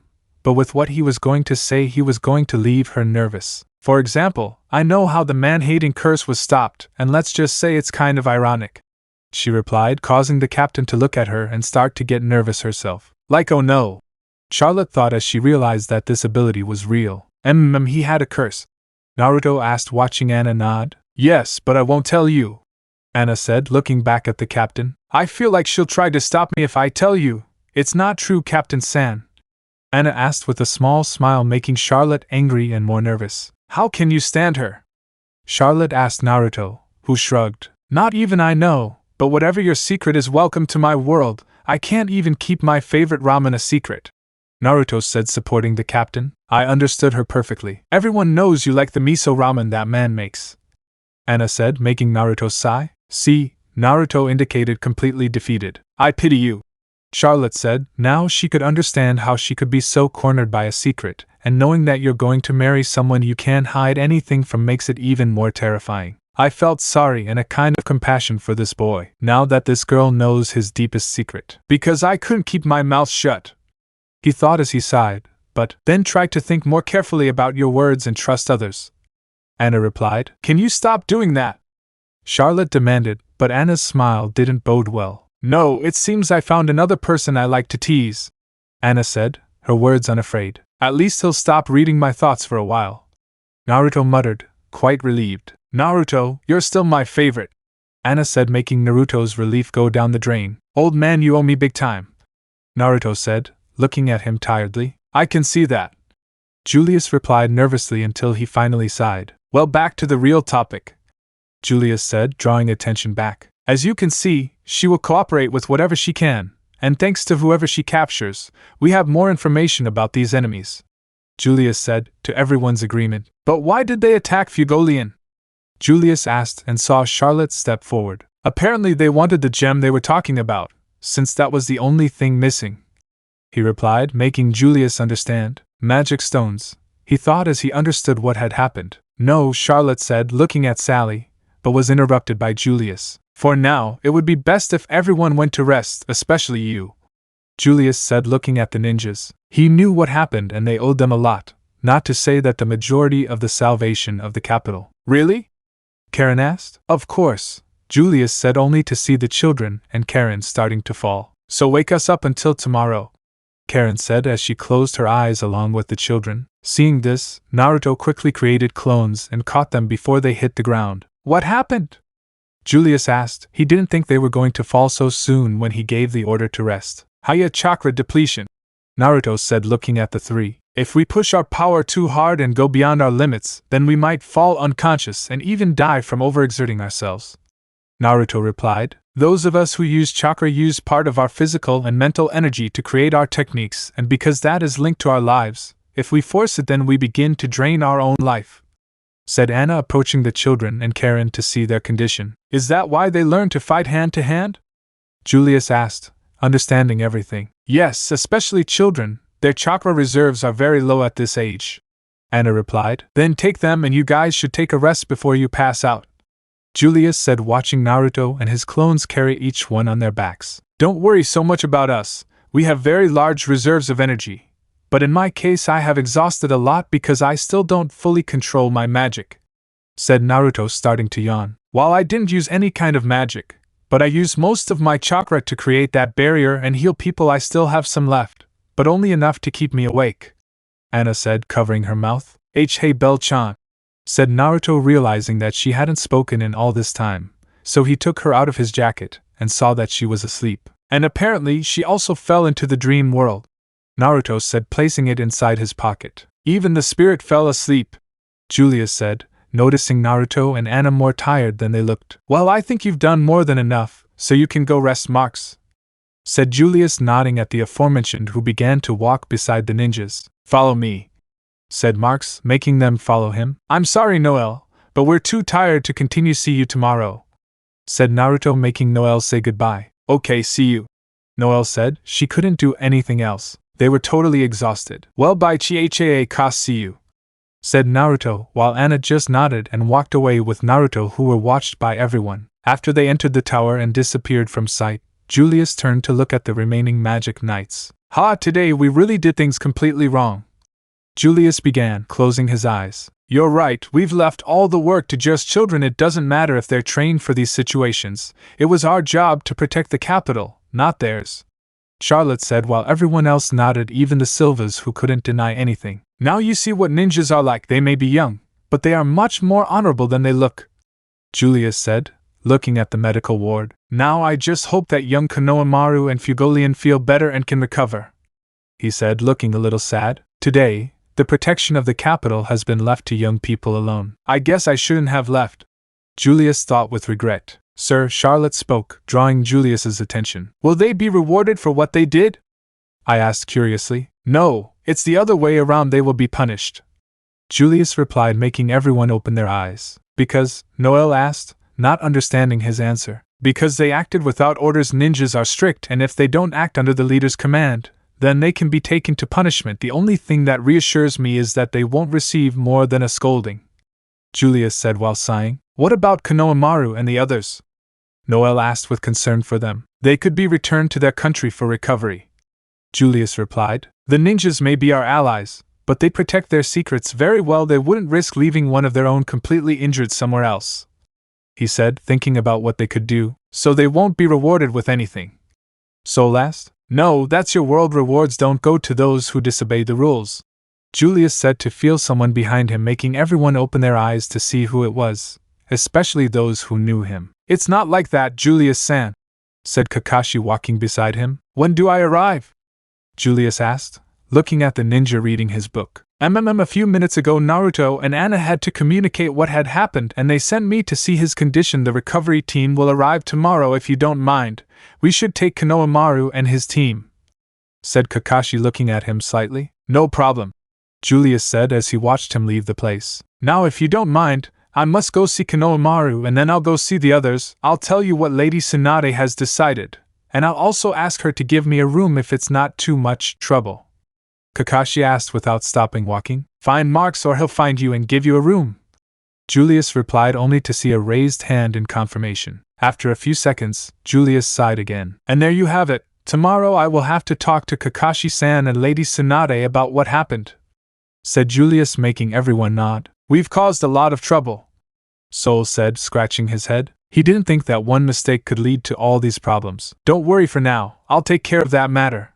But we can't make this mistake again, Julius said, looking at his prisoners. The prisoners will be interrogated later, especially that girl, Julius said, indicating Sally, who looked at them all. Keep your promise and I'll release everything that has to do with the organization, Sally replied, making Asta groan. For the first time I want to kill Naruto, said Asta, squeezing his hand. He, and Julius laughed nervously. Naruto has a talent for making everyone he meets want him dead, he thought, calming down again. Anyway, the Magic Knights only seek one thing, the peace of the Clover Kingdom. We will continue to fight for it, giving everything, and we cannot make the same mistake again, Julius said seriously to all the knights present. Yes, Asta said at his command, but I'm leaving now, Nozel said, turning around with his brothers while everyone watched him, and Asta just frowned as he watched him leave. But, apparently, the enemy didn't arouse the wrath of a lion, but of an eagle, Julius said, looking at Nozel's back, while the aforementioned was walking in silence. Lamentable, it's a regrettable situation, leaving the care of the capital to foreigners. No, leaving the care of the capital to children. How pathetic. Next time it won't be the same, Nozel, thought Nozel, remembering what Naruto and his group did. Their family humiliated them and they ended up protecting the capital, a job they were supposed to do themselves, and ended up in the hands of the children. One of them even fought alongside Fugolian. Fugolian, whoever left you in that state, I'll take care of burying him, he finished thinking as he went with his brothers. As the other mages watched the Silvas walk, they began to talk amongst themselves again. But at that moment Leopold came out and declared that he was going to be the Wizard King, challenging Asta for that position, to which he accepted. Although, now what will I do with the ninjas? Julius thought, looking towards the medical ward and then looking forward. Now Julius spoke, stopping the fight between Leopold and Asta. I will ask those involved in the battle to stay here until tomorrow to hear each other's versions, so tomorrow you should wake up early in my office, he said, looking at Noel, Asta and Leopold, who nodded at his words. And since Leopold-kun is injured, he'll have to spend the night in the medical ward while the others have to follow me, okay?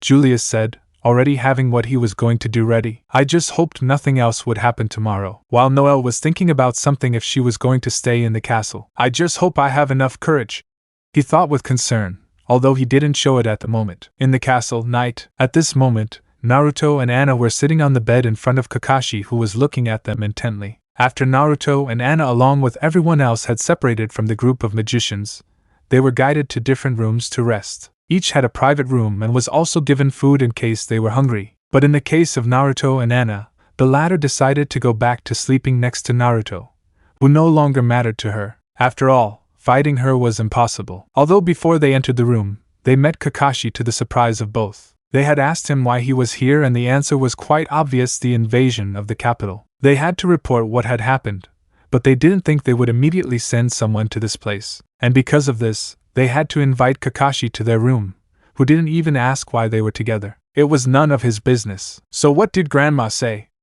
Naruto asked, watching Kakashi sigh. First of all, he's telling you he wants to hit you, Kakashi replied. It's not the first time, and tell her I've already had my share of beatings because of Noel and her, Naruto told Anna, who nodded. Well, considering that, she'll be very happy, Kakashi said seriously. The fourth and Naruto had a taste for violent girls. What was wrong with this family? But enough of joking, said Kakashi, becoming serious again. Naruto, he said, looking at the aforementioned, who already knew what he was going to say. I don't have to tell you that what you did was totally dangerous and risky. Remember what would happen if we lost you.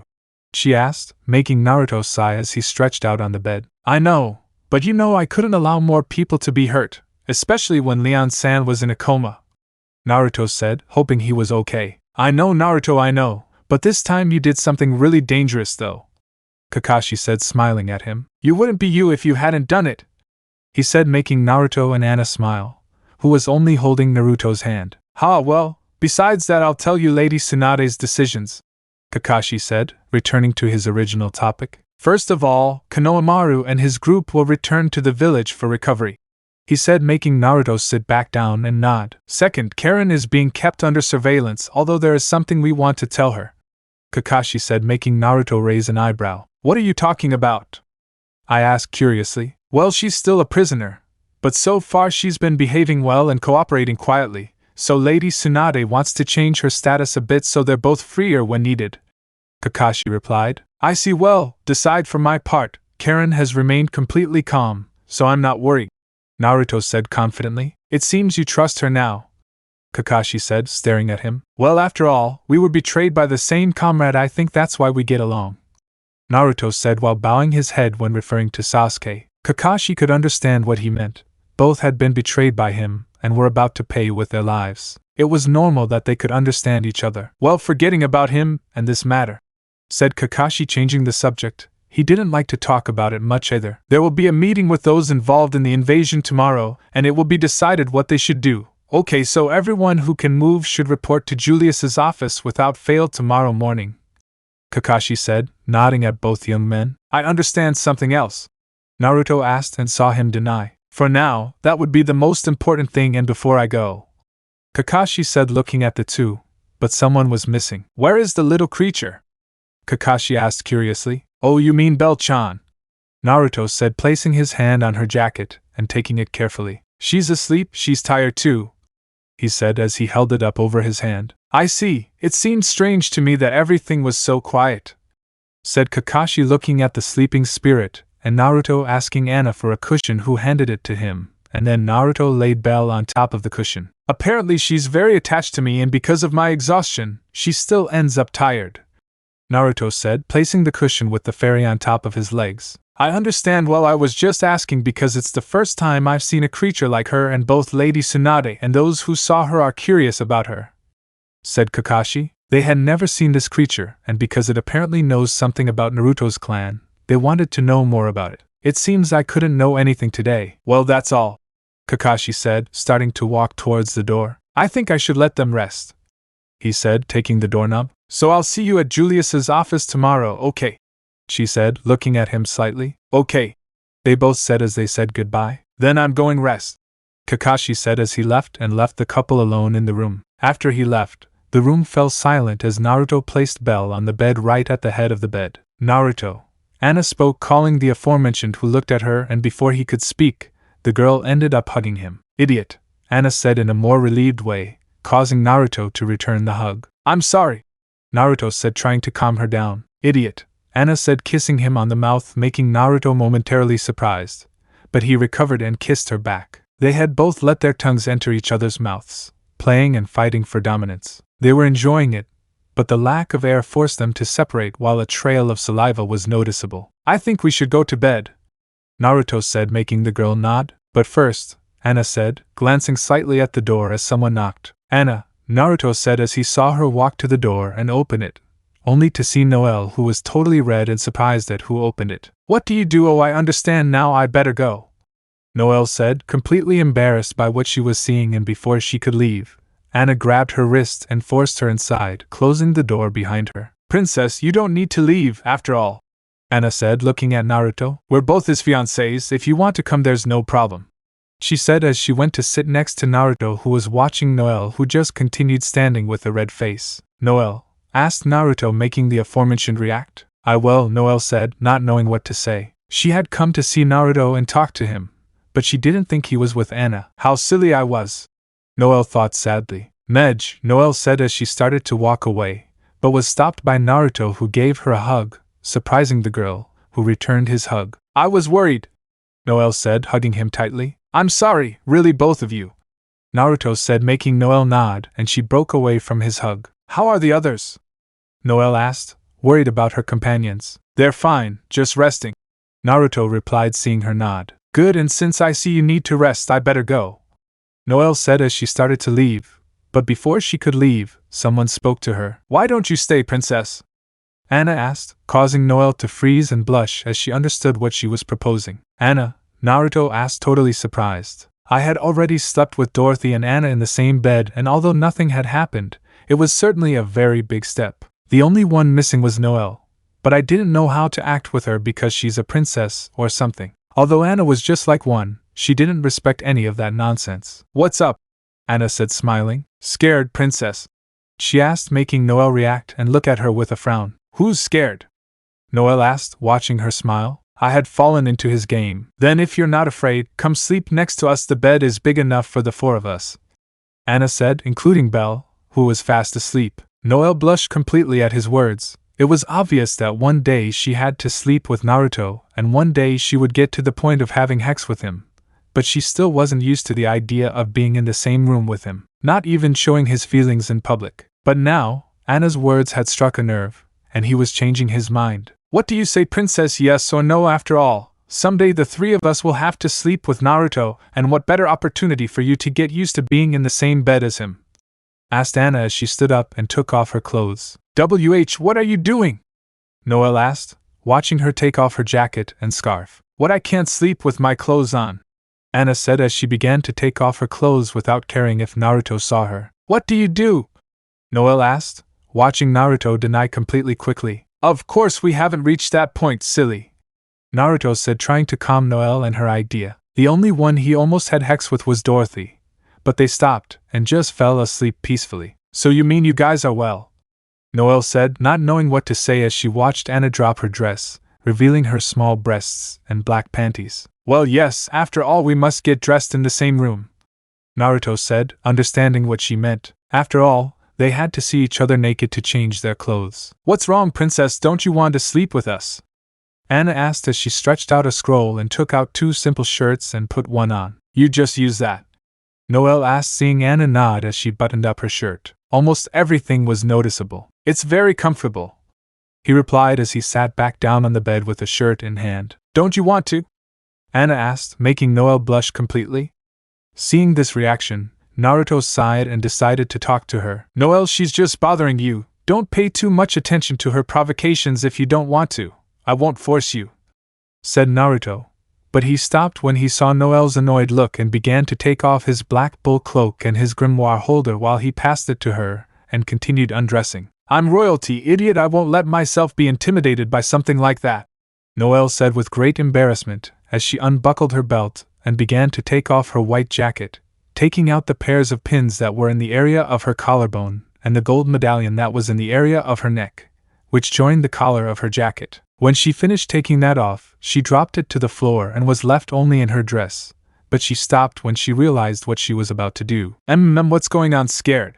Asked Anna, making Noelle react, who only got slightly angry and finally took off her dress, revealing her breasts to the embarrassment of Noelle, who covered her breasts and her blue panties. Naruto swallowed hard when he saw Noelle's body, who looked at him, and blushed even more at the way he looked at her. Well, I admit, Noelle has bigger breasts than I thought, Naruto thought as he saw her breasts pressed against his arm. Naruto, I read what you thought, idiot, Anna said, making Naruto shiver slightly. Seriously, he hates his ability. What are you looking at me so much?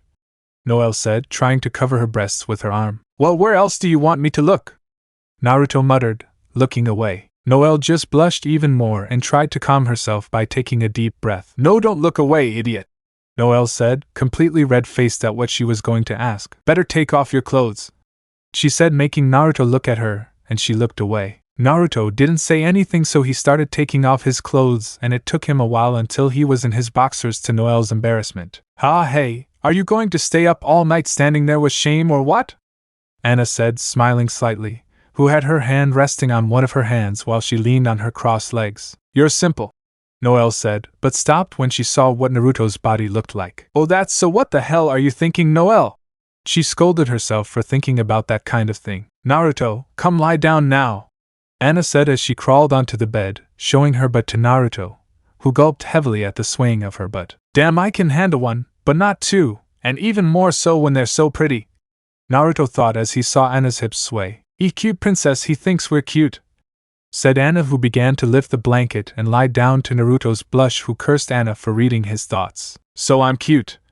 Noelle asked with total embarrassment and blush on her face. Yeah, well, of course," Naruto said, the last part a whisper. Noelle only blushed even more upon hearing his answer and ducked her head. After about 30 seconds standing, Noelle decided to lower her arms and take Naruto's hand, who was surprised, and led him to the bed. "Come on," Noelle murmured as she carried him to the bed and threw him down, causing Naruto to understand and lie down, being hugged around the waist by Anna. Both of them had stared at Noelle, who was totally embarrassed, and even more so when she left her large breasts visible for Naruto to see, while he was almost hypnotized by those large breasts. "Anna, I'm sorry, but I'll say that Noelle has bigger breasts than yours or Dorothy's," said Naruto, feeling a pinch in his stomach from Anna, who had read his mind, while Noelle, who didn't know what was happening, stayed completely still until she finally sighed and began to climb onto the bed, while her breasts moved with every movement she made, making Naruto swallow loudly, being heard by both girls. Anna just smiled and Noelle blushed at the way she looked at her.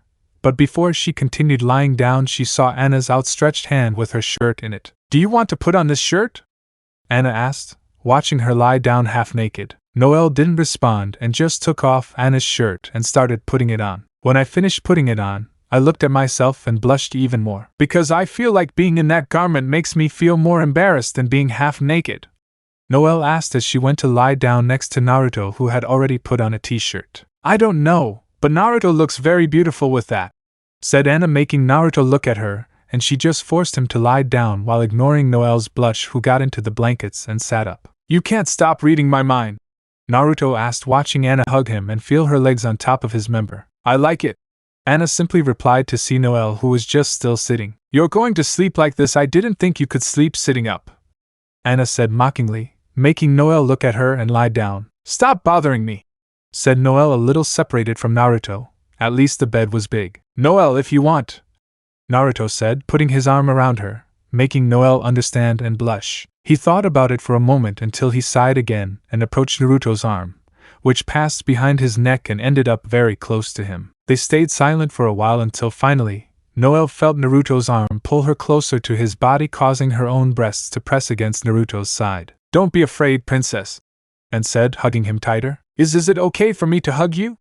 Noelle asked, watching Anna hug him without any problems. "You decide," Naruto replied with a blush. Noelle thought about it for a while until she finally decided to hug him and pressed her body against his. Again they returned to a slightly awkward silence between the three until Naruto hugged both of them a little more tightly, making both girls understand and smile. "I think it's time to sleep," Noelle said without looking at him. "Okay," Naruto said as he felt Anna's hand on his face and guided him for another short kiss. "Good night," said Anna, putting her head on Naruto's shoulder. Seeing this action, Noelle decided not to be left behind and put her own hand on Naruto's face for him to see and kiss him. "I don't want to be left behind," Noelle murmured, completely red-faced, as she placed her head on Naruto's shoulder, who only responded by hugging them tighter. "Noelle, I'm sorry for what I did today, but now if you want," Naruto said, only to feel Noelle's legs around his waist as she blushed at the feeling of his member, and at the same time feel Anna's legs, who did nothing at the feeling of her partner's legs. "Idiot, don't say anything else,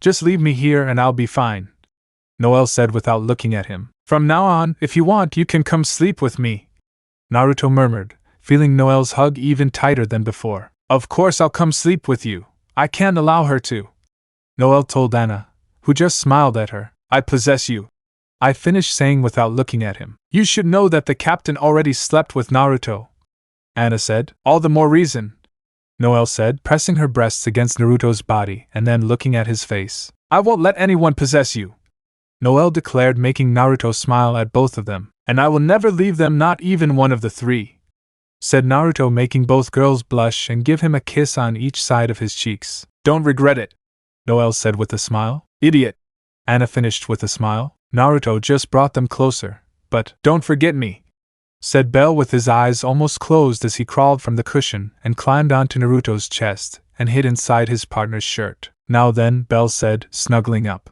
"Let's go back to sleep," he finally said, finally going back to sleep. She already knew that one day this was going to happen, and being too tired to complain, she decided to just lie down on Naruto's chest and go back to sleep. Meanwhile, Naruto and the girls just laughed lightly only for them to kiss each other again and start to fall asleep. "Good night," said Naruto, closing his eyes. "Good night," both girls said, and with these last words, the four finally fell completely asleep due to the exhaustion they felt. Today had been a very long and tiring day. They deserved this break. On the outskirts of the capital, in one of the trees, a green eye appeared, looking intently at the capital. "I found it, but its power has increased, although there are some very interesting people, he thought as the eye disappeared into the tree. He finally found his target. Chapter 16. Consequences of the Invasion. It was another day, and in a certain room, the people who were sleeping were beginning to wake up. Noelle was the first to open her eyes slightly because the sunlight was shining directly into her eyes, causing her to try to curl up and try to use her hair to shield her from the light. Her pigtails had come loose during the night, and her hair was completely loose. It wasn't the first time that had happened to her. But even though she covered herself with her hair, the light couldn't reach her, so she began to open her eyes slightly, realizing that she was on top of something hard and that someone was touching her lower back, almost reaching her. But after a few moments, she opened her eyes fully and saw that she was not alone. So she looked up and saw Naruto, Anna and Belle, who were still sleeping peacefully. He was about to scream, but after calming down, he remembered what happened and finally sighed. "It's true, I slept with them last night," Noelle thought with a little blush, although it quickly went away when she felt Naruto's hand and pushed her closer. After a few seconds of thought, he just smiled and walked over of his own volition. "I can get used to it," she thought with a smile as she got closer to Naruto, pressing her body against him, causing their chests to press together, and because of this, she ended up blushing. Princess, it seems you want to continue like this," whispered someone next to her, making Noelle freeze and slowly look to the other side until she saw Anna's stupid smile, who only got closer to Naruto. "You woke up," Noelle said. "Yes, a few seconds ago, and let me tell you, Naruto's hands move a lot," said Anna, feeling Naruto's hand squeezing her. "But I understand you," Noelle said as she felt the hand reach her butt, turning red. It was the first time she had slept with someone, let alone let someone touch her. "Are you upset?" Anna asked with a flirtatious smile as she moved her own hand and brought it to Naruto's hand that was touching her body. "No, I said I won't let them leave me behind, and if you let them touch you then I will too. I've been one of those who has spent the least amount of time with Naruto, and I've found out that each and every one of you has already slept with him. I'm not going to be left behind," Noelle declared, getting even closer to Naruto's body and placing her legs around him. But she couldn't do it because something interrupted this act. Noelle blinked and looked at Naruto's waist, as did Anna, since she knew what he was thinking, until they finally saw a bulge under the blankets. "Let's see if you're there. Belle is on top of his chest and I'm here then," Noelle said as she remembered seeing all the people who slept in the room. "Who is that lump on top of me?" said another voice, attracting the attention of both girls, and they saw Naruto looking at them. "Good morning," Naruto said, a little red when he remembered that he had gone to sleep with both of them. "Good morning," they both said. Because I feel my hands touching something soft," Naruto asked, squeezing his hands, but as he did so, "Kia," Noelle squealed, hiding her completely red face while Anna stopped her moan and hid her face. "Idiot, realize it," said Anna, completely red, making Naruto open his eyes and take his hands out of both girls' butts. "Excuse me," said Naruto, totally embarrassed. "Don't worry, if it had bothered us, we would have taken them out or hit them," Noelle said without looking at him. "Shry," Noelle thought, completely embarrassed, although he admits that it doesn't bother him. While Naruto, who had heard these words, just gulped. Thank goodness they didn't hit him. But quickly forgetting this matter, he felt something move above his waist, and it caught his attention again. "Okay girls, now," Naruto said, getting both of their attention. "If you're here," he said, waving his hand at the bulge on his waist. "Who's there?"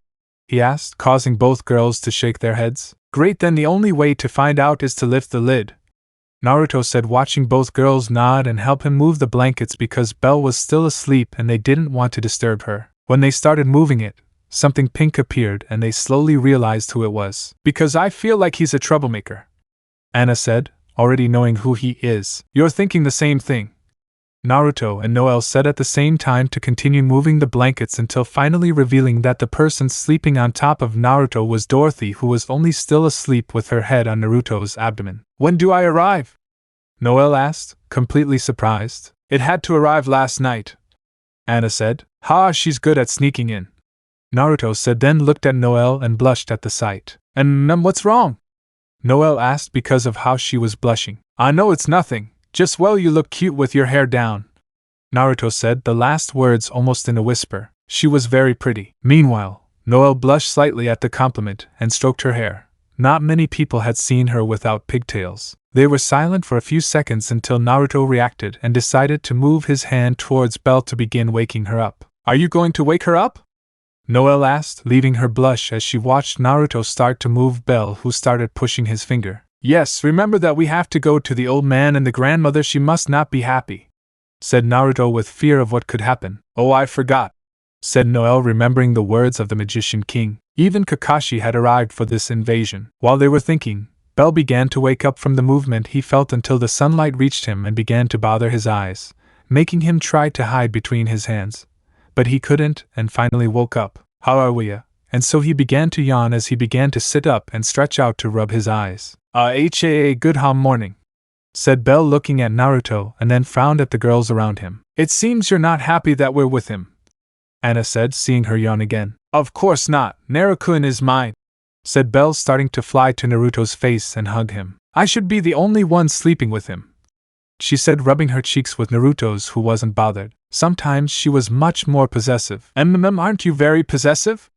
Anna asked, only to see the fairy stick her tongue out at her. Alright, stop and help me wake up the second sleepyhead, said Naruto, indicating Dorothy, who was still completely asleep despite talking louder. Hearing this, the girls looked at each other and nodded, then moved and sat down, although in doing so they moved the blankets and revealed that Dorothy was asleep. She's naked, Noelle said, completely red. No, she's half naked, Anna said, looking at her white panties, which were the only thing covering her body. According to her, she doesn't like to sleep with clothes on, Naruto said, making both girls just nod, with Noelle a little embarrassed by what she said. I understand, I also like to sleep naked, but not always, said Anna, attracting the attention of Naruto and Noelle, who looked at her in surprise. Really?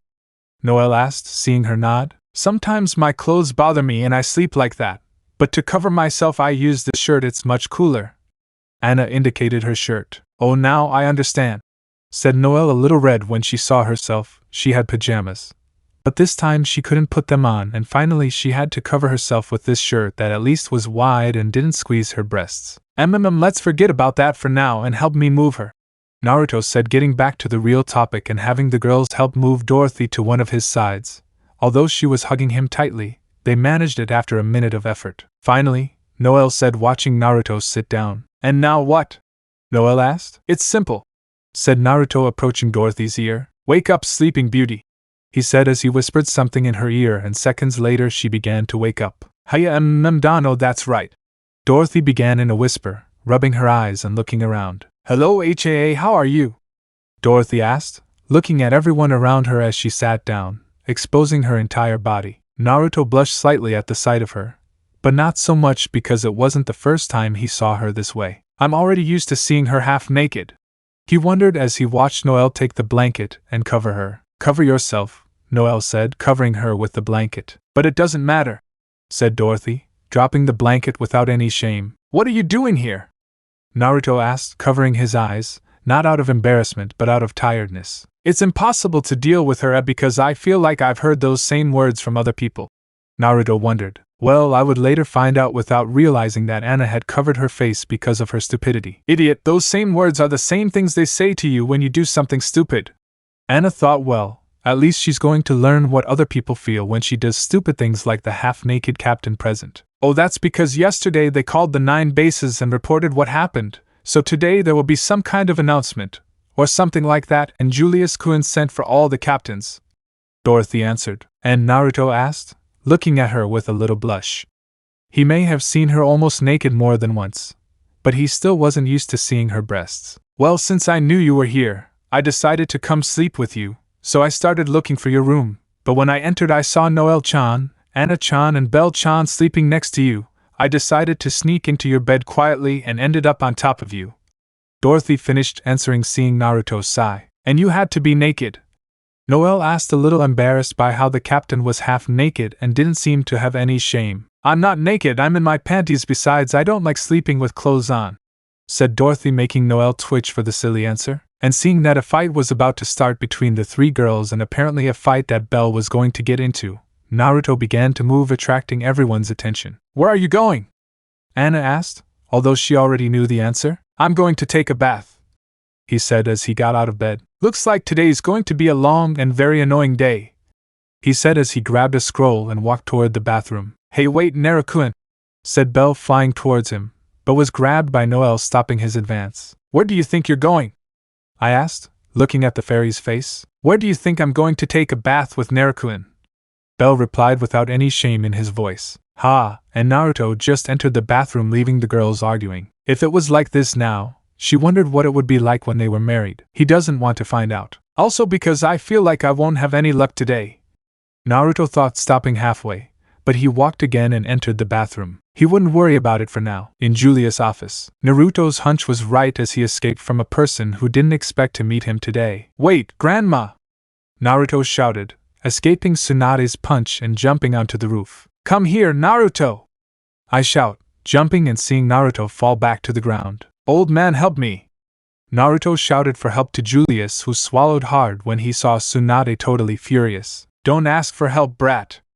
Tsunade exclaimed, returning to the attack only to be dodged again by Naruto, who ducked under her blow. All this while being watched by the captains, the Konoha Maru group, who were hiding behind Karen and is at the same time hidden behind Yami, who was used as a shield by them, Tsunade's bodyguards who covered their faces, Kakashi, who was only reading his book, Anna, who only dodged the kunai while calmly drinking a cup of tea, Julius, who was laughing nervously next to a Marx, who was just sighing, the young wizards who were trying to dodge the weapons that were suddenly brought to him, in addition to Yuno being used by Belle and Bree, who had woken up and reunited with her older sister, as a shield while they hid behind him, and Sally, who had shackles on her wrists, and watched the fight with curiosity, in addition to wearing the same clothes with which she was caught. But there were other people who were there and watched the scene with amusement. Lady Tsunade, please, can you calm down? Asked a young man with red hair and a scar above his right eye, without eyebrows, and wearing a white robe with a hat on his legs with a green tip with the kanji for wind inscribed on that tip painted. While there was another young man dressed in a completely black suit with 3 large scrolls on his back held by leather ropes, and had his face painted, all while trying not to laugh at what was happening. On the part of his head he had a plate that had a symbol of an hourglass carved on it. And finally, 2 girls who were completely hidden behind the sofa, only leaving their eyes visible as they watched the weapons fly towards them. One was with long black hair and brown eyes, and the second was a girl with short dark brown hair and black eyes. Both wore dark skirts with ninja bands that had the same hourglass symbol that the boy had, but the first one had it on her forehead and the second on her neck. But both had a different tactical vest than Konoha's. These people were Gaara, Kankuro, Yukata, and Matsuri, who had come to see Naruto, although now he seemed to be in a lot of trouble. Shut up, brat, said Tsunade, looking at Gaara, who just sighed, touching the tip of his nose. It's incredible the ability Naruto has to make strong people angry, ha ha ha ha. Laughed Kankuro, being looked at by Naruto, who stuck out his middle finger at him. Buck off, Kankuro! Naruto shouted, dodging a kick from Tsunade that grazed his face, while Kankuro just ignored his words. Grandma, stop! Naruto shouted, trying to reason with her. You went with the enemies! Tsunade shouted, being dodged again. Fine, I admit it wasn't my best plan, but what else did you want me to do? Naruto asked, jumping back up to the roof, but had to jump back down when he saw Tsunade following him just in time to dodge a kick that grazed his hair. You better shut up and come get your punishment! Tsunade shouted, but before she could move again, she was stopped by Julius, who cast chronostasis on her, but it seemed that it wasn't going to last for long. Lady Tsunade, can you calm down and wait? Julius asked, only to feel his spell begin to break. How much brute force does he have? Julius wondered, completely surprised by how the time sphere cracked until it finally broke, and Tsunade fell to the ground to look at him angrily. And I have a question for you, where were you?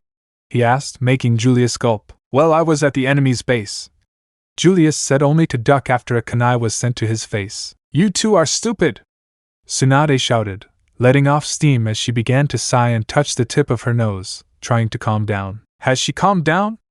Gaara asked, being looked at by Tsunade, and he fell silent again, so that everyone could then watch the powerful woman sit on the couch while keeping her eyes closed and sighing heavily. Kakashi damn sake! Ordino Tsunade pero. I have orders from Shizen to not let her drink another bottle of sake because of what happened last night, Kakashi replied, making Tsunade curse Shizen. I'm safe for now, Naruto said, falling down while sighing in total relief. Can we go out? asked everyone who was hiding. I think so, Gaara said, watching the children and Karen carefully leave behind the huge captain while his own ninjas stood and were alert for another fight. Finally, Naruto, Bell asked, coming out from Yuno's back. I think I'm safe for now, Naruto replied, making the fairy fly quickly towards him. Excuse me, but that woman is scary, said Bell, making Tsunade even angrier. I understand you perfectly, said Naruto, hugging Bell, but being so distracted a kunai grazed his face and he swallowed. Do you want to continue? Tsunade asked, causing both of them to squeal. I think that's enough, Lady Tsunade, Anna said, watching her sigh. You couldn't stop her before, Naruto and Anna asked at the same time. I needed something to get off my chest. After everything you two did, it was really stupid, Anna said, watching the fairy and her fiancé grimace. So the idea wasn't just about Naruto, but also about that little creature, Gaara said, looking at Bell, who just went to sit at Naruto's head. Oh, how cute, Matsuri and Yukata said at the same time, looking at the fairy. I don't know if I should ask, but what is that thing? Kankuro asked, pointing to the fairy, who frowned and blew a breath so that it hit him hard and was sent flying into the wall. The impact wasn't severe, but it did hurt, although he recovered quickly and fixed his clothes a bit to see the fairy avert her angry gaze. What the hell?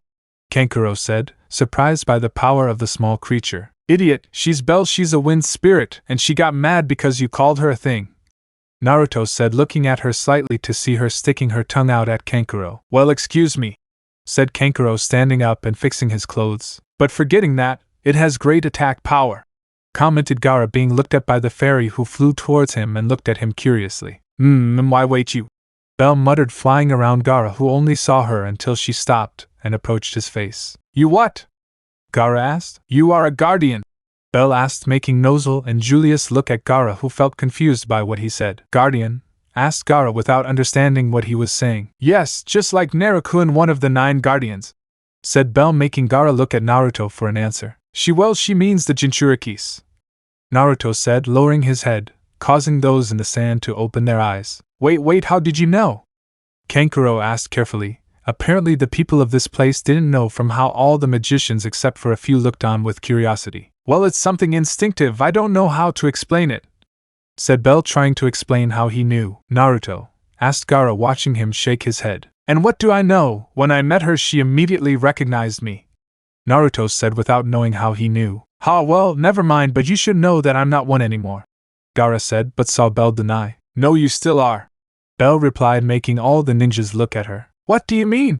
Asked Tsunade, who had more secret words. Well, a guardian is someone who controls and keeps them in check. It doesn't matter if they're not. Well, you know you're someone who can control them, said Bell, looking at Naruto, who sighed. I never made it, Gaara said sadly. It doesn't matter, that alone is enough to be a guardian, Bell said, looking at both of them. Bell, please don't talk anymore. It's not something we like to talk about, Naruto asked, making both fairies realize and bow. Excuse me, but it's very strange to see guardians like you, they both said at the same time. Don't worry, but this isn't the best place to talk about it, Gaara said, looking around, apparently already curious about what they said. Okay, they both said as they walked away and went to their respective partners. It seems not everyone knows, right?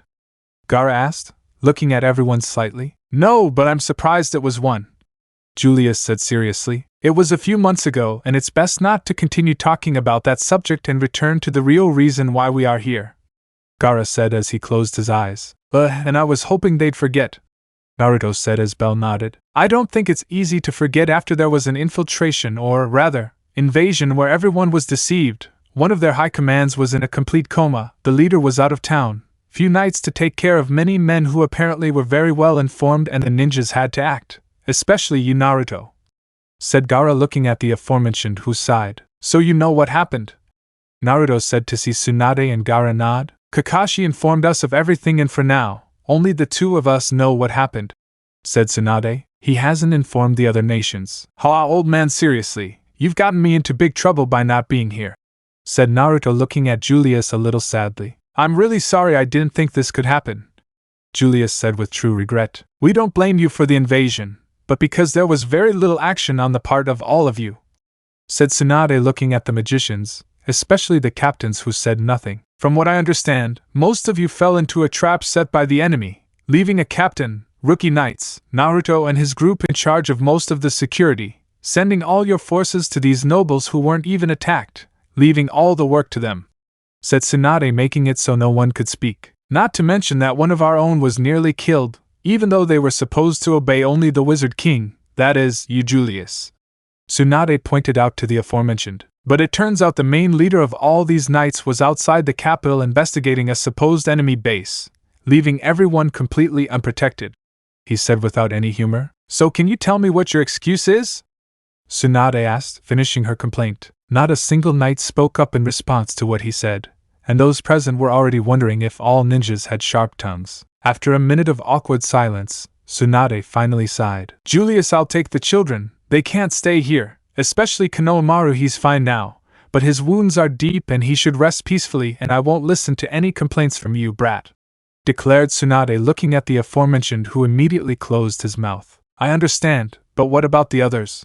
Julius asked, a little sad about how everything turned out. "Karen will stay here. Apparently she is totally obedient, and I don't think she will do anything stupid if she doesn't want Ibiki to put electric needles in her head," said Tsunade, causing many to tremble and see Karen sweat and tremble in fear. "As long as Naruto stayed as planned and due to the work they did and the circumstances of this whole problem, none of them will receive a punishment," he finally declared, making all the ninjas sigh and fall to the ground. "We were saved," said everyone involved, but upon seeing this, many of the captains wanted to know the reason for this relief. So Charlotte stepped forward and spoke. "Excuse me, Lady Tsunade, but I would like to know why they were going to receive a punishment despite having done a good job," asked the captain, attracting the attention of the aforementioned. "It's simple, because they had no orders to move from the real person in charge of them, in this case, Julius," Tsunade replied, looking at the aforementioned, who only felt guilty for what had happened. "But Captain Fugolian was the one who asked for your help,"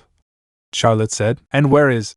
Tsunade asked, silencing her. "That's the problem. If they had done something wrong like destruction of property, death of someone under their care or something like that, you could have held them responsible for all those acts and they would have come out very badly," said Tsunade, looking at everyone. "That's why we ninjas only obey the one who hires us or sends us as people under the command of another. Temporarily we avoid problems if the leader is the one who gives the orders, but in the case that another takes command, he must appear before me and explain everything. If he is not there, then that can be taken as an independent action and can ultimately lead to severe punishments," Tsunade finished explaining. "But these brats did a good job and yet they are treated this way," Yami asked, a little angry at what was happening. "It's not that, Captain San," Gaara spoke, drawing everyone's attention. "We know they did a good job and everything they did was perfect. The problem is what Lady Tsunade said," Gaara said, looking at him. "Ninjas, no matter where they're from, more than once we've had problems due to circumstances similar to what has happened in this place, and many leaderless acts have caused us to receive complaints,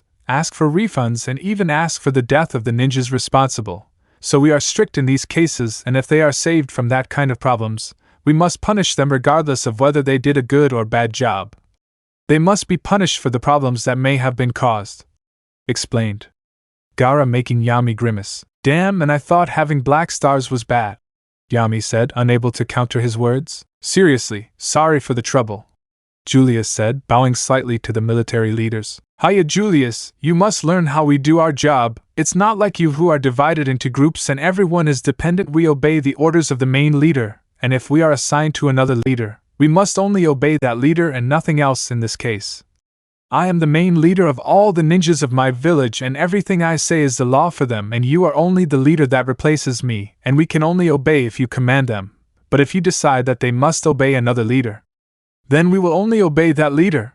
Only the first leader will have the maximum power of command. If we do something that the leader does not say, then we could have problems. That's our system," explained Tsunade for Julius's nod. "Seriously, sorry about everything," Julius said, bowing again. He didn't think they could cause any trouble for the ninjas even if they did a good job. "This time I caused a lot of trouble because of my carelessness," Julius thought very regretfully. He shouldn't have left the capital. It's okay, Julius. No one will be punished because no one has made a complaint and circumstances made them have to act to survive. But this is a warning especially for you, Julius. The consequences that all of them could be really serious," said Tsunade seriously. "I won't make the same mistake again, and I apologize for everything that happened," Julius said seriously. He made a big deal this time. "Okay, And now that this topic is over, let's move on to another one immediately. And that's about this new organization," Tsunade said, causing everyone to get serious and begin to give details. After several minutes, all the respective captains and leaders finally sighed at what everyone said. "Great, I don't know if this is a good time to tell you the truth, but all the nobles have done a good job of discriminating against everyone who is of a lower rank than theirs," said Tsunade, making the aforementioned grimace. "We don't have much to say, but for an organization to grow right under their noses and for them to be able to enter a capital, in addition to completely ignoring the obvious hatred people have for nobles, don't you think they've gone too far?" Kankuro asked, scratching his head. "You guys don't have much tact, do you?" Julius asked, seeing all the ninjas deny their words. "It's the truth, and if they feel pain then everything we say is true," said Gaara, making it so no one could defend themselves. "But forgetting all the comments, what the hell are they going to do to solve this whole problem? It is perfectly known that there is someone who has the power of a captain, or even superior if what captain was totally true," said Tsunade. Konoha Maru had said that the man was really fast and that the damage he received was almost minimal. He was certainly very strong. About that, Julius said, looking at Sally, who waved at him. "We have 3 prisoners with only 1 cooperating due to a deal made between Naruto and Asta," he said, making everyone look at the aforementioned, and began to whistle. "I'll just tell you that you may or may not be in pain, but you deserve it for being idiots," Anna said, drawing everyone's attention. "You know which one it is?"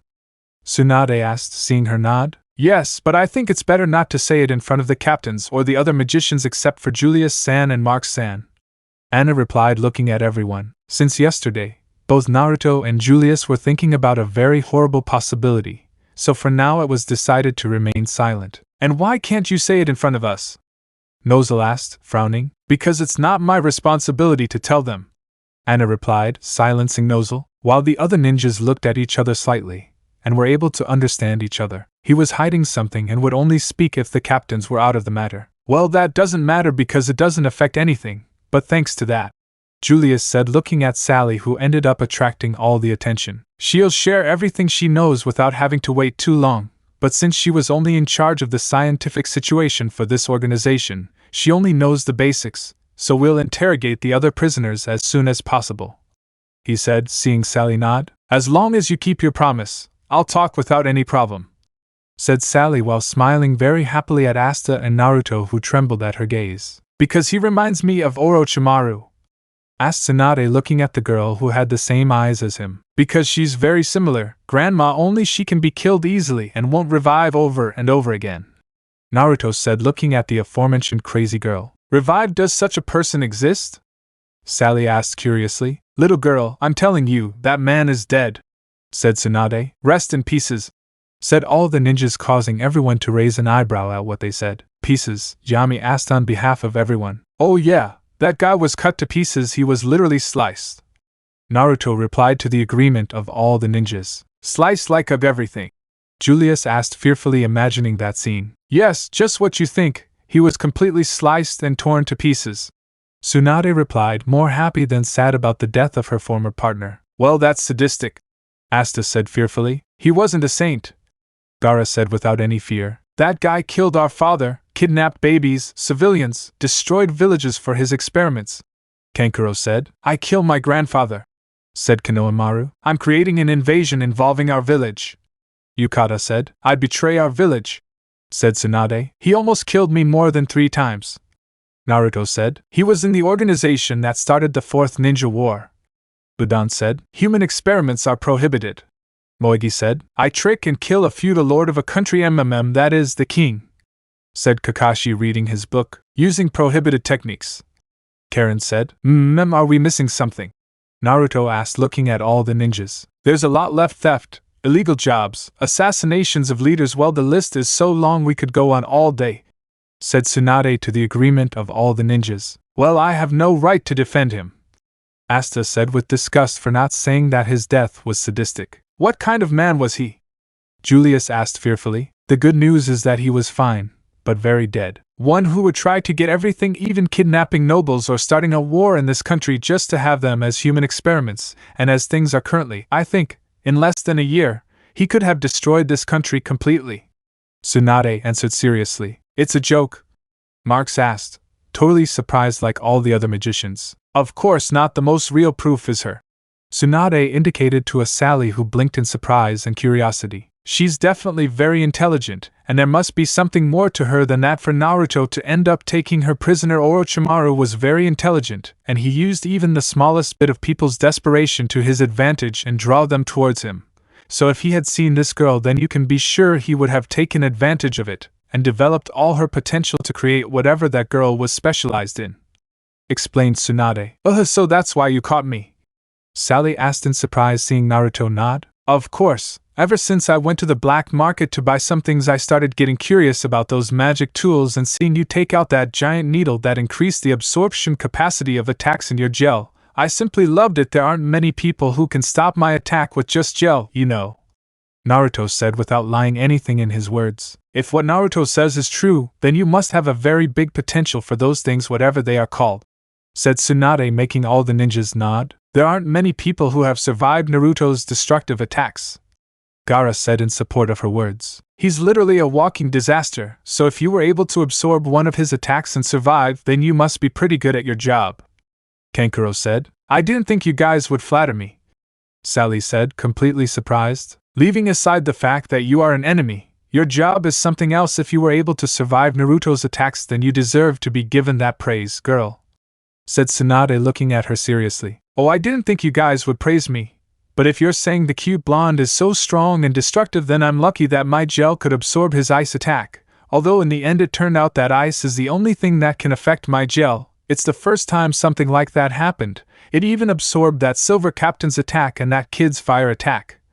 But it couldn't resist his ice attack and ended up freezing my gel salamander completely and smashing it to pieces.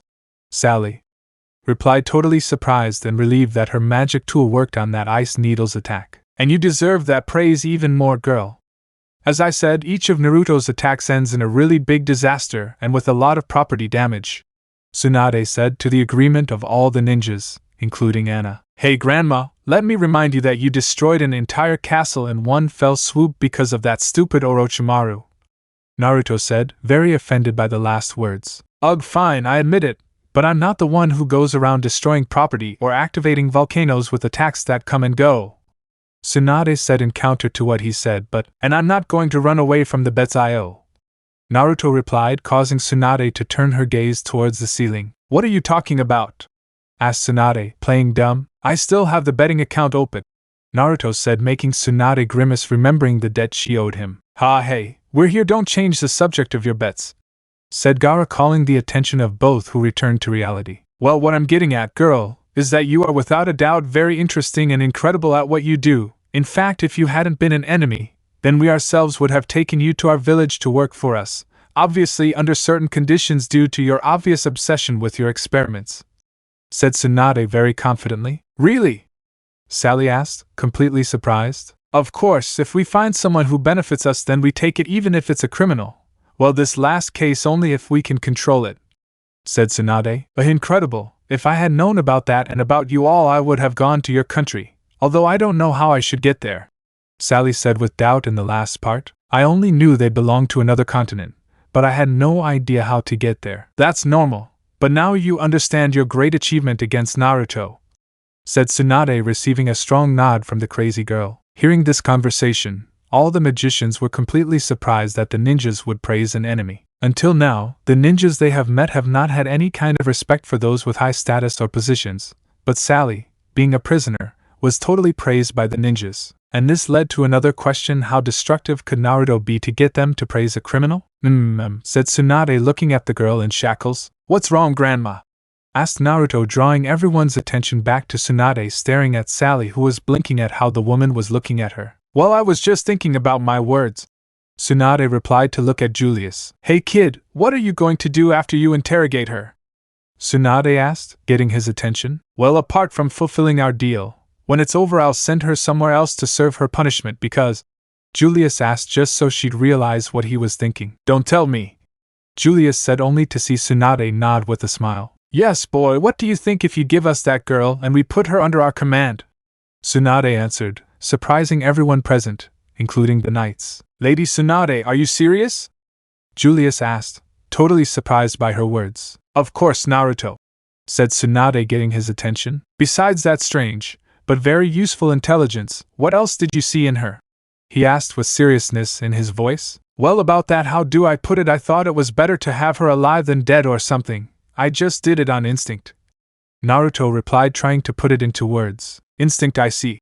Tsunade said, smiling at him. He had never failed when judging a person and somehow always knew they could change. After all, if it weren't for him, many people in the village would be dead. Well, that instinct of yours has never failed you with the people you capture or rescue, and they're far more useful than having them dead or in prisons to rot, he said, making Naruto bow his head, but he ignored him and looked at Julius. What are you saying? Her talent is totally lost in jail or wherever you send her. We can even wait until you finish your interrogation with her so you can send her with us, or we can pay for her and let her start whatever she wants here with our funds. Obviously, we will share everything she ends up creating, said Tsunade, making Julius completely speechless at her words. I also support Lady Tsunade, Gaara said, drawing everyone's attention. Now that I realize, who are you, kid?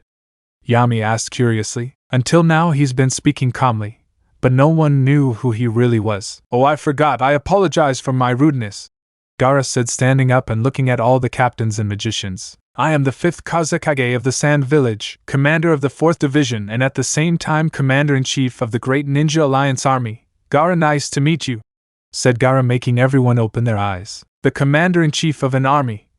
All the captains asked, completely surprised. Yes, and as you can see, I'm the same age as Naruto, so that reaction doesn't surprise me too much, Gaara said calmly as he sat back down. And what is the leader of an entire country and the commander of that alliance doing here in this kingdom?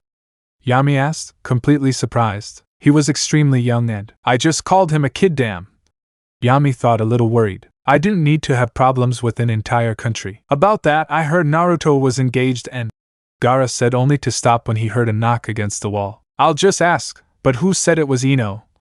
Asked Naruto, being the one responsible for the big hit against the wall. No, it was Temari who was informed by Ino, Kankuro said, only to see Naruto hit the wall even harder. Grandma, when you get back, tell Ino that when you see her again, she'll be more than dead, and if I'm not mistaken, also against that sadist Anko. Those two are the biggest gossips in the village, said Naruto as he continued hitting the wall. So Naruto-sama was really engaged, Yukata said, attracting attention. I told you so, Matsuri whispered, but this caught Kankuro's attention as he looked at them. Girls, tell us, said Kankuro, making them sigh. Well, we also heard about that rumor during a conversation between Temari-san and that boy named Shikamaru, Matsuri confessed. And after that, we went to inform other girls in the village, and then send messages to the girls in our village so they would be informed about what was happening, said Yukata, looking at Naruto, who just looked at her slightly. I don't want to ask, but why did they do it?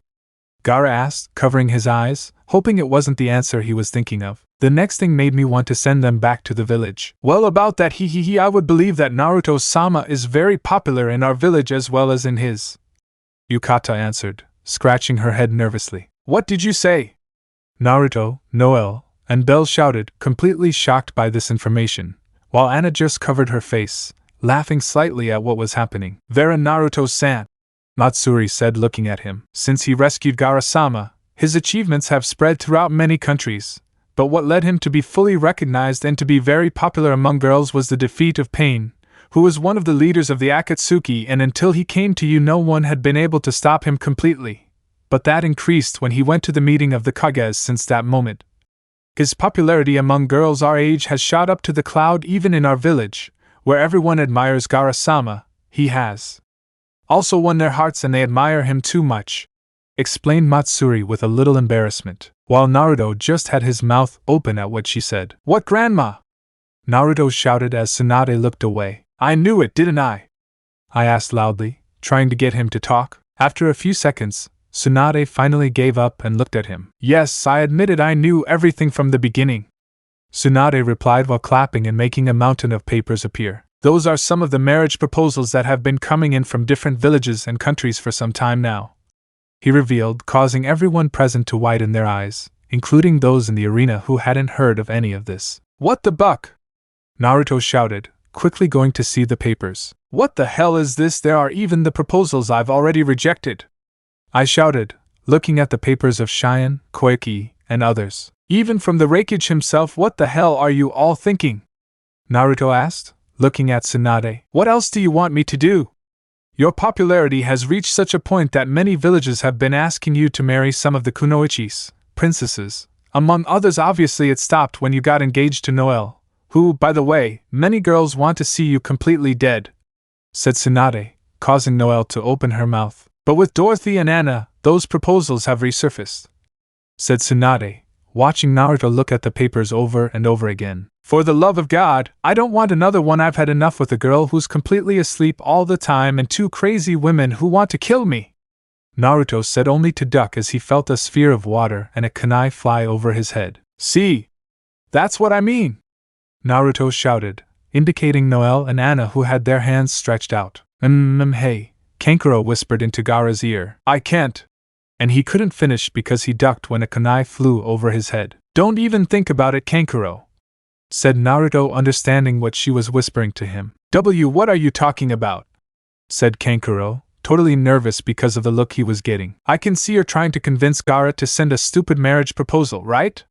Naruto asked, causing Kankuro to whistle innocently. Putting aside the conversation we were having, what's happening with the proposals is definitely to make alliances, Gaara said, looking at his friend who seemed to want to burn all those marriage proposals. You must understand that the latest achievements have made your popularity increase in our continent. There is no one who does not know your name, and because of that, many villages, or rather countries, want you to be engaged to one of them. Some for your power, others for your popularity, others for friendship. Well, there are many reasons. Even now that I find out about this, I would send one of these marriage proposals, she declared, making Naruto and Bell freeze, but they quickly recovered. Don't you dare do that, Gaara! Naruto shouted loudly. Brother, understand that ever since you defeated Gaara in the past, many ninjas in our village are totally grateful for what you did, since thanks to his defeat, we have had a peace and an alliance between both countries really strong and lasting for more than 3 years, and in the last year, that alliance only grew stronger. You could say that the friendship between you is what has maintained the alliance for so many years.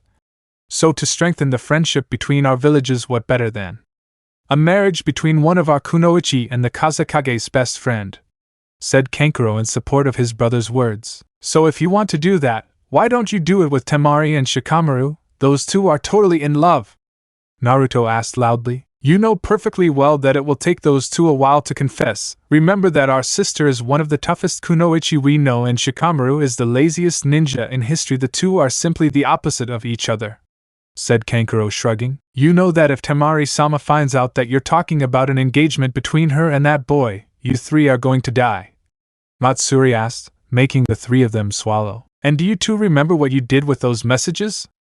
Anna asked, making the two girls in the sand freeze. Ha, very well, said Naruto, already tired of all this. Bell-chan, please do the honors, said Naruto, making a fairy happy. It will be a pleasure, said Bell, snapping his fingers and tearing the mountain of proposals into pieces so that Naruto could then release a large amount of cold and end up freezing those pieces of papers. It took a few seconds until he finally snapped his own fingers and melted the ice, making them disappear completely into snowflakes. Okay, it's over, said Naruto, very satisfied with his work. Congratulations, Naruto, you only destroyed a small part of the proposals and they were only copies, said Tsunade, making Naruto start to growl. Meanwhile, all the wizards wondered how they could have strayed so far from the original conversation. Ninjas are strange. Please, all of you, we must quickly finish what we were talking about, Julius said, drawing everyone's attention. That's true, sorry, Tsunade said, to everyone's agreement. Well, the proposal conversation isn't over, but we must resolve the girl's part,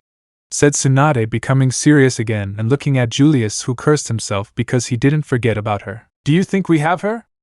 After all, she's not a knight, she's a prisoner, and I don't think they have any work for her, Tsunade said, looking at Sally seriously. Do you really want her? Charlotte asked, stepping forward from her position. Like I said, if she was able to stop Naruto's attack and get out alive thanks to those things she used, then that's a great achievement in our eyes. Besides you guys leaving her in jail or something, right?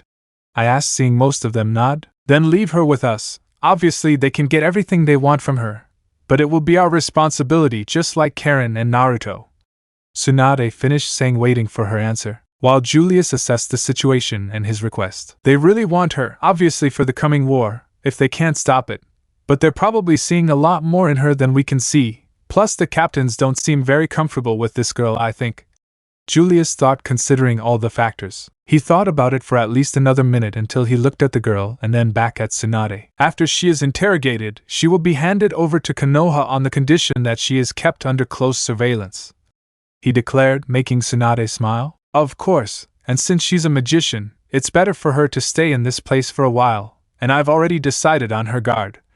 Tsunade said so everyone could look at the poor unfortunate man who had a twitch in his eye. Congratulations, Naruto, you now have a second prisoner to watch over, Tsunade said with a smile. Stupid grandma! Because me! Naruto shouted, not at all happy with this decision, only to see Tsunade get up and slowly approach him. You want to know the reasons? Well, I'll tell you, said Tsunade, clenching her fist. First, you had the idea to bring her, Tsunade said, slowly approaching. Second, both Asta and you promised her something in exchange for making her talk, so I'll take advantage of this to have you keep an eye on her, she said as she arrived in front of a Naruto who began to slowly back away before her gaze. But he didn't succeed as he was grabbed by his clothes and lifted up to the level of the angry woman's face. And lastly, this is your punishment for going at it alone, I finally shouted, sending him slamming into the ground, creating a small crack from the impact. Naruto-kun! Bell shouted, seeing his partner buried in the ground. What are you doing, damn witch? Bell claimed, standing in front of Tsunade, but she quickly grabbed him and looked him straight in the face. Hee! And Bell ended up screaming in fear and then being thrown against Naruto's head and ending up fainting from the impact. Everyone present grimaced in pain at the scene, and in Karen's case, along with Team Konohamaru, they hid again behind Yami, who was once again used as a shield. Now I understand why Naruto doesn't want commitments, Julius murmured, to the agreement of everyone present who heard him. And they still don't know our sister, Kankuro murmured fearfully as he remembered her. Brat! Tsunade shouted, looking at Sally, who gulped. Why yes, Sally asked fearfully. It was the first time she had seen someone so violent. Tell me your name! Tsunade demanded, completely angry. As Sally, he replied, simply watching Tsunade snap her fingers and a man well known to the ninjas appear kneeling before her. Yes, Lady Tsunade, said Ibiki, being the man who appeared. You heard everything, right? Tsunade asked, looking at the man more calmly. I've heard every detail of the meeting, Ibiki replied, standing up and looking at everyone. Then you must prepare all the necessary papers, including his crimes and abilities, ordered Tsunade, going ahead of the group, who looked at the man quite intimidating, even more so for the young knights. Introduce yourself, ordered Tsunade, making the man nod, who saw Tsunade return to the seat. I, Ibiki said, looking at the group. I'm Ibiki Marino, a Tokubetsu Jonin and the head of Konoha's Torture and Investigation Department.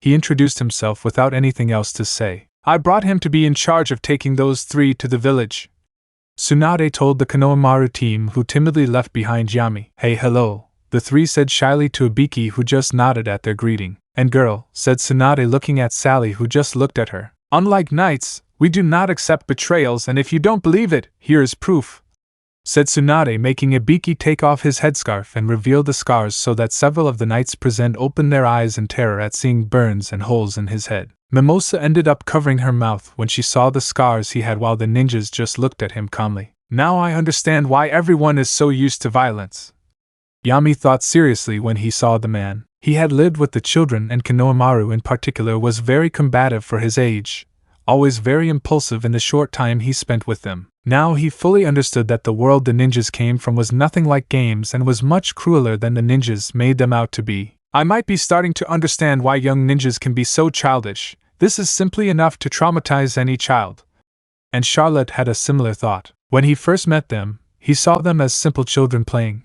But upon learning what happened and how they fought for the kingdom, they had earned some of his respect. But now, with what he was seeing, he couldn't blame them if they acted childishly. Our world is much more horrifying than this, Ibiki said, looking at Sally, who swallowed hard. These are scars I received for not speaking up during the tortures inflicted on me by the ninjas who captured me, Ibiki said, replacing the cloth that covered his head. If you betray, this is what could happen to you before you die, because I assure you that you will wish you were completely dead if they send me with you, and I will tell you that I know no mercy, Ibiki threatened to Sally, who nodded quickly. Very well, now that we have explained very perfectly to our new citizen how we treat traitors, you may go, said Tsunade, making Ibiki nod and disappear from the room. That was scary, Asta muttered, supported by his companions. That was very. Mimosa muttered with a bit of fear in her voice. Cruel? Asked Gaara, having heard Mimosa, and she just nodded. Well, that's just a sample of what our world can become, said Tsunade, dismissing her fear. Hey, Naruto said, coming back to his senses while Bell hid in his jacket after recovering. He's scared of Tsunade. Don't traumatize them. That old man only traumatized me with that damn question 10 in the Chunin exams. I still have some nightmares because of that damn question, said Naruto, making Kankuro and Karen grimace in annoyance remembering that damn question. But these words made Tsunade and Gaara remember what was happening on their continent, and the reason why Gaara was present in Konoha. Now that I remember, said Tsunade, taking out 3 scrolls from her pocket and throwing them to the Konohamaru team, who grabbed it and looked at it curiously. You 3 are allowed to participate in the Chunin exams, Tsunade said, making the team's eyes widen as they quickly opened the scrolls and looked at them. But, hey, Grandma, Naruto spoke, quickly approaching her, who sighed knowing what was coming. What about me? Naruto asked. Hiya, well, as we told you, said Tsunade, looking at Gaara, who looked at Kankuro, and he looked away. What's going on? Naruto asked with fear in the looks he was seeing. Naruto, by decision of the 5 Kages, you are totally prohibited from participating or taking part in the Chunin exams, said Tsunade, closing her eyes to the scream. What? And I didn't wait long when Naruto screamed at the top of his lungs. Because, Grandma? Naruto asked quickly. It's because of your level, Gaara replied, drawing her attention. My level? Naruto asked. Yes, brother, your power is simply stupid. If you enter the exams, you will only make all the ninjas in front of you surrender to you without a fight, and we can't let that happen, said Kankuro, watching Naruto fall totally sad while being comforted by Bell, who had come out of his jacket and was now patting him on the head. Using Sage Mode already places you in a different dimension than ordinary humans, and that's even though you haven't fully mastered that power yet, Tsunade said, just looking at the fairy. Also, according to Julius, having that little sassy fairy as your partner only leaves you out of the exams immediately. We can't prohibit her from using her power or from going with you. You could say that she's similar to the Inuzuka, who must use their dogs to do their techniques. So if we prohibit you from using that fairy's power, it would be the same as telling the Inuzuka not to use their dogs to fight. It would be totally unfair, explained Tsunade, seeing Bell fall into the same depression as Naruto. Excuse me, Narukuin, said Bell, only to be hugged by the aforementioned. Don't worry, just because I have such bad luck, Naruto shouted, totally frustrated and sad. And he's supposed to have the 4-leaf grimoire, which brings good luck. Ironic, Yami commented, and everyone present nodded in agreement. Lady Tsunade, Matsuri's story. What's wrong? Tsunade asked, looking at her. Naruto-san is still a genin, she asked curiously without realizing how it caused Naruto a certain pain, who felt like knives in his heart. Yes, Tsunade replied. So that means he'll stay as a genin forever? Yukata asked, making Naruto react and look directly at his leader, who started whistling. This has to be a bucking joke, Naruto said with his eyes wide open. While the lowest ranking among ninjas forever, now that's bad luck, Yami said, looking at Naruto with a little sadness. The lowest level? Nozel asked curiously. Yes, apparently there are 4 levels among ninjas, except for special levels that are only given to those who are specialized in an area, and genin, or whatever it's called, is the lowest level of all. From what I understand, it means rookie, Yami answered while lighting a cigarette. I see. And Nozel just left it at that. Not his problem. But he was curious about this information. How? Well, there is one more way, said Tsunade, calling the attention of those involved in this. Which one? Naruto asked with hope in his voice. It's, Tsunade said, hoping it would work. An hour later, Naruto was walking with Anna, Gaara, Kankuro, Matsuri, and Yukata along Kika, guiding them to a place he had found a few days ago, and see if those people were okay after the invasion. Everything had calmed down after Tsunade told him that there was a possibility of promotion, and it is a form of evaluation during missions that he carried out in this place under the command of Julius, who did not refuse at all because they owed a lot to Naruto and the ninjas for what they did during the invasion. That was certainly a joy for Naruto, who just said that he would do his best not to be left behind. After this, they had a long talk with the others involved in the invasion, where Asta and his comrades were promoted due to their achievements during this incident. Leopold wasn't promoted because he had just been promoted, but Noel, Asta, Yuno and Mimosa were promoted to Lesser Magic Knight 3, and to everyone's surprise, Charmy was also promoted to Lesser Magic Knight 1 because she defeated another invader named Catherine, which Naruto remembered due to her clones wasn't very pretty. Finally, Sally and Karen's situation was discussed. Sally was completely left in Naruto's care after she ended up being interrogated by the kingdom. But she was also asked if she could do research for them, to which neither Sally nor Tsunade refused, the first because she loved it, and the second was because they didn't know anything about magic, so there was no way to help her except financially. Which they promised that they would help in her research if necessary as long as it was nothing that was against their wishes. This was like a big Christmas for the crazy girl, but not so much for Asta, Naruto and Belle, who trembled at her gaze. They didn't want to know what I would try with them. While Karen was told that she had been completely calm lately, and due to this incident as well as the report they received, she was given a chance to change her status, which was if she wanted to become an official Konoha ninja. This undoubtedly surprised Karen, but she didn't think about it much and accepted, partly because this way she could try to go after Naruto without any problems. In this way, Tsunade told her that before becoming an official kunoichi of Konoha she had to start by doing certain missions which will also be evaluated by Julius, and depending on how she behaves, it will be decided whether or not she becomes a Konoha ninja, erasing her prisoner status. Karen accepted this without any problem because the change in her status was going to be radical, but she had a doubt, and it was about the Grass Village, her old town. Tsunade explained that she had spoken with her village before and they replied that there was no problem,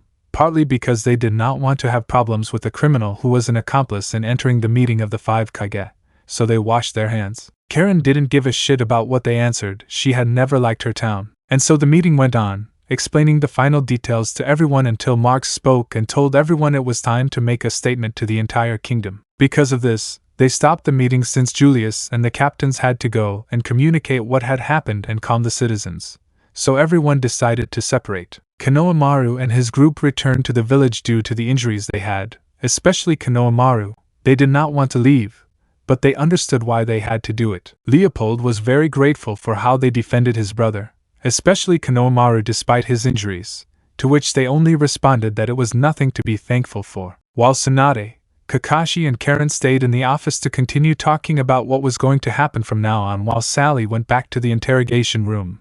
Although she seemed very happy since she was going to be released and go with Naruto. They decided not to ask about their happiness, better for their sanity, especially for the person involved. In the case of young gentlemen, Mimosa and Klaus returned to the base with nothing else to say, but Naruto noticed something strange about Mimosa. It reminded him of Hinata, and when he thought about this, he saw Anna call him an idiot while covering her face. I asked her why she was telling her that, but she just replied that it was nothing to worry about. Forgetting this part, Leopold returned to the medical ward to finish his treatment, though Tsunade decided to go check on both him and his brother after she finished talking to Karen. According to her, it was a thank you for taking care of her troublemakers, that is, Naruto and his group. Those mentioned were not amused. Leopold was very grateful. He knew that he was the best doctor on his entire continent, so he would know how to get his brother out of a coma. That's all I wanted, even though the chances were slim. I hoped it would somehow improve my situation. And finally, Noel, Asta and Nero decided to return to base after Tsunade helped Asta improve slightly,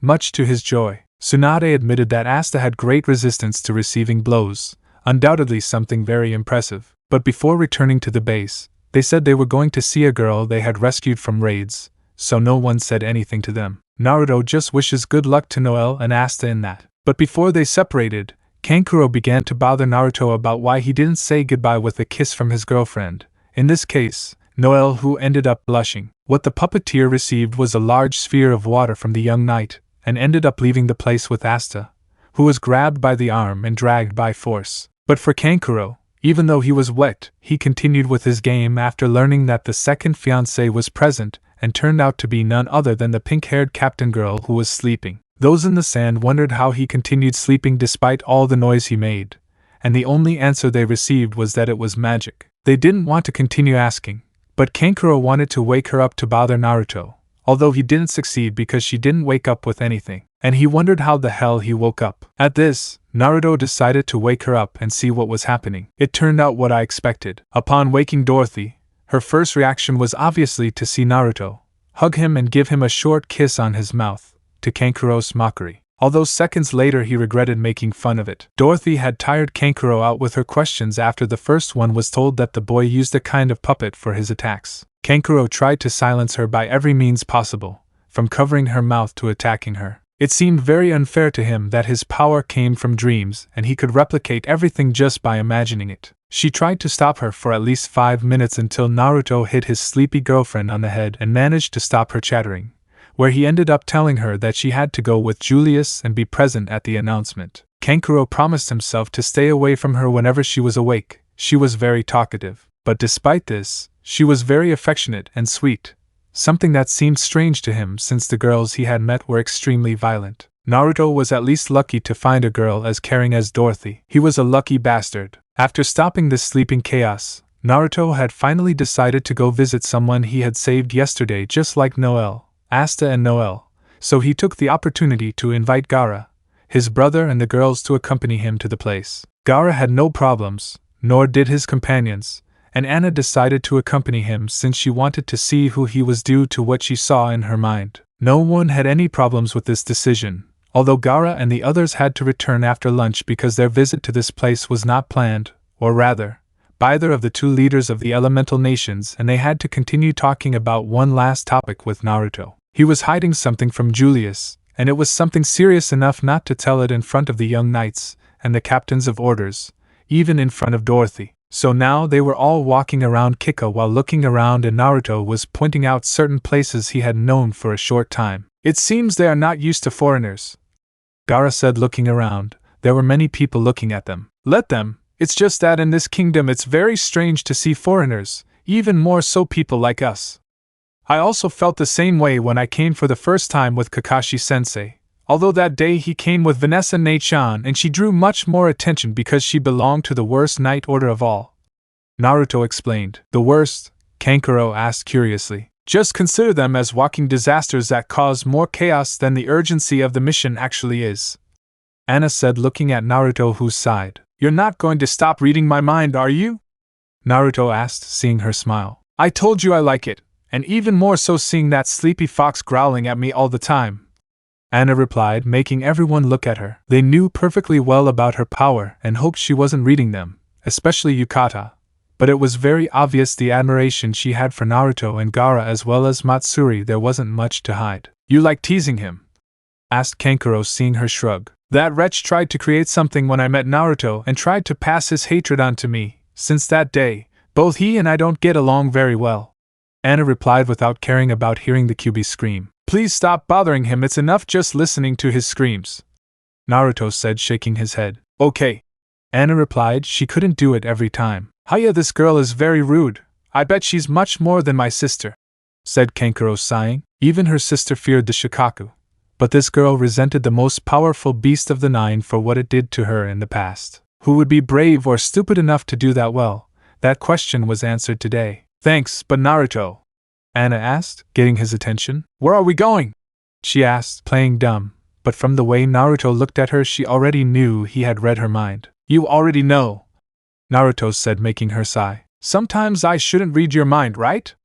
Anna asked. "I can't blame you if you're so used to it," Naruto said, denying his guilt. "Thank you," Anna said without looking at him. "Wow, I didn't think you were that good with words," Kankuro said in a mocking voice, but ended up punched in the stomach by Anna, who just walked back while Naruto just looked at her and then looked at Kankuro. "I must admit that sometimes I like it when people hit other people other than me," Naruto commented, looking at his girlfriend, who didn't want to look at him because she blushed slightly. "She's a really strong girl," Gaara said, starting to walk alongside the others. "Hey," and Kankuro stayed on the ground. Now he wondered if he was more of an idiot than Naruto. Minutes later, "Here we arrived," said Naruto, looking at the restaurant and starting to go up the stairs, being followed by the others. Upon arriving, he opened the door and, just like the first time, there were few people except the person he wanted to see. "Hello," Naruto greeted, entering and seeing Rebecca with only Luca with her. "Oh Naruto, how and you brought people?"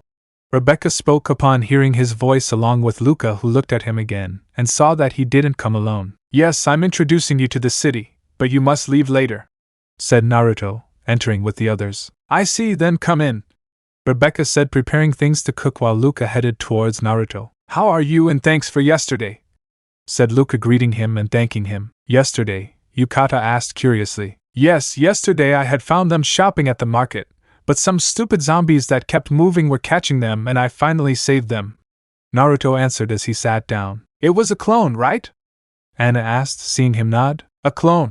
Luca asked curiously. This caught the attention of everyone present as Naruto began to laugh nervously. They don't know you're a... Anna said, only to have her mouth covered. They don't know. Naruto murmured in her ear. Hey, Luca called, looking at Naruto more closely. You're not very normal, right? Well, Belchan aside, you're not just someone who's passing by here. Luca said, watching Naruto sweat. That's true, no citizen or foreigner would be allowed or rather would go unnoticed during an attack like the one that happened yesterday. Rebecca said, staring at him. It seems you're not even good at going unnoticed even if you try. Kankuro said with a mocking smile. Shut up, asshole. Naruto said with a bit of anger in his voice. Naruto-sama, he's not very good at doing infiltration missions, right? Said Yukata, being nodded by Matsuri. He's very destructive and doesn't know the word hide. Matsuri said. She doesn't know him well, but she knows enough to know who he was. After all, he was one of the people on the rescue mission a few years ago, but the words spoken by them did not go unnoticed by both sisters, who looked at each other, and then looked at Naruto. Who are they? Luca asked, looking at the group, who ended up sighing. There's not much point in hiding it from him, idiot. Anna said, covering her face in boredom. Fine, I give up.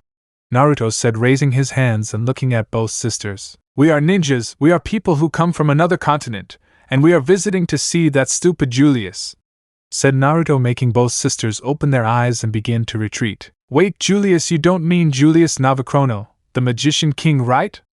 Rebecca said, not believing what she was hearing. Yeah, that same idiot. Naruto replied, only to be hit on the head by Anna. Behave yourself, Anna said with her emotionless gaze. Wait! Luca exclaimed loudly, attracting the group's attention. If you know the three wise men, then who are they really? Luca asked, looking at the group. If I tell you that this guy next to me is a military leader of a country. I point to Gaara only to move on to point to Anna. And she's some kind of princess, would you believe me? Naruto asked, making both sisters freeze as they looked at them again and again. But the next thing would make their hearts leap out. You forgot that you are someone of captain level and a hero in our lands, imbecile, said Anna, causing the sisters to end up fainting, being observed by all the ninjas, who remained silent for a moment, until Naruto sighed. Now you understand why I didn't say it, Naruto said as he stood next to Kankuro and Matsuri, who went to attend to both sisters. They had to wait a while for them to come back to their senses. 10 minutes later. Excuse me, said Rebecca as she sat with the group of ninjas next to her sister, who remained silent. Don't worry, Naruto said as he watched his clones attend to the people. He had to create clones to continue serving people, and the good news is that he had already had practice in this job. It wasn't that difficult. You're not very used to having people like us in this place, right?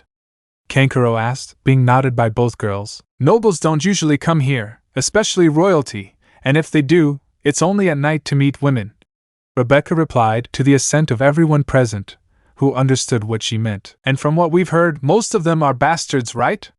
Matsuri asked. Well, we can't call them that because we would be in trouble if they heard us, Rebecca said fearfully. I see, well, that explains a lot why they fainted, Yukata said, looking at both sisters. Because you didn't say so, Luca asked, looking at Naruto, who sighed. Judging by your reaction, it's not the first time I've seen people like you feel intimidated by people who have some kind of power, he replied, looking at both sisters, who sighed. Excuse us, we didn't mean to faint, both sisters said to hear Naruto sigh. They say that because of our positions, right?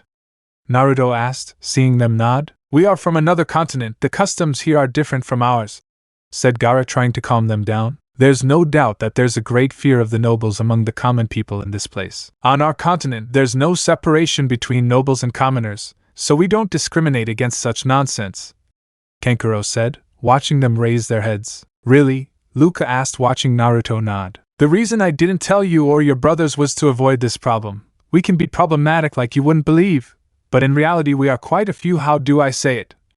Naruto said, searching for a word that would describe them better. Friendly, asked Yukata, trying to help. Something like that. But well, what I mean is that you shouldn't fear us just because we have a higher position or something like that, said Naruto, being supported by everyone. Rebecca and Luca looked at Naruto. They hadn't known him well, but he was very friendly with them, and now they could understand why he didn't say anything to them. Commoners are always intimidated by people of high standing, and they are no exception, but Naruto's case was different. In addition, He saved them yesterday along with his brothers who were with them at the time of the attack, where he took care of them until the bad thing happened, although from what they had understood he was only a clone, so he was not the original, but he still took care of them and protected them. Besides me, Rebecca thought, looking at Naruto, he may have been someone of high position and even from another continent, but he was so different from the men I had known. He got along very well with his brothers. Apparently he had money and was not a bad man, and you could even say that he is very affectionate in his own way,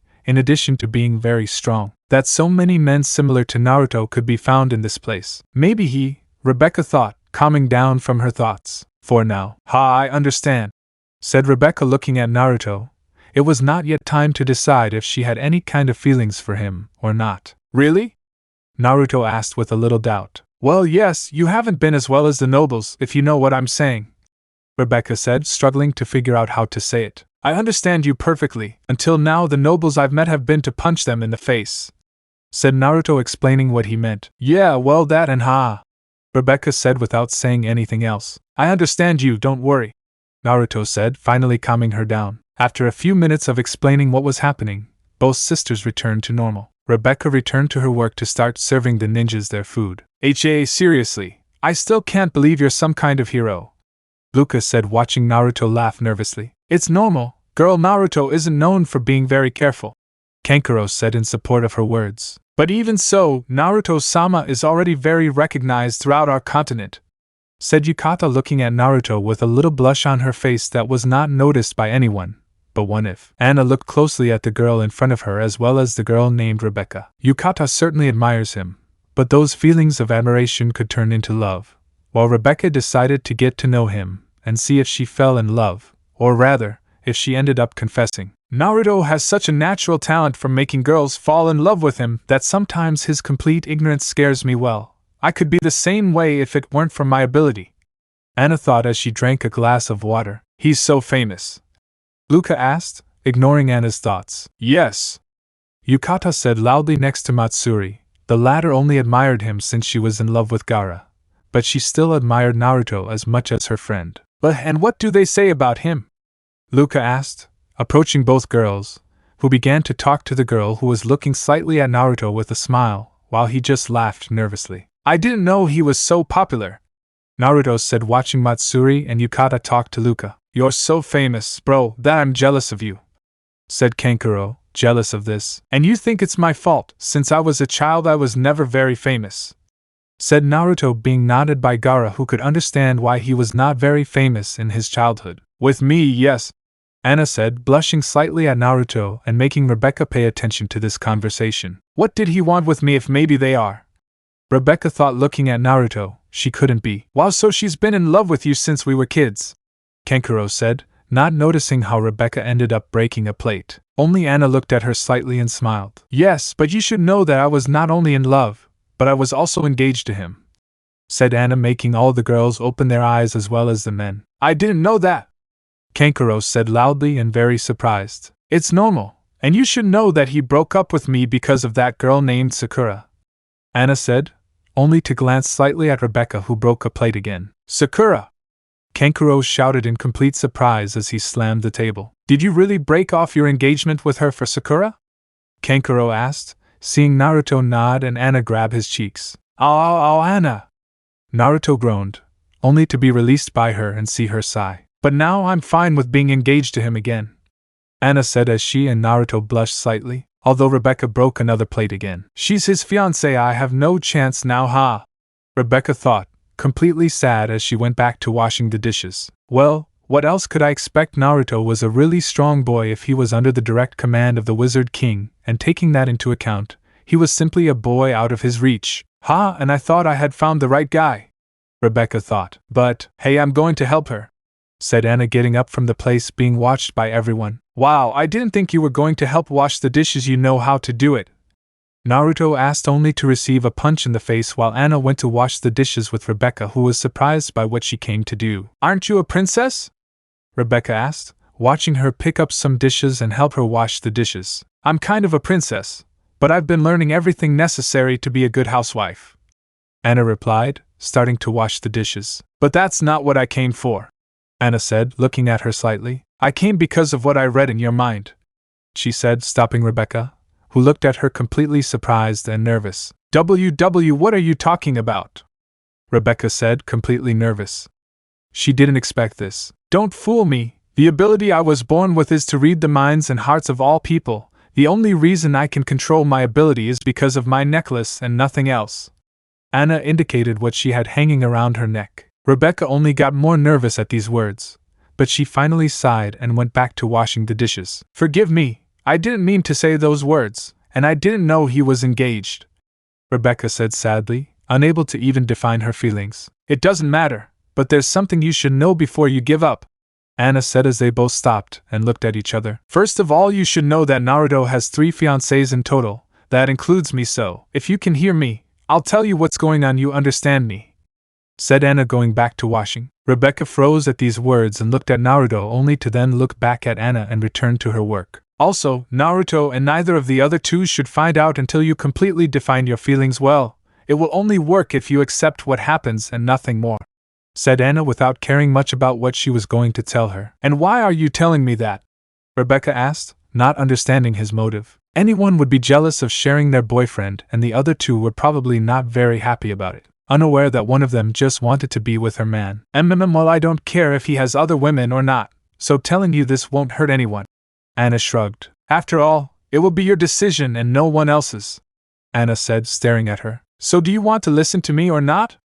Anna asked, seeing her nod slightly, and so he began his explanation. But he didn't realize that 3 people were listening intently to his conversation, and 2 were already preparing a plan. On the way to the castle. Now the group was returning to the castle after having eaten at the restaurant run by Rebecca while they were guided by Luca, who had Belle in his head, who decided to accompany them and take the opportunity to buy some things for his house. The group had gone to certain stores to shop, thanks to the money lent by Naruto, which he had no problem giving to Gaara and Kankuro to buy certain medicinal plants that they could try to adapt for their village. There were many, so they bought some, asking for instructions on how to use them. Although their scientists could discover what their effects were, they didn't want to waste time searching for their effect and could go straight to the part about their properties, the effectiveness, and those things of the plants immediately. They walked around and saw a lot of the city until Matsuri became curious about a rather tall tower. Hey, Luka-chan, Matsuri spoke, drawing the attention of the aforementioned. What's wrong?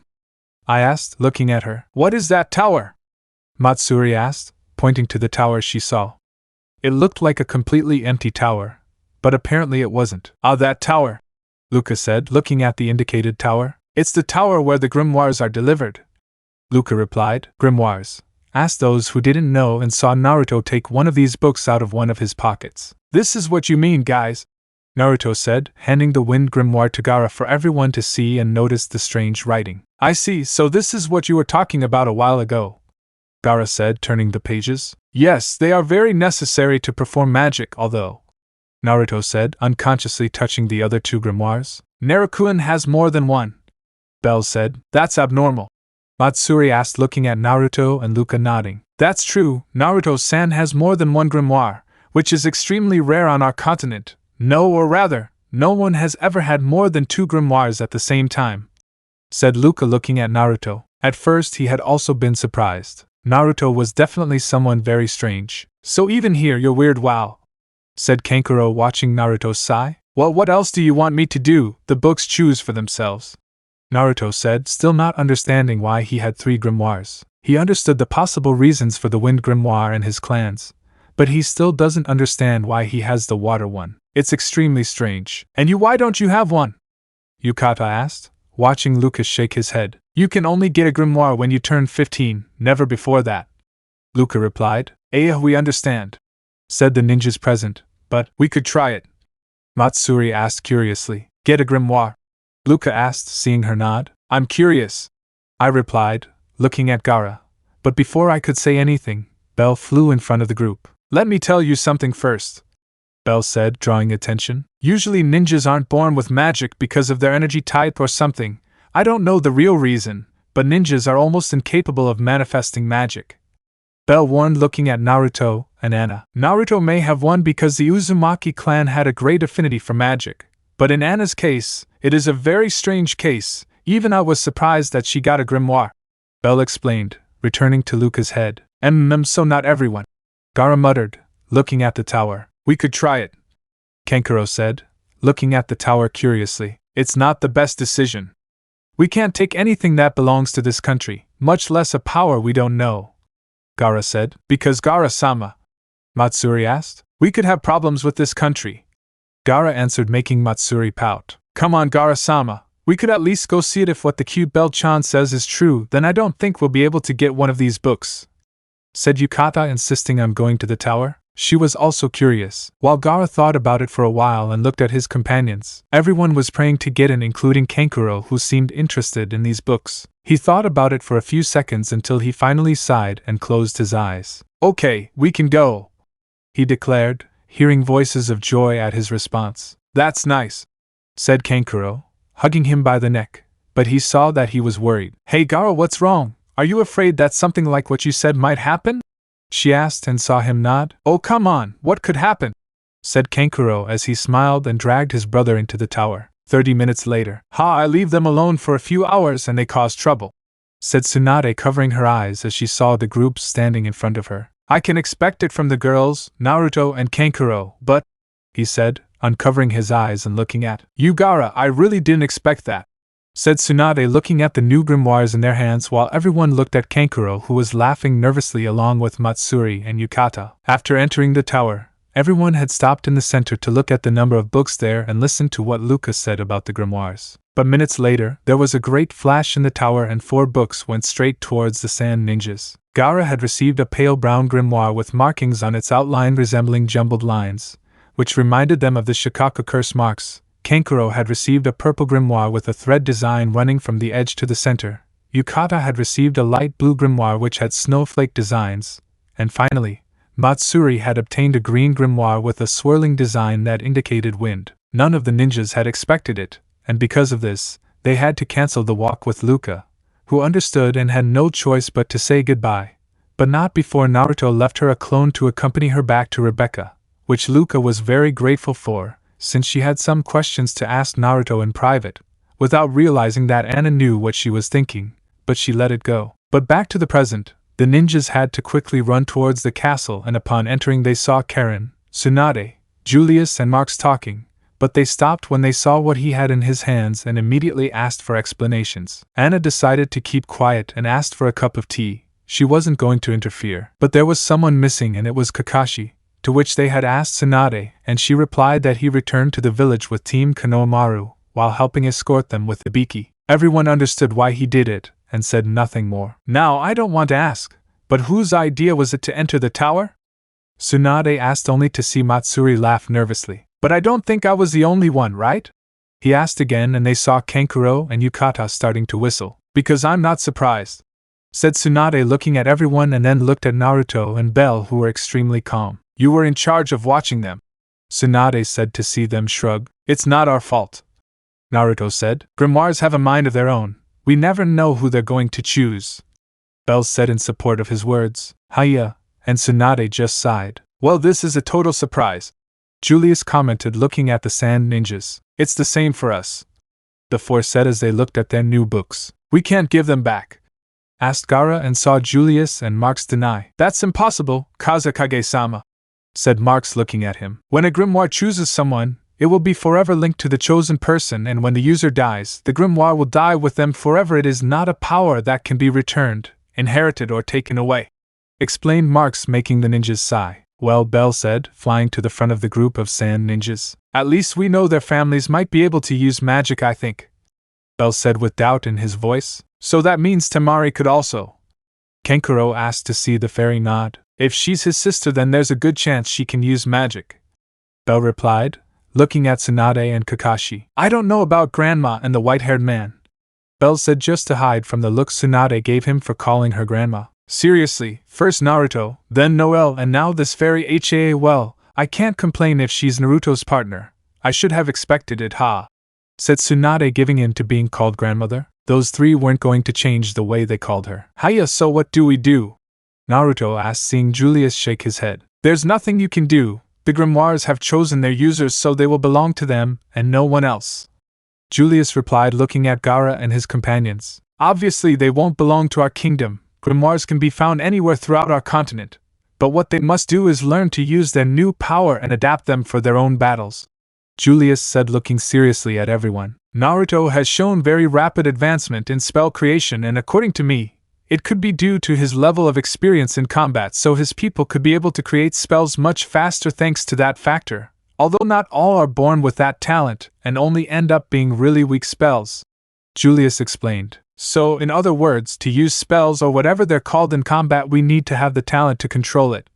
Kankuro asked, and saw Julius nod. Spells are usually born with a lot of practice and, in rare cases, through really strong feelings obviously. Once created, it can be used automatically as long as you remember the feeling of the spell. Marx explained. I understand, but won't it be a problem for your country? Gaara asked, seeing Julius deny. It's not a problem. Grimoires have the symbol on their cover so you know where they got it, but it's generally used to identify the country the mage came from and nothing more. Julius replied. I see. Gaara replied, very relieved by this. Yeah, well, there's nothing else to do besides start training those new powers and understanding how to use them, said Tsunade, watching those in the sand nod. Yes, but the problem is that we don't know anything about magic, and it would be best to stay so we can train, but, Gaara said, watching Kankuro nod at what he meant. We can't stay in this place any longer than today, Kankuro said. They had only come for the emergency of the moment, and had not planned their visit to this kingdom. Not to mention that they had come here without permission and Temari was most likely going to kill them. The only good thing was that they had left a message with Shizen, but that wasn't going to calm her anger if she found out. Well, she was going to find out anyway if she saw these books. They had completely sentenced themselves the moment they entered the Grimoire Tower. That's true, Julius. The situation of Naruto, Karen and the Konohamaru team is different. Gaara is the Kazekage and the general commander of the ninja army, and Kankuro is his bodyguard. They can't stay, said Tsunade seriously. About that, they can continue training in their village. As we said, it's just training and seeing if they have talent for their magic or not, and we can also give them books so they can learn our writing and be able to read their grimoires, said Julius, making both ninjas nod. Then that's enough for us, Gaara said, turning to look at the girls. But would you mind if they stayed? Gaara asked, causing both girls to widen their eyes in surprise. Wait, Gaara-sama, Matsuri spoke, stopping her words. Why should we stay? Yukata asked, completely surprised by what he said. You don't have any kind of high position in our village, you are just Chunin, and because of that, you can stay to train your new powers. Gaara indicated to the grimoires that the girls looked at. Besides, if they train and learn, they can come back and teach us things we don't know. Will kill two birds with one stone. Kankuro agreed. The girls could understand his logic, but being in a totally strange place was just strange to them. What does he say? Gaara asked, watching Julius think. There wouldn't be any problems. I would have the same conditions as Naruto, that is, doing missions, a salary and such things. Julius responded, not seeing anything wrong with receiving ninjas from a country other than Konoha. So, Gaara said, looking at the girls, who thought about it for a moment among themselves until they finally nodded among themselves and looked back at Gaara. We will do it, they both said with determination. If they could help their Kazekage, then they couldn't let him down. Very well then, like Naruto and the other Konoha ninjas, my own subordinates will be under your direct command. But as we have said before, only you can command them, and no one else, said Gaara, looking at Julius seriously. I understand, I won't make the same mistake again, Julius replied, nodding at Gaara and then turning to look at Naruto. Naruto, I ask you to take care of them, and if you can teach them what you know about this magic, Gaara asked. Don't worry, I'll take care of them, Naruto replied confidently. We are now under your care, Naruto-sama/san, said Yukata and Matsuri, respectively. Girls, Gaara said, looking at Matsuri and Yukata. Naruto may be lower in rank than you, but his power is above yours and his experience is much greater, so you will be under the command of the Wizard King and him, you have heard, said Gaara, making both girls nod. So it's decided, Julius said, looking at both girls. Since you'll be with Naruto, you'll be going to the same places as him. In this case, you'll be going to the same orders, as long as I don't separate you and send you on different missions, said Julius. We understand,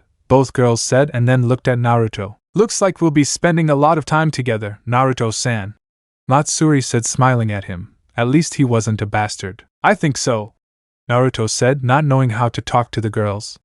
He didn't know them very well and had only seen them around Gaara a few times. The only one I knew a little more was Matsuri, because she was Gaara's disciple and was on a mission that involved his rescue in the past. After a few minutes of tidying everything up and deciding what the girls would do, everyone finally sat back down while Matsuri, Yukata, and Kankuro stood behind Gaara. Now that we're done with these unexpected surprises, let's move on to what you didn't want to talk about, Tsunade said, becoming serious again along with everyone else. We know perfectly well that they are hiding something very serious so as not to talk about it in front of the captains, said Gaara, watching Julius look out the window. They're right, Julius said, looking toward the capital. Grandma, Naruto spoke, attracting everyone's attention. We suspect there is a traitor in the capital, Naruto said, making everyone nod. It's certainly something to keep them from talking in front of the captains, and they can assume it's someone from the high command, right?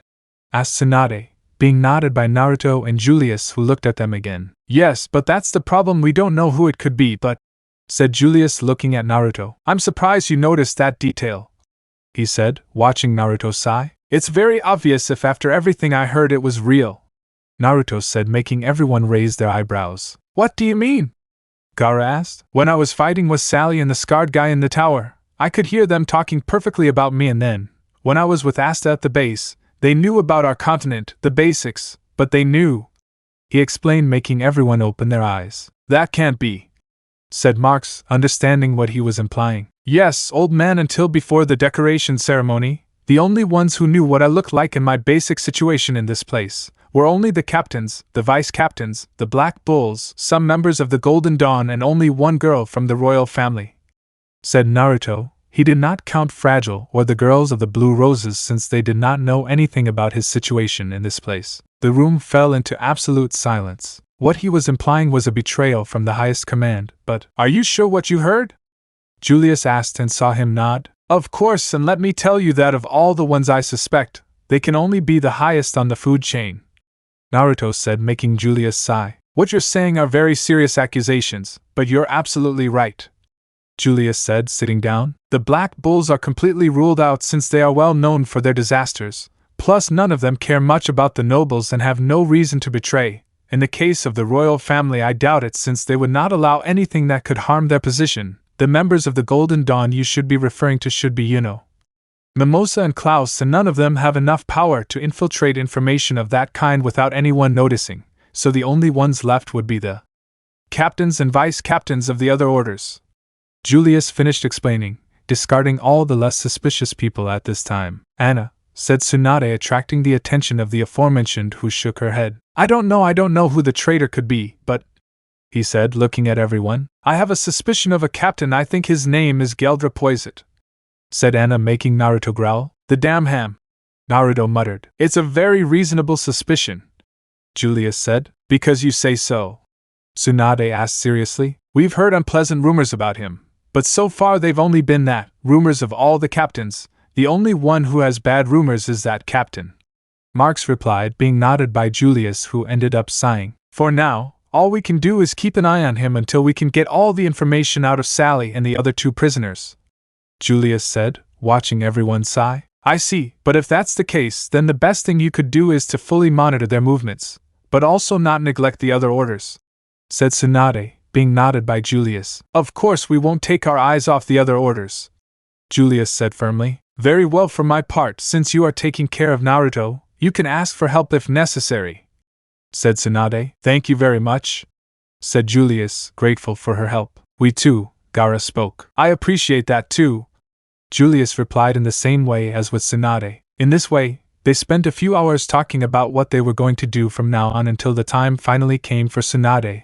and her companions to return to the village. Well, I think it's time, said Gaara, looking at Naruto, who was already leaving with Anna, Belle, Karen, Matsuri and Yukata. Yes, thanks for coming, said Naruto, shaking Gaara's hand. No problem. I came for several reasons, and one of them was to congratulate you on your commitments, but I think I'll do it when I'm calmer, Gaara replied, stopping shaking Naruto's hand, who began to laugh nervously. Anna-san, take care of him, said Gaara, being nodded by the aforementioned, who just remained silent. Don't kill him, Kankuro said jokingly, only to see Naruto raise his middle finger at him. Gaara-sama, Kankuro-sama, have a safe return, Yukata said, bowing to them. Have a good trip, said Matsuri, doing the same as Yukata. You guys too, take care of yourselves and don't cause trouble, said Kankuro, making them laugh shyly. Take advantage of learning everything you can, said Gaara looking at Naruto. He may be an idiot, but he can teach you a lot more than what meets the eye, he said, making Naruto fall to the ground. Well, I must admit that hurt. Thanks for the vote of confidence,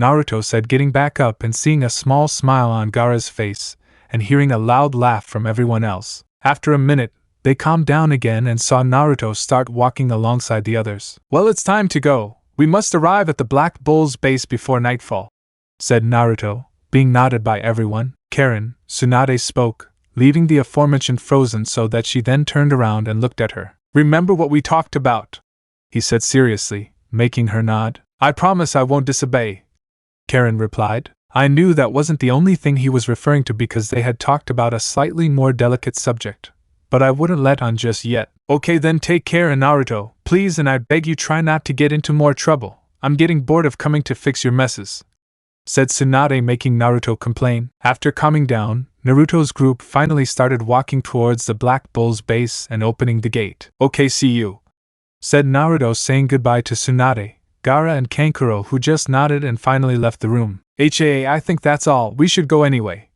said Tsunade, watching Julius nod, but before he could speak, someone else interrupted him. Before we go, I want to talk to you about something, Kankuro said, looking at Gaara and Tsunade, who had raised an eyebrow. What do you want to talk about? Tsunade asked curiously. Oh, it's something I heard during our walk, Kankuro replied as they sat back down. While this was happening, Naruto's group was walking through the corridors to go to the base mentioned by the first one. Naruto-san, Hablo Matsuri. What's wrong? Naruto asked. How will we get to that place? Matsuri asked curiously. It was almost night. Very easy, said Naruto, showing his communicator that had been returned to him by Julius. That unfortunate nozzle gave him that job, how ungrateful. With a call, he replied, opening it and starting to communicate with Yami. Hey old man, said Naruto. What's wrong, brat? Yami asked while smoking. Tell Finral to come get us, we're going there, he said as he saw Yami nod and started shouting. Minutes later. Girls, do you want to go on a date with me? Finral asked, looking at Matsuri, Yukata, and Anna. No, and the girls in the arena rejected him completely. And you, beautiful? Asked Finral. Because I should go with you, Anna asked, making Finral stop and raise an eyebrow. Because I feel like I've heard your voice somewhere. Finral wondered, only to be hugged by the neck by Naruto, who was smiling dangerously at him. What had he said? Finral, this is Anna. You must have heard of her, right? Naruto asked, making Finral freeze, who gulped hard. Just so you're clear, I'm Naruto's fiancé, Anna said, moving to Naruto's side and giving him a kiss on the cheek as he released a completely frozen Finral. After a few seconds, Finral came back to his senses and looked at the couple. How? Finral muttered, lowering his head and then raising it and kneeling before Naruto. How can you get such pretty girls? Give me the recipe to attract such pretty girls, Finral asked, banging his head against the ground. He's a real womanizing idiot, isn't he? Anna said flatly. Please, I just want to go to the base. If you want to invite Yukata-chan and Matsuri-chan to your dates, then try it. But now I want to go eat. I have something I want to give to Charmy, said Naruto, tired from the day he had. If I had to go out with someone, it would be with Gaara-sama or you, Naruto-san, said Matsuri, putting her arms on her waist. I don't like womanizers, Yukata said, her arms crossed. Wow, 3 girls rejected you, new record, Karen said mockingly, seeing Finral direct his gaze towards her. Are you interested? Finral asked. I corrected that 4 girls rejected you in 1 minute, new record, Karen replied, making Finral cry as he hit the ground. Are they all like that? Matsuri asked. Oh, I swear there are many more worse ones, Naruto said, smiling, making the girls sigh. They knew Naruto was a troublemaker, but they didn't think he liked trouble. Minutes later, at the base of the Black Bulls. Oh, so this is the base you were talking about, Anna said, looking at the strange base. Yeah, well, let's come in, said Naruto, opening the door and entering with the girls. Hello, Naruto greeted, attracting everyone's attention. Naruto, you're back, Vanessa said from a table, drunk as always. Yes, I came here, said Naruto, watching Yami smoke. Looks like you love this place, Yami said, watching Naruto smile at her. You know I don't like nobles, Naruto replied, walking towards him. I can imagine then, Yami said, looking at the girls behind him. Apparently the brats had to leave, but they left 2 other brats in this place, and they are not just anyone, this time they are that boy's companions, Yami commented, looking at Matsuri and Yukata. Boy? Vanessa asked, barely getting up. Yes, a boy Naruto's age who has the same position as the Hokage, Yami replied, waking Vanessa up slightly. I didn't think people your age could be like the three wise men, Vanessa commented. That's our Kazekage, he's the youngest Kage of the 5 that has existed in the history of our continent, said Matsuri with pride of her teacher being confirmed by Yukata firmly. The youngest, Yami muttered. It took him years to become a captain, even if he didn't want to, but a child half his age already has the same position as Julius. Ninjas are people who must know how to do their job from a very early age, so as to choose a child as the military leader of a country. And you? Vanessa asked, looking at Anna, who stood with her arms crossed. I am the princess priestess of the land of fire and Naruto's fiancé, Anna replied, causing Vanessa to spit out her drink and look at Naruto. Isn't that her who we heard that day? Vanessa asked. That day, Naruto asked. Perhaps they already knew her. It's true you weren't there, but the day before we met again, I went to Lady Tsunade's office and found her talking to the princess and this group, Anna replied, making Naruto nod. Princess? Vanessa asked, not understanding what she meant. She means Noelle, said Karen, who had gone to stretch out on the sofa in the room. And you're not the same one? Asked Vanessa. I'm a princess of sorts, but I know how to do housework, like cooking, washing, teaching well, everything I need to know to be a good wife, Anna replied, going to sit down. Wow, Vanessa said to look at Naruto. She must be in love with you, he commented, making Naruto blush and scratch his head. Actually, I've been in love since we were kids, Anna added. A childhood sweetheart, both girls from the sand said in a voice of tenderness for what they had heard. These girls like love stories, right? Yami asked, looking at the girls who realized what they were doing and started laughing nervously. Well, Yukata had spoken, but she couldn't finish because Naruto grabbed her and Matsuri by the waist, and they had jumped to one side, blushing both girls. But they realized that a ball of fire had passed from where they were, and then they saw a lightning bolt running in. Luck, Magna, be careful, Naruto claimed, releasing the girls who sighed in relief. Oh Naruto, you're back, excuse me, but I have to teach this guy a lesson, said Magna, ignoring the screams of the new girls. Sorry, but I'll be back later, said Luck, running from Magna, who was throwing fireballs at him. And it seems we arrived in time to see how the disaster began, said Noelle, entering with Asta and Nero, who flew to Naruto's head, who gave her a slight look and raised his hand to see if the bird understood, and apparently he had understood because he raised his wing and hit it against his hand, while Belle flew off Naruto's shoulder and went to where Nero was to use her as a cushion. Then Naruto went to see his other fiancée and Asta. Oh, they just arrived, Naruto said, looking at the two who were surprised that he was here. Wow, I didn't think I'd see you again today, Noelle said, approaching Naruto with Asta. Didn't you want to see it, princess? Anna asked mockingly. Shut up, Noelle said loudly, making Anna smile slightly while blushing slightly. Girls, Naruto said, only to feel a tug from below and see. Oh Charmy, I wanted to see you, Naruto said, only to see Charmy choke on food, but she quickly recovered. You wanted to see me? Charmy asked in a different tone than usual, which caught Anna's attention, who understood what was happening. Apparently Naruto doesn't notice anything. Well, never mind, thought Anna, bothering Noelle again. Yeah, I forgot because of Anna's arrival and the invasion, but look, Naruto said as he took out a scroll, which he stretched out and ended up revealing large amounts of fish that caught everyone's attention. Fish!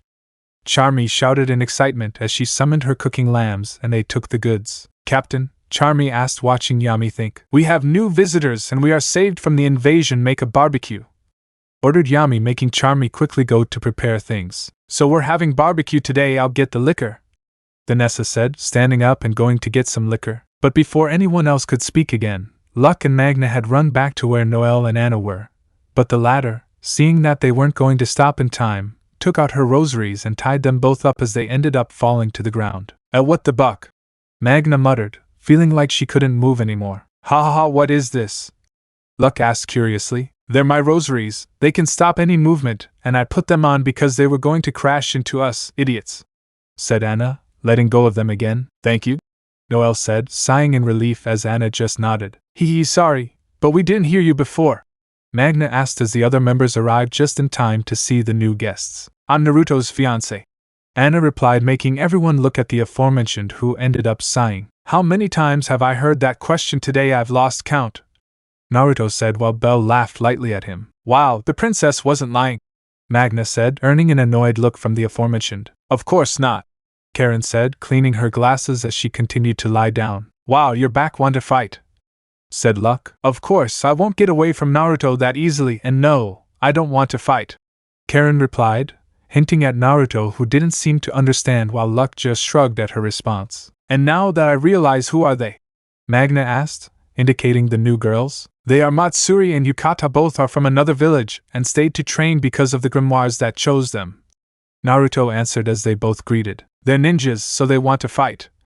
Luck asked, only to be grabbed by Yami. Stop that, said Yami, releasing Luck, who returned to Magna's side. He's always like this, Matsuri asked, pointing at a smiling Luck. Yes, he loves to fight, but he's a good person. You'd get used to it. Just tell him no every time he asks you to fight and he'll leave you alone. Well, sometimes you have to insist, said Naruto, making both girls nod. But before they could say anything, someone came back into the room. All right, Charmy shouted, drawing everyone's attention. Help set things up, we're going to have a barbecue, the little knight said loudly as everyone shouted with joy and started moving. Brats, Yami said, looking at Matsuri and Yukata. Help or don't eat, he threatened, causing both of them to move to help Charmy along with Anna. Hey Naruto, Karen said as she stood up from the couch. Help me carry him outside, Karen asked as she went to help the other girls. TCH, am I his servant? Naruto complained, creating clones to take the couch outside. Naruto-kun, I'm going with the girls. I'll try to get ice cream, said Belle, starting to fly towards the kitchen. And you leave me alone, what a companion, said Naruto, only to be ignored by the fairy, who quickly went for ice cream. Ha, well, at least you're accompanying me, Naruto said, looking slightly at Nero, who raised his wing in confirmation. Well, there isn't much else to do, so let's get started, said Naruto, starting to move the couch. So everyone started moving to make the barbecue. 30 minutes later, Naruto was next to Anna as she helped her cook Charmy, while Noelle was behind him watching them cook alongside Asta, who was doing exercises. Belle was on top of Naruto's head, who was excitedly eating his ice cream while using Nero as a cushion. At this point, Nero had already given up on the fairy using her as a blanket or cushion, so he left her alone. Noelle had been forbidden from touching the food after the Black Bull's ordeal with their poisoned food. They weren't going to make the same mistake again. While Karen was bringing things from inside the base with the other kids. I wasn't going to be a kept woman. That looks delicious, said Naruto, looking at the fish cooking next to the meat they had brought. Yeah, where did you get them from? Charmy asked curiously. From Rack. The scrolls can store food without it rotting for too long, and don't ask how it's done because I can barely understand how to seal it, Naruto replied, making her nod. What an advantage, said Yami seriously. Storing food for a long time without it rotting is something incredible. Thank you, Naruto said as he looked at Magna and Luck. Hey guys, Naruto said, drawing their attention while Asta stopped exercising and stood up. What's wrong? Do you want to fight? Luck asked very excitedly. Calm down, we'll fight, but it's not that. I want to ask you how it went, Naruto asked, making Magna puff out her chest with pride. The 3 wise men gave us a star for our good work, Magna replied proudly. Hee, that's right, Magna. Our combined technique, Magna's electrifying typhoon, was a success, Lux said with excitement in his voice. We won't do it again, Magna exclaimed, flatly refusing to perform the technique when she remembered what it was like. There's no way she'd do it again. I will continue to carry the weight of the Black Bulls. Asta, my time has come. Follow me without losing sight of me, said Magna while Asta smiled at her. Yes. By the way, Magna-san, said Asta. What? Magna asked. They recognized my work in the commotion in the capital and promoted me to a basic magic knight of rank 3, Asta said with pride in his voice. What's that about a basic rank 3 magic knight? Magna asked, causing Asta to open his mouth in surprise and Naruto, Anna, and Noelle to end up covering their faces because of the dumbest question in the world. They're little idiots, aren't they? Matsuri asked, bringing the ingredients they had asked for while passing them to Charmy, who thanked her. Aren't they like our ranks? Yukata asked with a finger on her chin, arriving next to her friend. Yeah, something like that, Yami said, walking towards the group and looking at the 2 idiots. They are magic knights without knowing it, asked Yami, seeing both deny. It's the hierarchy of knights. You remain the same as when you entered. You are basic magic knights of rank 5, so be more respectful to Asta, said Yami, making both idiots open their mouths in surprise. And Charmy was promoted to a basic magic knight of rank 1. Yami indicated to a Charmy who was eating. Kneel before me, follow me without losing sight of me, said Charmy, making Luck and Magna open their mouths even more in surprise, while the ninjas started to laugh, but tried to contain themselves. They appreciated that I captured an enemy, even though I tried to mess things up," Yami said, making Charmy laugh slightly. "I had to scold her for what she was about to do," Naruto said, attracting attention. "You were with her?" Noel asked. "Actually a clone. I left one because I found out that he stowed away at the awards ceremony, and after some trouble, he came back to look for the old woman because he thought she wanted to eat his food again," Naruto replied, looking at Charmy laughing even more nervously. "So that happened, but why didn't you go help?" Noel asked curiously. "Actually, I couldn't because I created the clone with only enough power to perform a few attacks, and as soon as it ran out, it would disappear," Naruto answered while Noel understood. "Wow, so that's the reason," Yami said, watching Charmy dance while Magna and Luck were kneeling and cursing at her. "Lucky you," he finally said to Naruto's nod, but he started smiling and, "Although I find it a little ironic that Magna and Luck are so low-ranking despite having been in the Night Orders for so long," Naruto said, starting to laugh. "But don't talk so much, you're in the same situation," said Anna, stopping her laughter as she looked at the girls in the arena. "They are both Chunin rank while you are still a Genin, you shouldn't laugh so much," said Anna, making Naruto feel like his pride was being shattered. "Haha, that's true, we're both of a higher rank," Matsuri said with pride in her voice. "So," Yukata said, thinking with a smile, "you shouldn't obey us, Naruto-sama?" she asked with a flirtatious smile to a Naruto who began to walk away slightly. "No way, if I don't obey Grandma, why would I listen to you?" Naruto asked, making them laugh. "Ha ha ha, don't worry, we are under your command, Naruto-san," said Matsuri, trying to calm down a little. "Ha ha ha." And Yukata just continued laughing, although deep down she meant it for something else. "Hiya, seriously, I'm getting used to sighing," Naruto muttered. Ever since he got here he started sighing a lot more than usual. Meanwhile, Asta was talking to Yami about what happened with Fugolian, to which Yami encouraged him to the joy of Noel, who was listening to their conversation. "But, good, I'll train to get stronger," Asta said excitedly, which caught everyone's attention. "No, you rest," said Yami, stopping Asta's joy, who looked at him confused. "You hurt yourself many times, even if that violent woman heals you, you'll die, idiot," said Yami, remembering how Tsunade had closed most of his wounds very quickly, undoubtedly something easy if she is the best doctor on her continent. "It's because he's sending me to fight, Captain," Asta thought with a bored face. "Exactly, rest," Noel said, supporting her captain's decision. "You too," Asta asked and then thought. "Rest," Asta muttered. "You have a cow, And Finral arrived just in time, unable to speak because he appeared right in the middle of Matsuri and Yukata, who got scared and ended up hitting him on each side of his face, sending him to the ground. "Don't scare us!" both girls shouted, calming down from their surprise. "Wow, they are really tough," Yami commented, looking at his subordinate standing up. "Yeah, sorry, but let's forget about that," Finral said, returning to his former cheerfulness. "You have vacation, right?" Finral asked Asta, who just nodded. "Then let's set up a group date," he said, causing everyone to look at Finral. "You got girls?" Matsuri asked in surprise. "Of course, are you changing your mind, darling?" Finral asked, only to get hit in the eye. "My heart belongs to Garasama," Matsuri replied firmly as she watched Finral rub his eye and look at his friend. "I can see it now, and you?" Finral asked the Yukata, who pointed at herself and completely shook her head. "Forget it," Yukata replied. He was already interested in someone else. "Then I look at Anna, but try it and I'll hit you," said Naruto, making his threat very clear. "I wasn't going to do it," Finral shouted. "He may be a womanizer, but he never messes with girls who already have boyfriends." "Oh, what a jealous boyfriend," Anna said in a mocking tone. "I'm not jealous, I just care about the sanity of the person you might be dating," Naruto said, and ended up receiving a punch in the stomach from Anna that made him fall while Nero and Bell had to fly, the latter saving her ice cream. "Now I'm sure you're a masochist," Yami said with total firmness in his voice. "Who would be so stupid to say those words to a girl? And even more so when it's your own girlfriend." "Fine, this time I deserve it," said Naruto, grabbing his stomach as he looked at an Anna who had her arms crossed, quite angry. "Ha, he's not very smart about these things, is he?" Matsuri asked, bending down to look at him. "How did you know?" Naruto asked with sarcasm in his voice and then looked at Anna. "Hey, don't get mad, it was just a joke," Naruto said, to see her open one eye and end up sighing. "Wow, I thought Anna-sama stayed angry for much longer," Yukata commented. She hadn't known her that well, but so far she had shown that she was very quiet and serious. "I've gotten used to your nonsense," Anna responded to his comment. "That's why I end up hitting him," I explained, making her nod. So what's this group date thing? Asta asked, making everyone look at him. He's an idiot, right?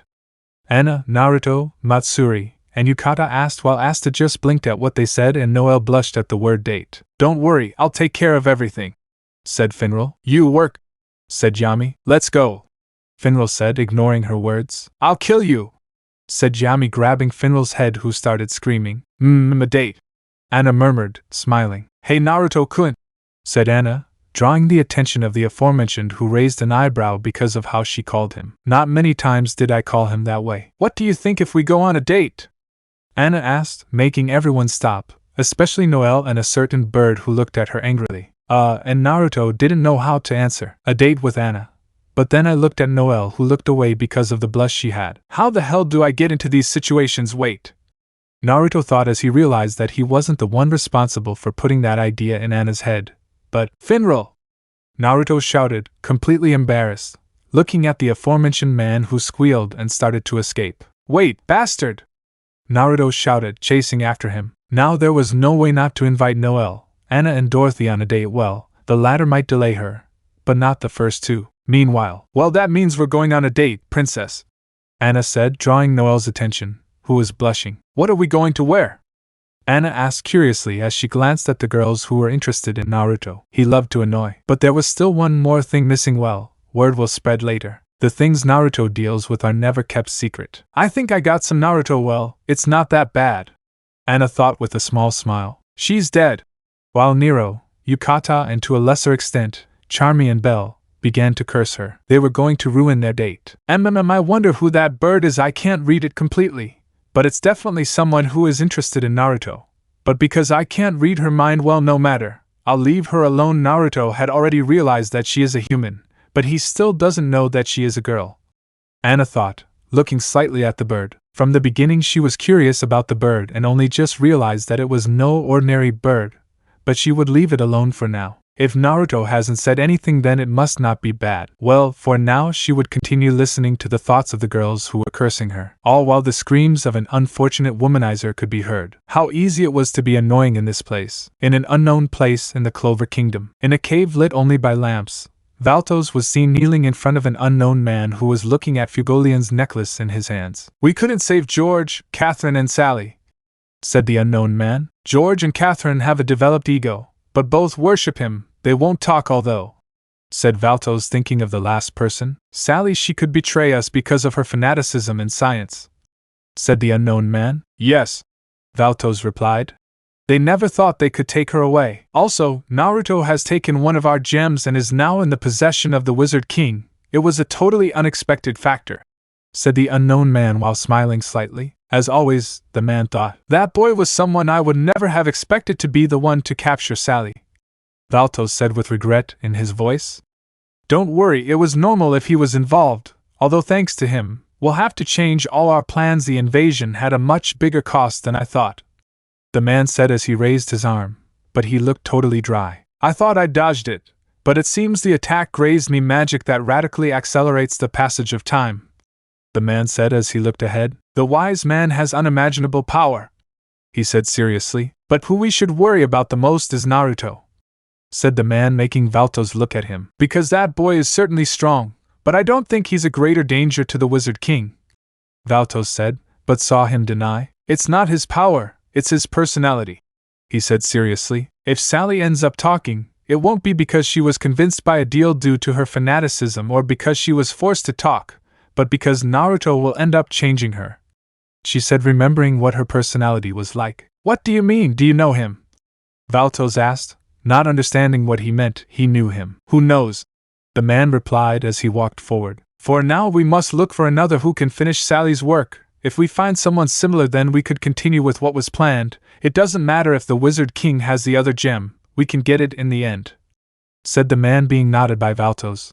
But then I think we have similar goals, said a voice that alerted the men, who turned around, but saw nothing. Who's there? Valtos asked, taking out his grimoire. On the wall, the voice answered, causing the wizards to look at the wall and see a green eye with a smile that showed sharp teeth. Who are you? Asked the unknown man. I'm someone sent by my leader to set up a meeting. I think we can solve your problem and you can solve ours, said the unknown person on the wall. Who are they? Valtos asked very carefully. We are, said the man on the wall with a smile. It was time to move. Let me know in the comments below if you guys want the next part. Also check out my other video that has been shown and left. Thank you for watching. If you enjoyed this video please like and share this video. And have a fantastic day. Bye.